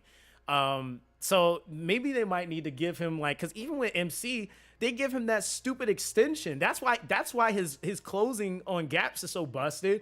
Cause he literally gets, his back gets bigger. So it literally extends his range. So it's like, he's not gonna not hit anything at that point.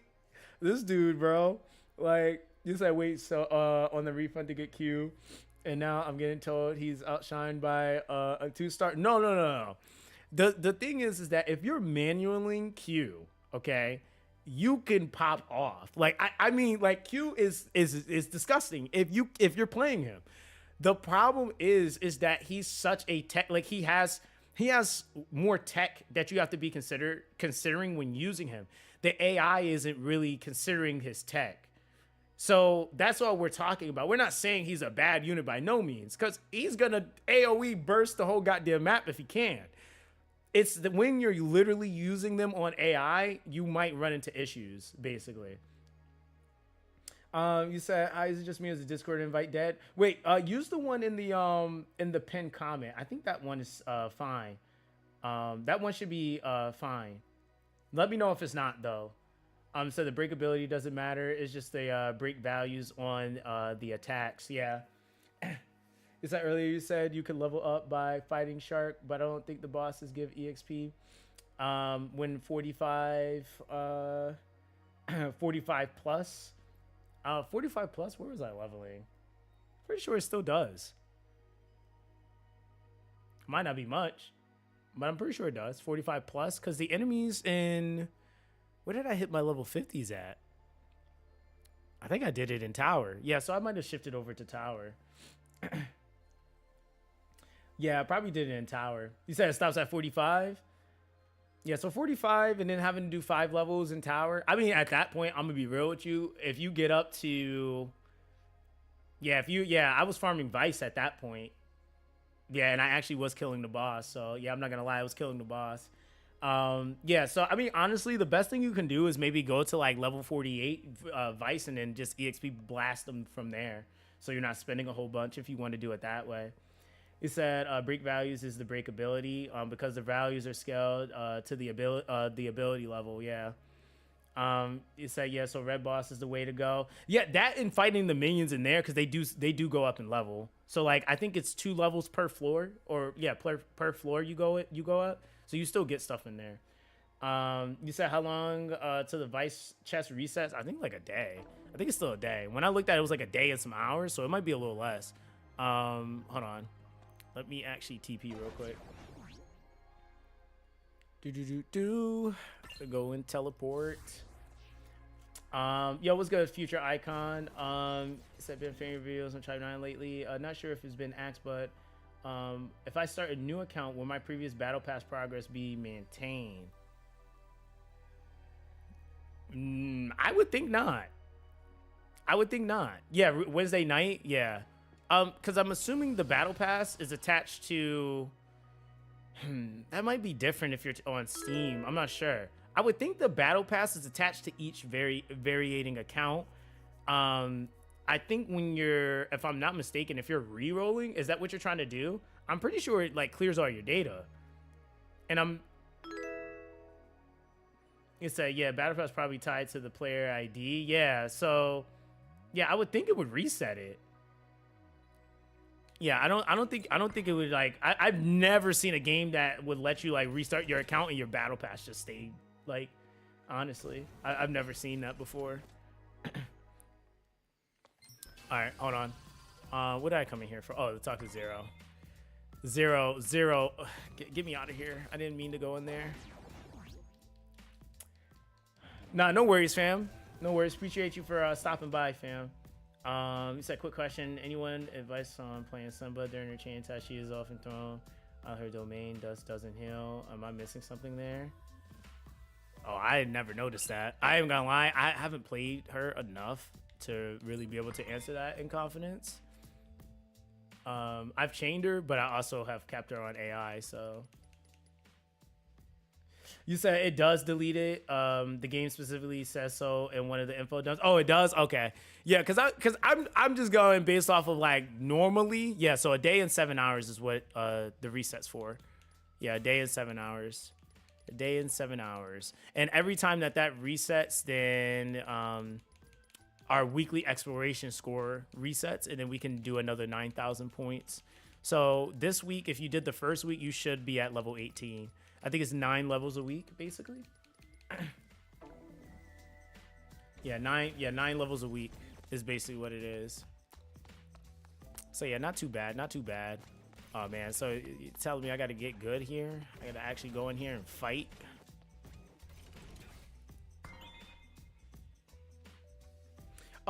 Sorry, he was saying that whenever he does his the chain skill, it actually will take them out of the field. I guess it resets the field. So then you don't have any healing. So I'm assuming all you really can do at that point is just reset, like rebuild the domain thing back up.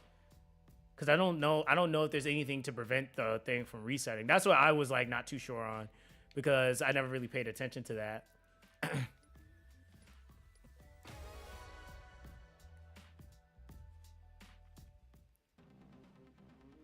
Oh, that's right. Yeah, you're right. There is the reset with the secondary. I forgot you can fucking move it.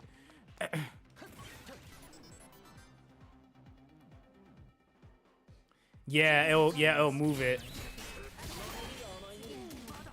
Let me go swap characters. Oh, come on.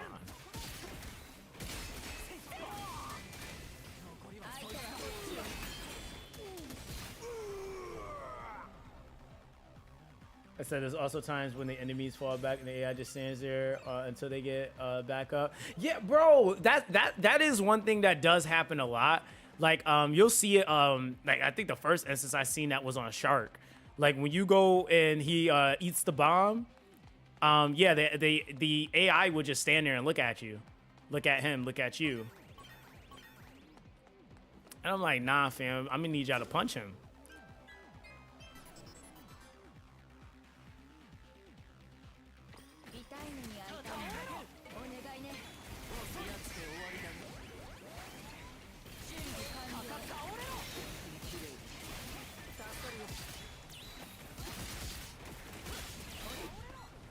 How'd that hit me? Whatever.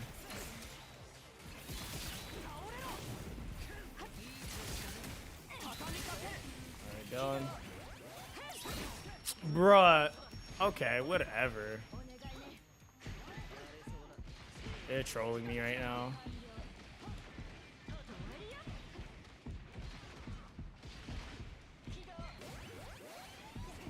Isn't it funny how my my units have no HP loss? Okay, I died from his explosion. We love that. Get off me. Is that new? I don't remember you doing that. Of course. Yeah, that I don't remember that move.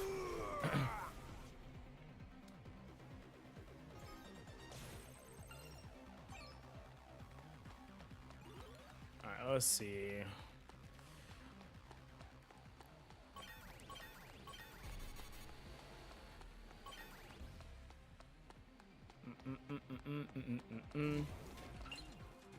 That's 51 chests still? Holy crap. What way though? There's no way. Like, where are these 51 chests that I'm just magically not seeing? So exactly on mobile you have to hold for 3 seconds to switch. That crap gets you killed most time. Yeah. I wish there was a better way of swapping, really. It's like it's there, but it's kind of, yeah, it kind of is inconvenient.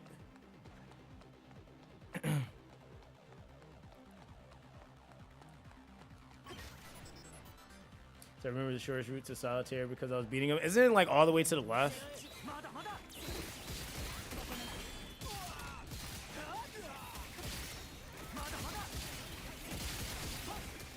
Yeah.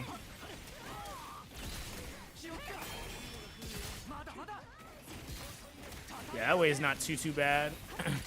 I'm also like trying to level, but I could just like try to just run at a boss and level from doing that, but I know I'm also missing some chests, so that's why I'm still trying to kind of run through here. Yo, I feel like I've been in this specific pathway like a billion times.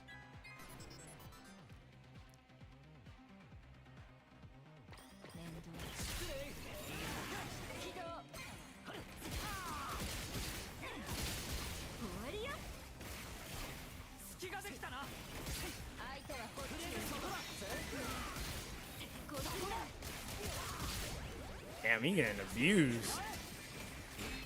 If that ain't bullying, I don't know what it is.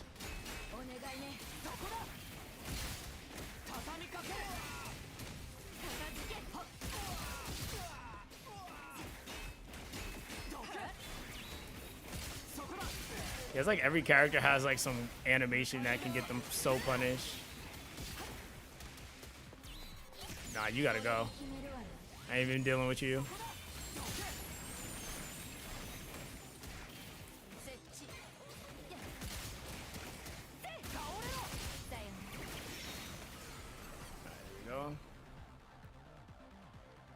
So it would be nice to have this legend on console. That would be sick. It definitely would be more players too. So I think that's why they're rewarding us for exploring now. Yeah.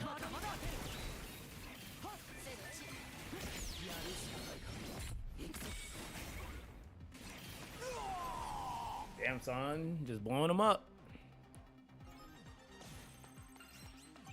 This is why getting fuck, I wanted to sneak attack. It should be. I think that's what they said. It was the 5th, right?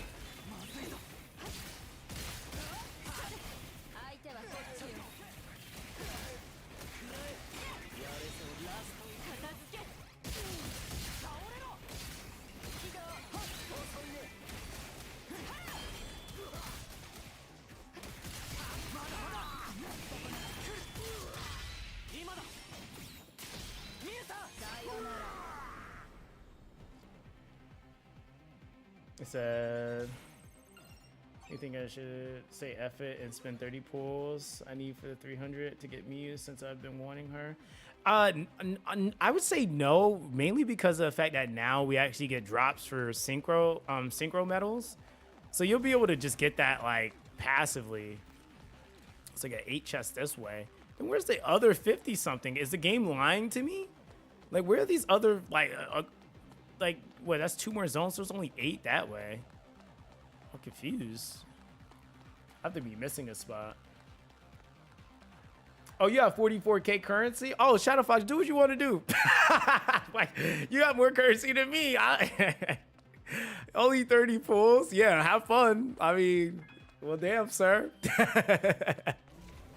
There you go. This is the one. I was like, I know that I'm not tripping. Yeah, so, yeah, you got more currency than me. Yeah, go ahead, live large. Yeah, I mean, you don't know. I mean, you never know. The rates are boosted, so we gotta go that way. Yeah, you never know, fam. You never know. Why?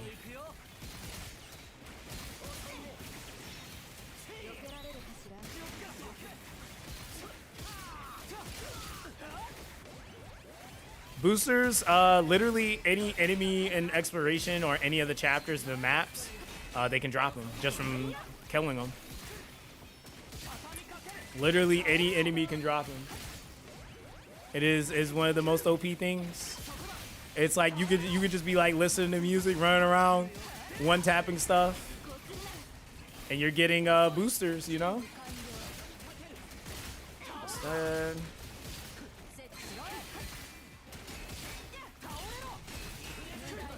Oh man.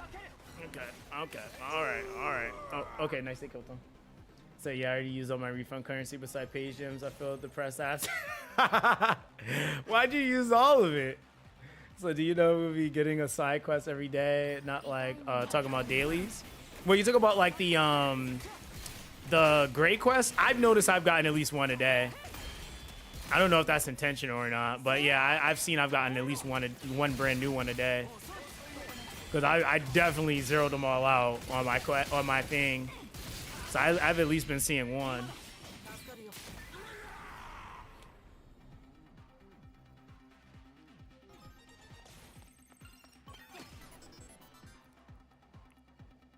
I said I've gotten one per city per day for Great Quest. Oh, one per city per day. So what? That's 2. Okay, that's not bad. If that's how they have it. I know I'm kind of a sucker because I'm always in Monado, so.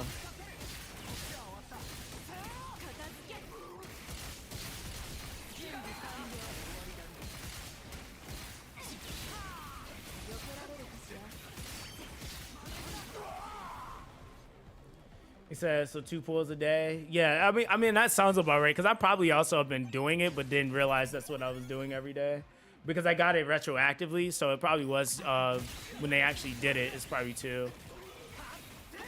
Actually, no, I did 2 today. I actually did get 2 synchro medals today.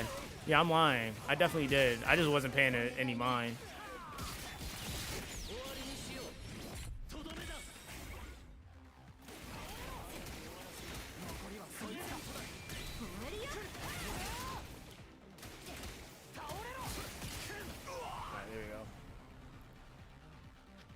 He said, I hope I didn't miss some of them. No, you should be fine, honestly. Because there's some that are like mainstay that I think are like just kind of part of the game that you just need to do anyway. Or that we all have to do.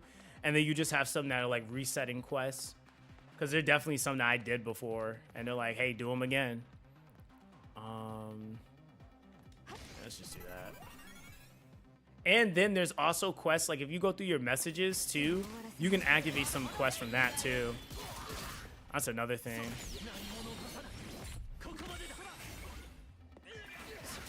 Yeah, you can definitely activate some quests from reading all your messages. So if you're one of those avid non-message readers, then probably want to do that.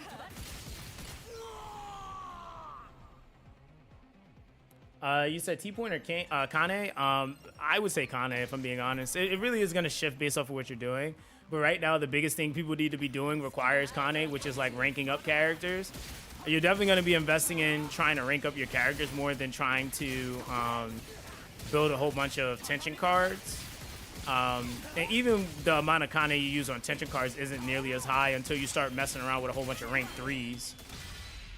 So, yeah, you can farm Kane, but I mean, to be honest, like it's better to just burst it, and then you could always swap your dailies to T-points. Having a whole bunch of T-points just sitting there isn't really helping your yield or amount of output you have to do to farm Kane. So yes, you can farm it, but that means that that's X amount of time you have to put in to farm it.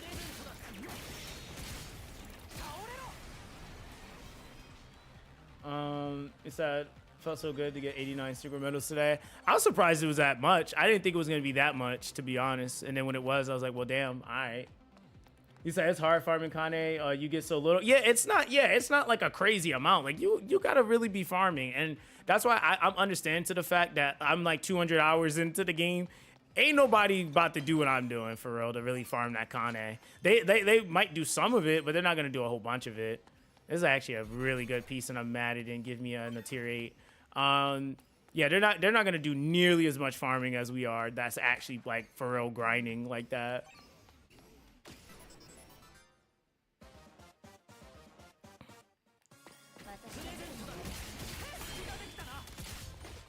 Because if you're doing it, then it's not bad. Like I regularly am ranking up and leveling stuff, but I'm also playing all day, so I can't really say that that's what the average person's gonna do. I know why they don't do 10K. 10K, we would be abusing that, I ain't gonna lie. But then again, it probably wouldn't matter nearly as much because it's not on everything.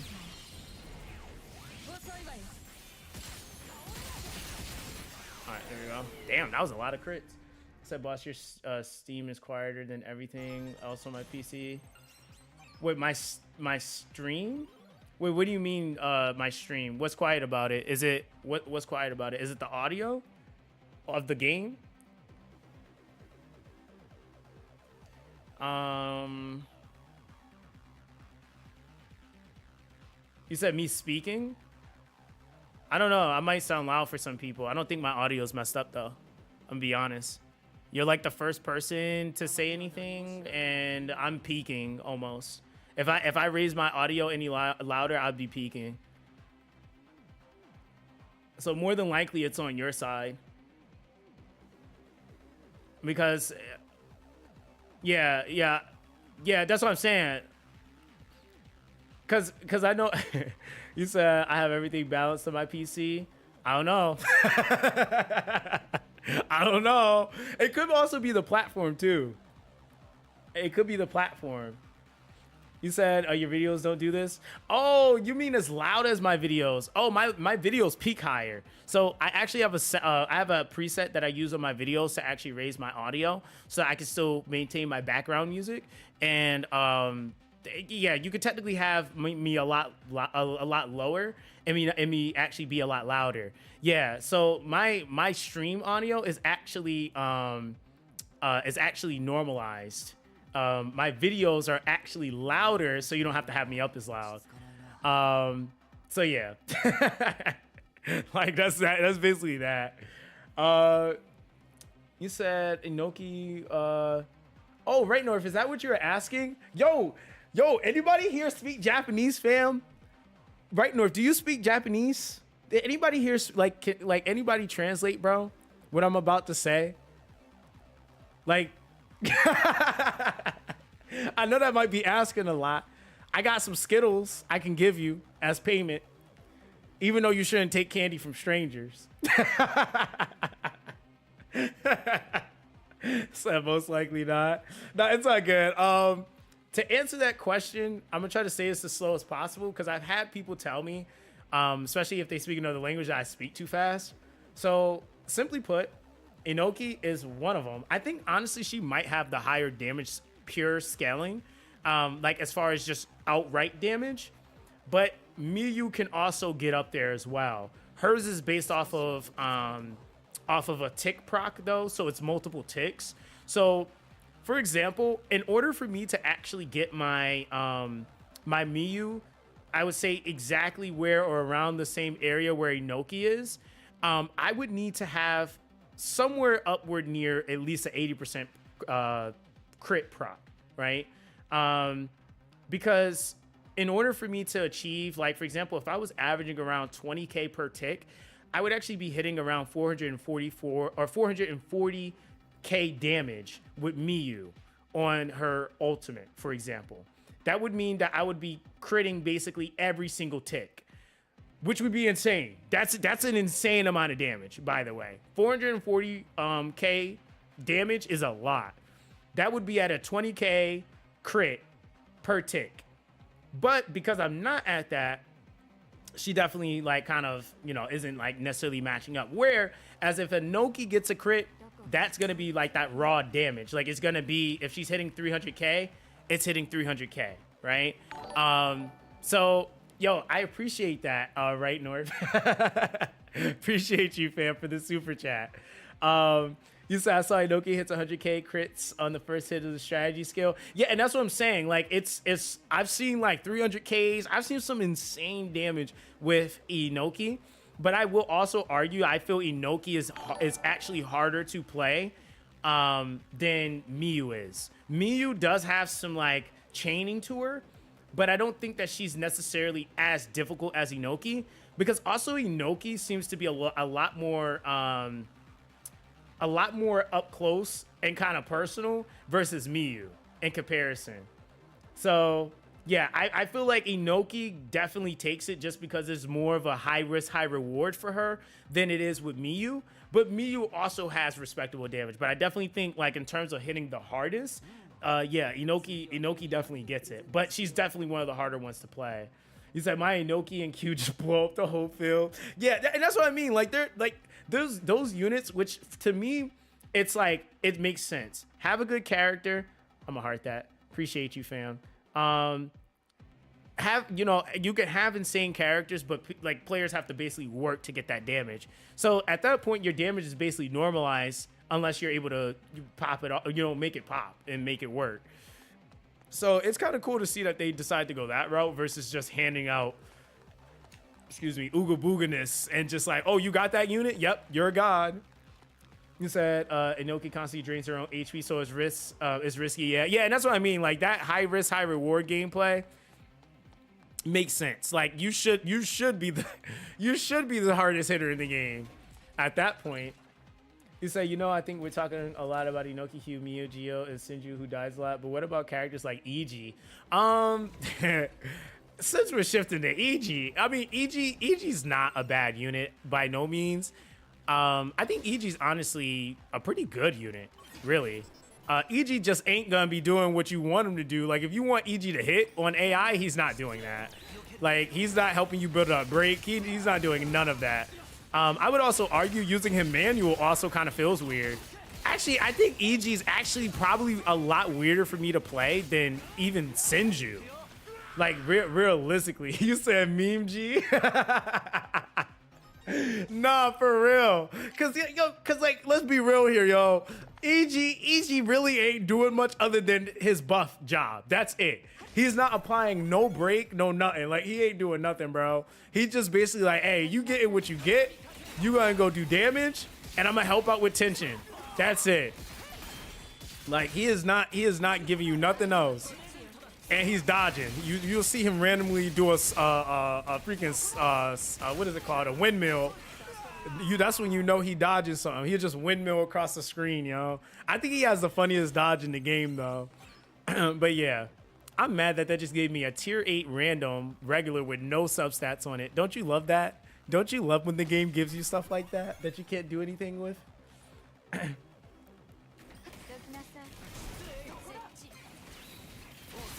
Yeah, because some people are trying to argue like, oh, EG can just tank. I'm like, he can. He can definitely use attention as well. But he just doesn't really have, like, you definitely would need to build some damage cut into him so you can get some more damage reduction so he's not taking full brunt of hits and stuff like that. You say he's distracting enemies with his fabulousness? Ichimori 2025 quote. Nah, seriously though. Honestly, I was one fight, I was watching him because for some reason in my head, I just thought he was doing something else other than what he was doing. And I looked at like him in the corner of my eye and I was like, wait, is this man dancing right now? And I stopped everything to turn and look at him. And he over there doing every meme emote you could think of. I'm like, yo, this man is really over here dancing. You say he could be fabulous. Yo, Yo, sorry, you're stupid. He said he could be fabulous on the bench. Yo, that's mad funny. He could be fabulous on the bench. It's hilarious. You said bringing EG into the topic really make the chat livelier. Yo, EG is but EG is like, he really is a meme character. He really is a meme character, man. But he still does he still has a really like dope role. He really does. It's just funny. It's just funny how he plays.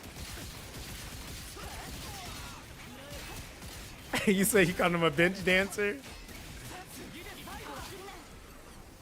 Hey, listen, you can ride the bench and still win a Super Bowl ring. That's the crazy part. You're still a winner. So, hey, man, just wanted to show some love and say hello. Nice seeing another Tribe 9cc Inoki player here. Yo, Godfather, what's up, fam? Listen, man, I'm going to actually want to do something with the CCs that's on Tribe 9. I actually want to do something fun. So yeah, if you have time, hit me up on Discord. I would appreciate that. I've already tried reaching out to some people, but I haven't seen everybody yet. There's still some people I'm just now realizing actually make content on the game. There's some people that's like, they're like throwing a sponsor video up, and then there's people that's like making content regularly. So I'm just trying to figure out who's who. But either way, man, yeah, definitely hit me up. Definitely hit me up. I'm trying to do something really fun with everybody because it's fairly nice to see how the community's fleshing out, and like everybody's just vibing, making their content, man. So I definitely think that would be great for the community. Kind of come together and do more stuff too. So it said, ran across your YouTube video, been using your Never Die team. Yo, what's up, Effect? Appreciate you for stopping by. Listen, hey, there's a lot of community that went into that team. But no, honestly, yeah, Roku, Koshi, yeah, they give you some pretty good starters to start out with. But yeah, Godfather, appreciate you for stopping by, fam.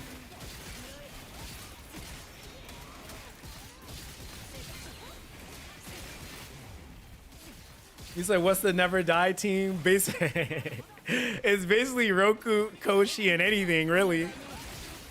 I mean, you could really throw MC into that. That team really honestly shouldn't die.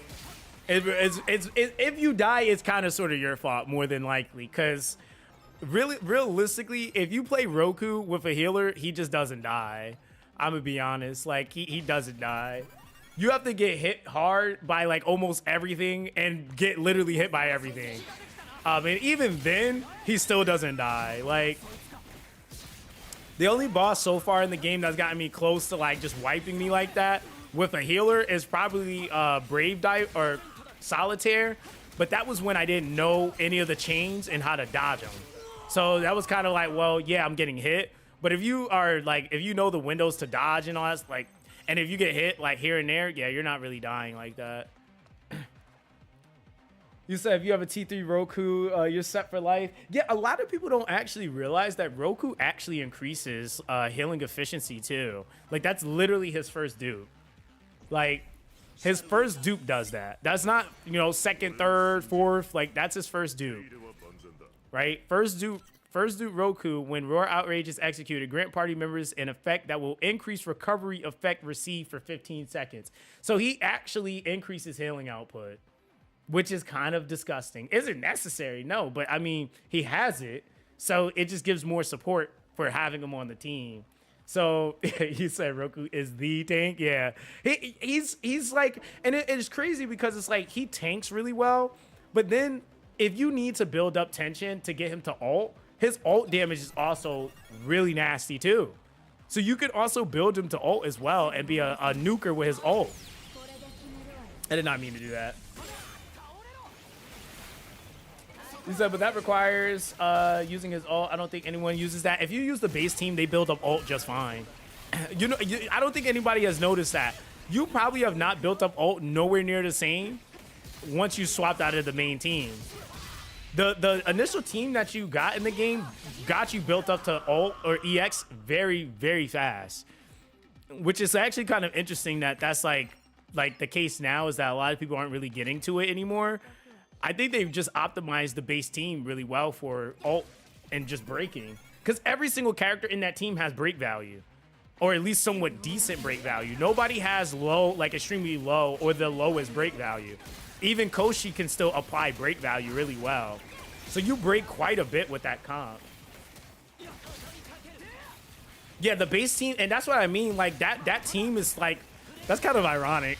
Like you make the base team hella like meta like that, it makes zero sense.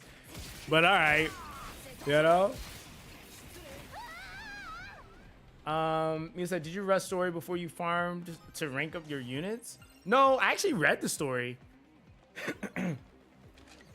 Nah, I did rank way after going through the campaign and stuff like that. Like I actually did missions. That's not a bad piece.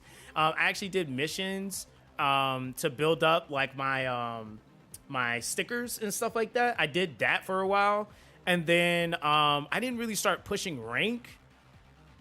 Probably not until really after I beat Backgammon, and that was almost closing the first full week. So I've been like farming rank more so this second week than anything. Not really so much the first week because I was really trying to get those quests cleared. It was like the 600 fights you had to do, which we had to do manually because it was before the update that they decided to implement, which made it to where you could just kind of insta-kill enemies. So that was great. We had the Fractal Vice completion. So I did that on Backgammon. And so that was the only way to actually get to level 50, which now that's changed. So yeah, I kind of had to do everything the harder way. Most of the day one players at least had to do it the harder way. So you said the story's good. The VAs did such a good job. Yeah, I mean the story like is really good story. XB matches I like because it kind of felt like more story, but anime like hyped up cutscene style. Like it wasn't just like we're just standing there looking at dialogue. Like it's actual stuff happening. Yeah, you can take your time. Like really rushing is, I mean, there's no real need. There's no real reason to really. Like if you want to get caught up to everybody, you can. But if you want to enjoy the story, I think that that's definitely more worthwhile because there's a lot of things that there's a lot of value you can get out of paying attention to the story, to be honest. Especially now that they got all these damn Easter eggs and random stuff people are finding. That kind of hint at some stuff too, which you might end up finding something that nobody else realized. Oh, dude, Tony Hawk Pro Skater when I was in middle school. Yeah, I played Tony Hawk Pro Skater when I was in middle school. God damn.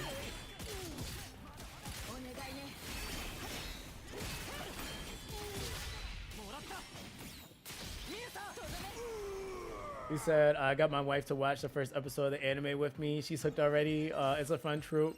No, that's dope, dude. I mean, honestly, it's nice to see the couples coming together, too. I've had a few people. You know what's kind of ironic is that normally, like the way, the original way I built this channel, those that were there from Dislike, man, talk about an interesting 4 years, but or 3 years, really, but it's 4 now. But when I originally built this channel, I basically did almost everything with my girlfriend. So if I was streaming, my girlfriend was always on stream as well. So my girlfriend is basically the Gacha queen. Her Gacha luck is insane. I'm gonna be honest. Like it actually doesn't make sense. So it started out as a troll. Like I had her on a video. I was just trolling. She got a whole bunch of good stuff. Then I had her come through for a stream. We pulled on probably like 50 accounts. Almost everybody left with something like really OP. And I was just letting her pull. So then it kind of became a standard norm in the community where she had to come through to all the streams. They're like, no, I'm not pulling unless Miss Zox does it. And I was like, damn, okay. So I started having her come to the streams all the time. And yeah, that's actually what led to a lot of couples starting to come to my channel. So when I was playing Dislike, I had a lot of couples that would just come through and watch my stream because we were always doing it together. And she would only ever come for the summon sessions. That was like the biggest streams I would have on the channel. And people would not miss them because they're like, nah, she's about to pull this. No way she's going to pull this character. And she would do it every time. I'm like, I might have to bring her back at some point. But she's working in healthcare. So she's working in the field that she loves. So she just did that because she wanted to and she loves the community. But she does her own thing, like in her own respective field. But whenever she's free, she definitely still tries to stop by and stuff like that. But what I'm going to do, though, I'm definitely this weekend, actually, probably do 2 showings on both Friday and Saturday of the anime. So people that can't watch it can. And I'll just show it in the Discord so people can see it. He said, that's awesome, man. Glad to hear you got someone. Oh, yeah. Nah, listen, man. I'm not saying that to flex or nothing. I'm not. Because my girlfriend is we're very polar opposite. Like, she's not a gamer. Like, I'm telling you, not like right now. She doesn't really understand none of the stuff we talk about. That's why I said she only would show up for summon sessions. Because we would be talking about, like, the stuff we're talking about, like, parrying and countering and all that stuff. As soon as you start talking like that, you lose her. She doesn't, like, her brain just checks out. She doesn't know what you're talking about. So she's not a gamer. Like, a lot of people are like, oh, you got a gamer girlfriend. I'm like, no, I don't. like her idea of gaming is Candy Crush. Like, seriously, I'm not kidding you. She's like, I'm a hardcore Candy Crusher. I'm like, who the hell even calls himself that? But she does. So, hey. You said, yeah, that's my wife on Merge Dragons. You said faker of Candy Crush. Bro, my girlfriend is on, like, I don't even know. She's in, like, the upper tens of thousands, maybe even 20,000 at this point on Candy Crush, bro. Like, it's not even funny. It's a lifestyle for her. It's genuinely a lifestyle for her, bro. Yeah, Merge Dragons is another game, man. Like, if it's a puzzle game or a merge, yeah, my girlfriend probably will play it. She just downloaded something else. It was like a Candyland puzzle game or something. I was like, bruh. She always is playing something like that. He said IGN, just released a trailer. Now 4 hours again. It's a 3+4 all remastered, revamped on YouTube. Oh, I'm gonna check that out. Damn, that's crazy. Wait, so they released something wait, you're talking about like the Tony Hawk Pro Skater remastered? That's like scratching a part of my brain that I haven't used in in a really long time. Like, what the heck? Okay. It's like, I don't understand Merge Dragons. There's not even any gameplay with the dragons. Hey, if they love it, then we like it, right? That's I guess that's it, right? Like, because even Puzzles and Dragons, like, I played that, but that game, like, I remember when Puzzles and Dragons was out, that was a huge game. You said a nostalgia trip. We're gonna go on a nostalgia trip, man. Dude, honestly, like, I'm gonna have to react to that video at some point because I have not seen anything about Tony Hawk. Jesus Christ, I remember the last time I heard Tony Hawk brought up. All right, Solitaire, you beat me 2 times today. I ain't having that mess today. Not for the 3rd time, brother. I always miss that first counter because I'm over swung. Okay, that's cute. All right, let me place my crystal before you start acting. What? All right, whatever.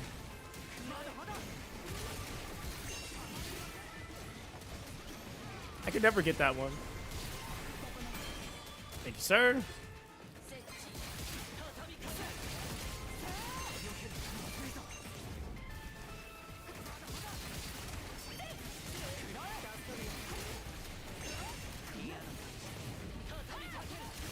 It's like I always like overshot that.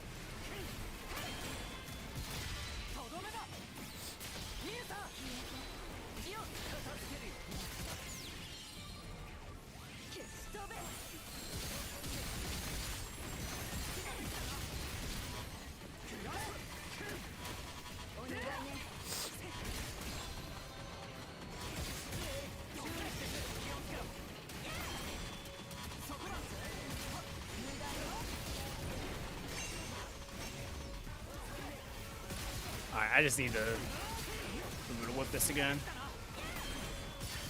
There we go.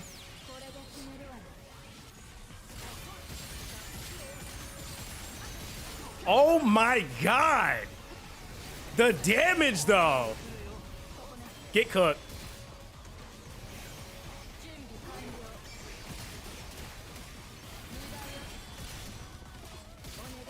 That was faster than last time. Goodbye. Yes, sir. It's I'm so tired of purple tier 8 pieces taking up my butt. That was just me. Dude, I've been getting tier 8 blank pieces. The normal ones. I've been getting the normal ones eating my buff up. It can't even roll with substat. I'm like, bruh, that's messed up. Like, it's messed up. I'm like, dude, you don't even get substats on this. I'm like, dang, dude, y'all gotta treat me like that. You said, can you show me your cards after this? Yeah, I'm not even using my actual cards. I should be. I just got some random stuff on right now, but let me see. It's in here. I meant the best tier 8 we can get. Wait, you said it's 2 gold and 1 purple the highest tier? Yeah, I think it's 2 gold. Yeah, 2 gold, 1 purple. That's the highest that I've seen. Period. I haven't seen 3 gold anything. But yeah, full party strike zone. I'm using the setup, which has limit point in it, ferocity for the extra res, and then gem of flames. You said, have you seen the memes for the for the rat death noise? I don't know why the rat screams so loud, but it's like, I just think it's to troll us at this point, because like it's kind of unnecessary. You said I'm gonna start leveling Mew after farming chest for fractal. Yeah. Mew's busted, dude. Like she's nasty, man. Yeah, as long as you have proper crystal management and you just remember to put that back down, because if you use your ult, the crystal disappears and you have to put it back down. But yo, even typing it out, God, I can literally hear the damn noise. It's like reading it in my head. That's funny. You said, I like to imagine them in a meeting and go make it louder. Yo, that's mad annoying. Like, it's funny because I will like intentionally kill something else so I don't have to hear that rat scream. The only problem you have though is when it's only rats in the fight. Then you have no choice but to hear one of them scream. So I'm just like, man, all right, whatever. But the memes, I'm gonna try to find some. But I've been looking at Reddit. Man, the freaking Tribes 9 Reddit, yo, they be having me dying with some of the stuff they be posting in there. Yeah, Reddit be having all the memes. I'm gonna start a meme section though for Tribe 9 so people can post their memes.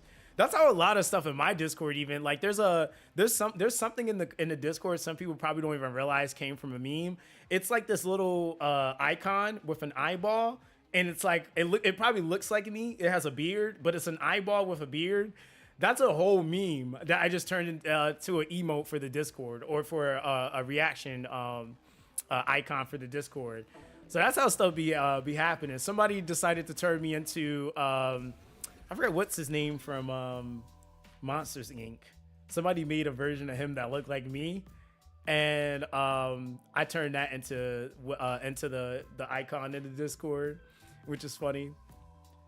You said, have you done your pulls for maintenance, or do you plan on saving them? So I did my my standard pulls. I actually plan on saving my pulls because I want to see what's coming next. I'm gonna be trying to build up some. Yo, don't laugh at me. Don't laugh at me, yo. Yo, wait, wait, hold on, chat. Let me show y'all. Let me show you what it looked like, because it's funny. But yeah, I'm trying to wait until the next update, or at least the notice of the next update, so we can see what's coming. Because I do want to do a bigger stream, basically for that. So yeah, I'm gonna definitely be pulling, but it's just probably not gonna be right now. Hold on, let me see if I can find that picture. So this actually came from another Discord. So I actually moderate, and there's another game that I actually cover on this channel called Ethereum Restart. We're just waiting for that game to release. but I've played every single beta for that game. I think that game is going to be great. It is a PvP based turn-based game. Kind of leaning more into the Persona, like into a Persona vibe, which is kind of why I like the game. Does have some HSR like vibe in it, but it is definitely a lot more competitive. Pretty free to play. It's not a dupe-based game. So that game is just like super sick, but we're stuck in waiting hell, waiting for it, you know? But it is what it is, because I'd rather them make a good game than release some, you know, some hot garbage. Hold on, I'm pretty sure I sent this. Hold on, let me see if I can find it. Was it that far back? Oh yeah, it was that far back. Okay. Hold on, I'm gonna find it, chat. And so there was a community member. There was a community member in that Discord that just thought it was funny to randomly shoot me and make me. Well, I caught a. I don't even want to say it's a stray. Like they like intentionally went out of their way to make this. Like it wasn't even a stray. Like it was just straight up like somebody like prep planned and Batman me, basically. Like I don't know. I don't know what I did to deserve this treatment, but yeah, hold on. This is something you can dream about. Hold on, let me put this up. Yeah, this is something you guys can dream about because yeah, it's a thing and somebody made it. All right, so somebody in the, so this is where that meme comes from, or that icon comes from. Somebody like randomly made this shit and added me in Discord. I was like, what did I even do? I was like, yo, and then they said absolutely nothing. Like, at first I was like, yo, who is that? And then I looked again. I'm like, yo, why did it look like my lips and my beard, yo? I'm like this, and then I'm like, that's definitely my eyeball. Somebody like literally did that to me in that Discord, and I couldn't, like, literally, it was like I couldn't help but laugh because it was the funniest thing I had seen in a long time. I was like, yo, I was like, somebody really just cooked me and said nothing. They just added me. And then that was the picture up under the at, yo. I was like, dang. I was like, that's mad messed up. Oh, shit. So, yeah, this is how I get treated as a YouTuber regularly. Yeah, it's been great, man. You said making your thumbnail. Bro, I was going to do something else funny with it. I'm not gonna lie to homie EXO. He's the current admin in the Discord, man. He was the one that came up with the idea of turning it into a like an emo in the Discord. But yeah, somebody did me dirty. But like, yeah, they went out of the way. They even made the arms black. Like they went the extra mile. Like this wasn't like they kept it green. Like this wasn't something they just slapped together. He went on Photoshop and for real was sitting there like, not the right tint. like, I'm like, dang. And then the other thing is, what makes it even worse is I still don't know what picture he used to make this.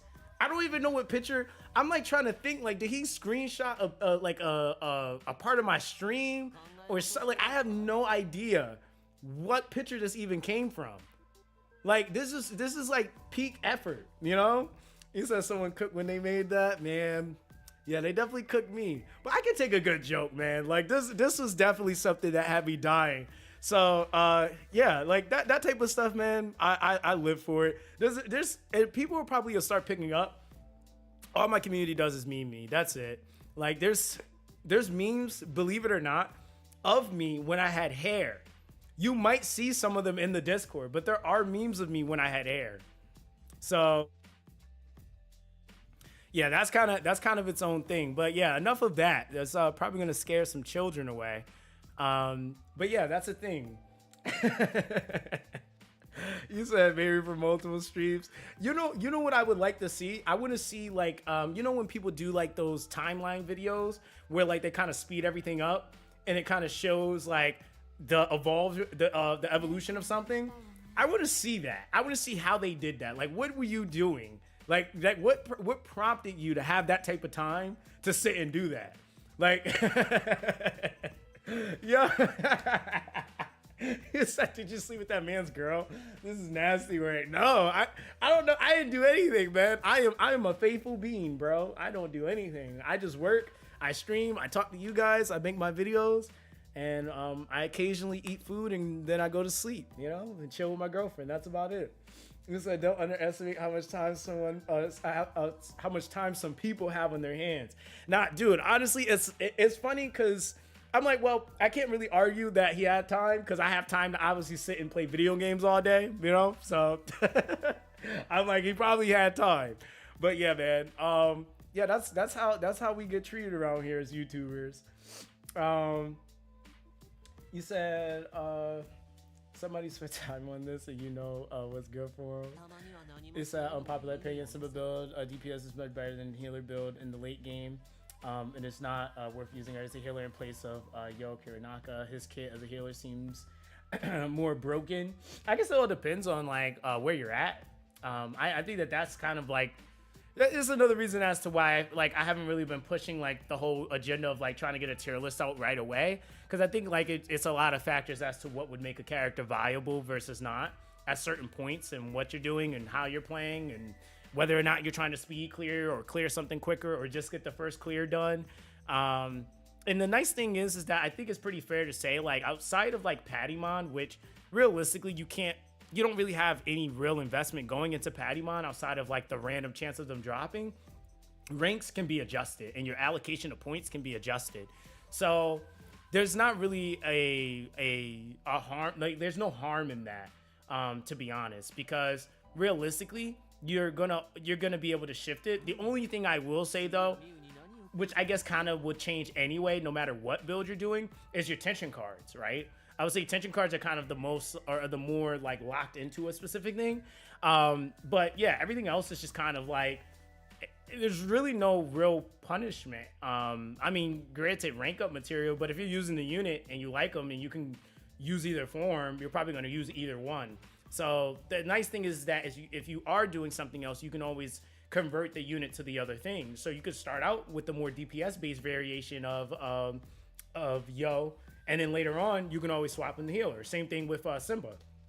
You know, you can go for kind of using her as your sustain, and then if you feel more comfortable with having her more on the DPS side, you can swap her to that. So I think that's the nice thing the game did, is that they kind of made it to where it's like, if you progressively are getting better at the game or more comfortable with your core units, you can basically shave off layers, like some defensive layers or certain aspects of support that you might not need, so that you can fixate or focus on other things like scaling your damage, because maybe now you know how to dodge properly and you're not getting hit as nearly as much. So you don't really need that sustain as much as you thought you did for that specific fight. So it's a lot of things you can consider. You said tier lists for this game are impossible to not have hot takes because no one got time to test everyone in different comps. Yeah, and that's why I said, like, for me, realistically, I think it's gonna take a couple of months to a few months, really, for anyone to even make a somewhat comparable tier list. And that's just from playtime to test time to being able to test out different variables. Like, realistically, the one thing that kind of is hard in this game is we don't really have a specific thing that only can be used to clear only that thing, right? So like in most other games, there's like a specific thing that becomes meta because at this point, that's the only thing that really can do it. But anything, even down to Roku can solo literally all the bosses in the game. I've soloed every boss with Roku.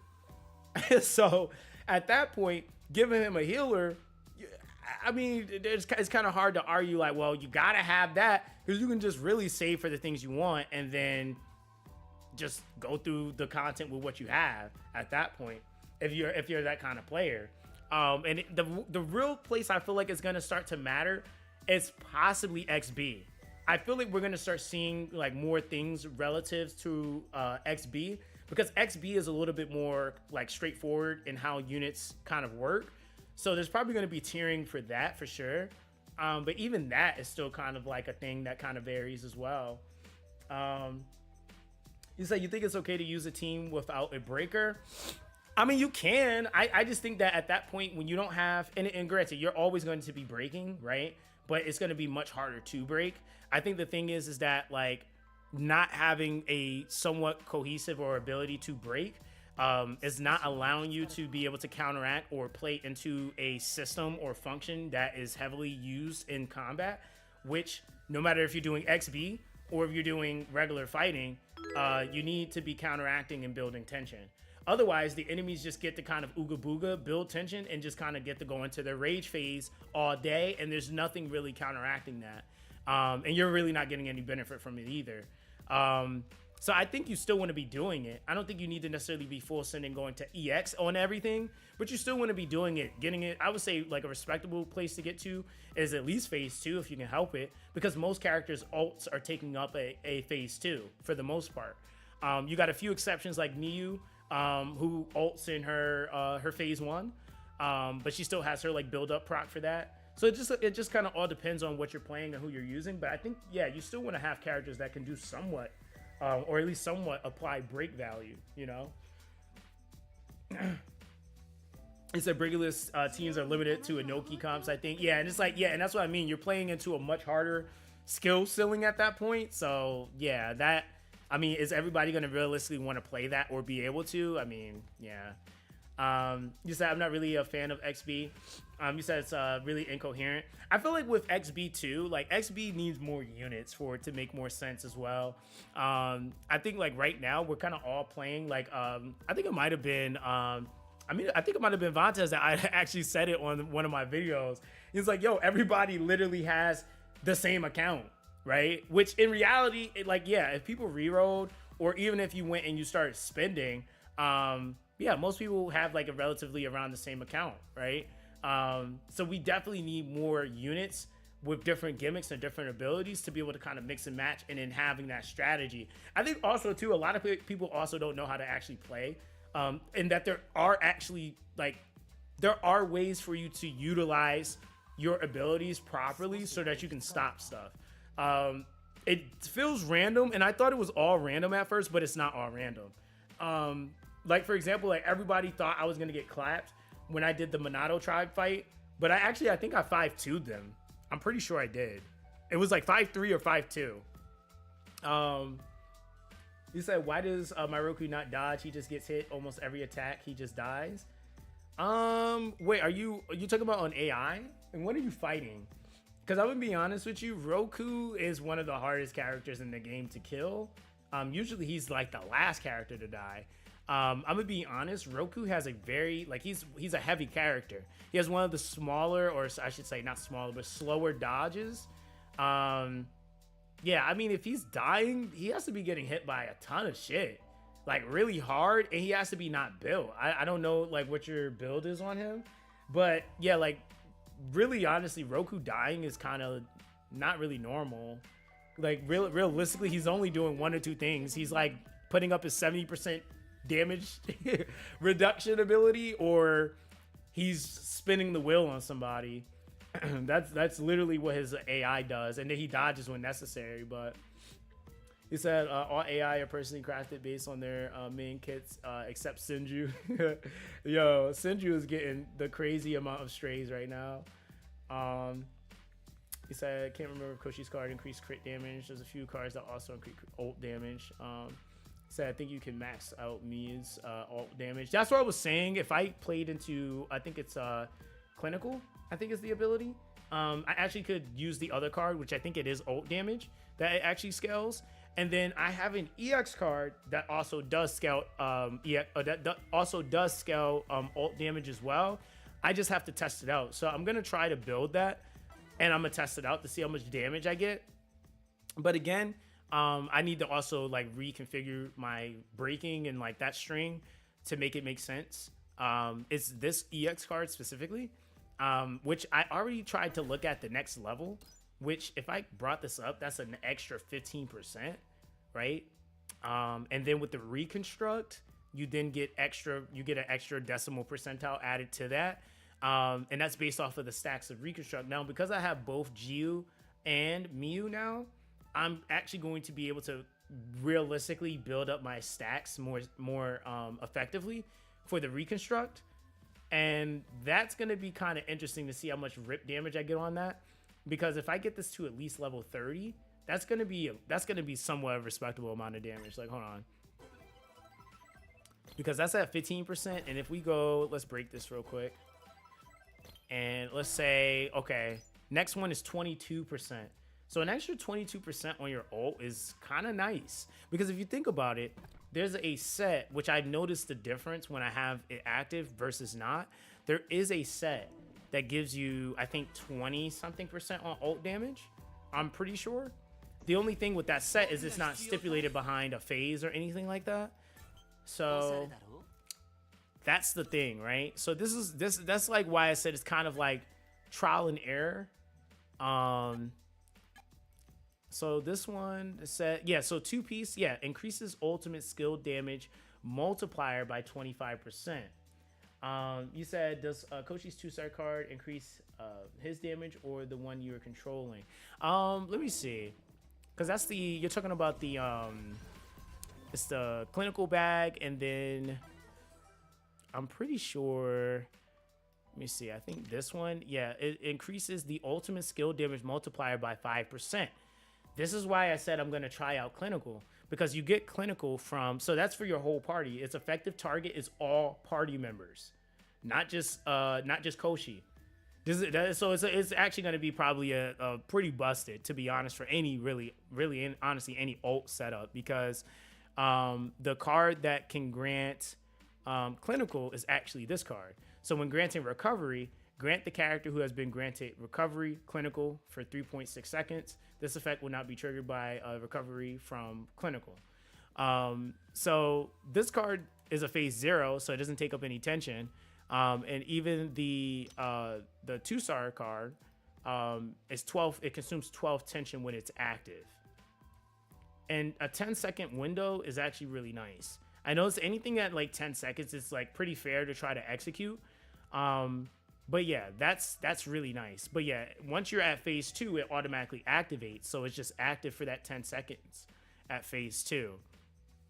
So yeah, that's something I was like kind of looking at. I'm like, okay, maybe I can try to like manipulate that and see what scaling I can get.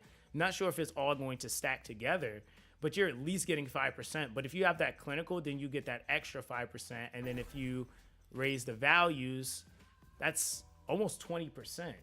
Damn. That's a lot. So if you're talking about 20% on the EX, 20% from this card, plus the set, which is 25%, that's a lot of ult increasing. Like if you're able to actually get all that stuff properly. So yeah, I mean, it's an uphill battle. Like one trying to get the proper sets and stuff like that. But we'll see what we can do realistically. You said, Gio defense shred with Koshi's card and any DPS with good. Crit ratio, and then you factor in the defense shred, that's gonna be interesting. So yeah, I got a lot of building to do. At least I was able to get these guys up to like 40 plus now, so it's not much more grinding I had to do, just a little bit more leveling, and then we'll be good. We'll be good. But all right, guys, I'm actually gonna end the stream here. I got a couple of things I got to take care of. I got another video that's going to probably go up. Hopefully, I didn't stream too long. I was supposed to get this video out like a little earlier. But hey, it's going to happen. It's just good for conversing, the conversation, you know? But yeah, guys, I appreciate all you guys for coming through. Definitely make sure that you guys like the stream. Like I said, this weekend, we're going to be pushing to do the anime night. I'm going to try to have everything announced, though. Tonight though, so that everybody can kind of like know when the times and all that stuff is happening for it. We're gonna be streaming what's it called, Tribe 9. So we're gonna start out with that. There are a few other animes that some people have mentioned, so once we get through Tribe 9, like for weeks to come, we'll start looking at other stuff to potentially prep for those anime nights. But I figured Tribe 9, a lot of people didn't know there was an anime, so we'll just start there. But yeah, man, I appreciate all you guys. Again, join the Discord, like, subscribe to the channel, follow me on Twitch. Shout out to all you guys, all the super chatters, all the subs on Twitch. I appreciate you guys. But I hope you guys have an amazing day, man. Amazing night wherever you're at. And I'll catch you guys in the next one. All right, guys. Peace.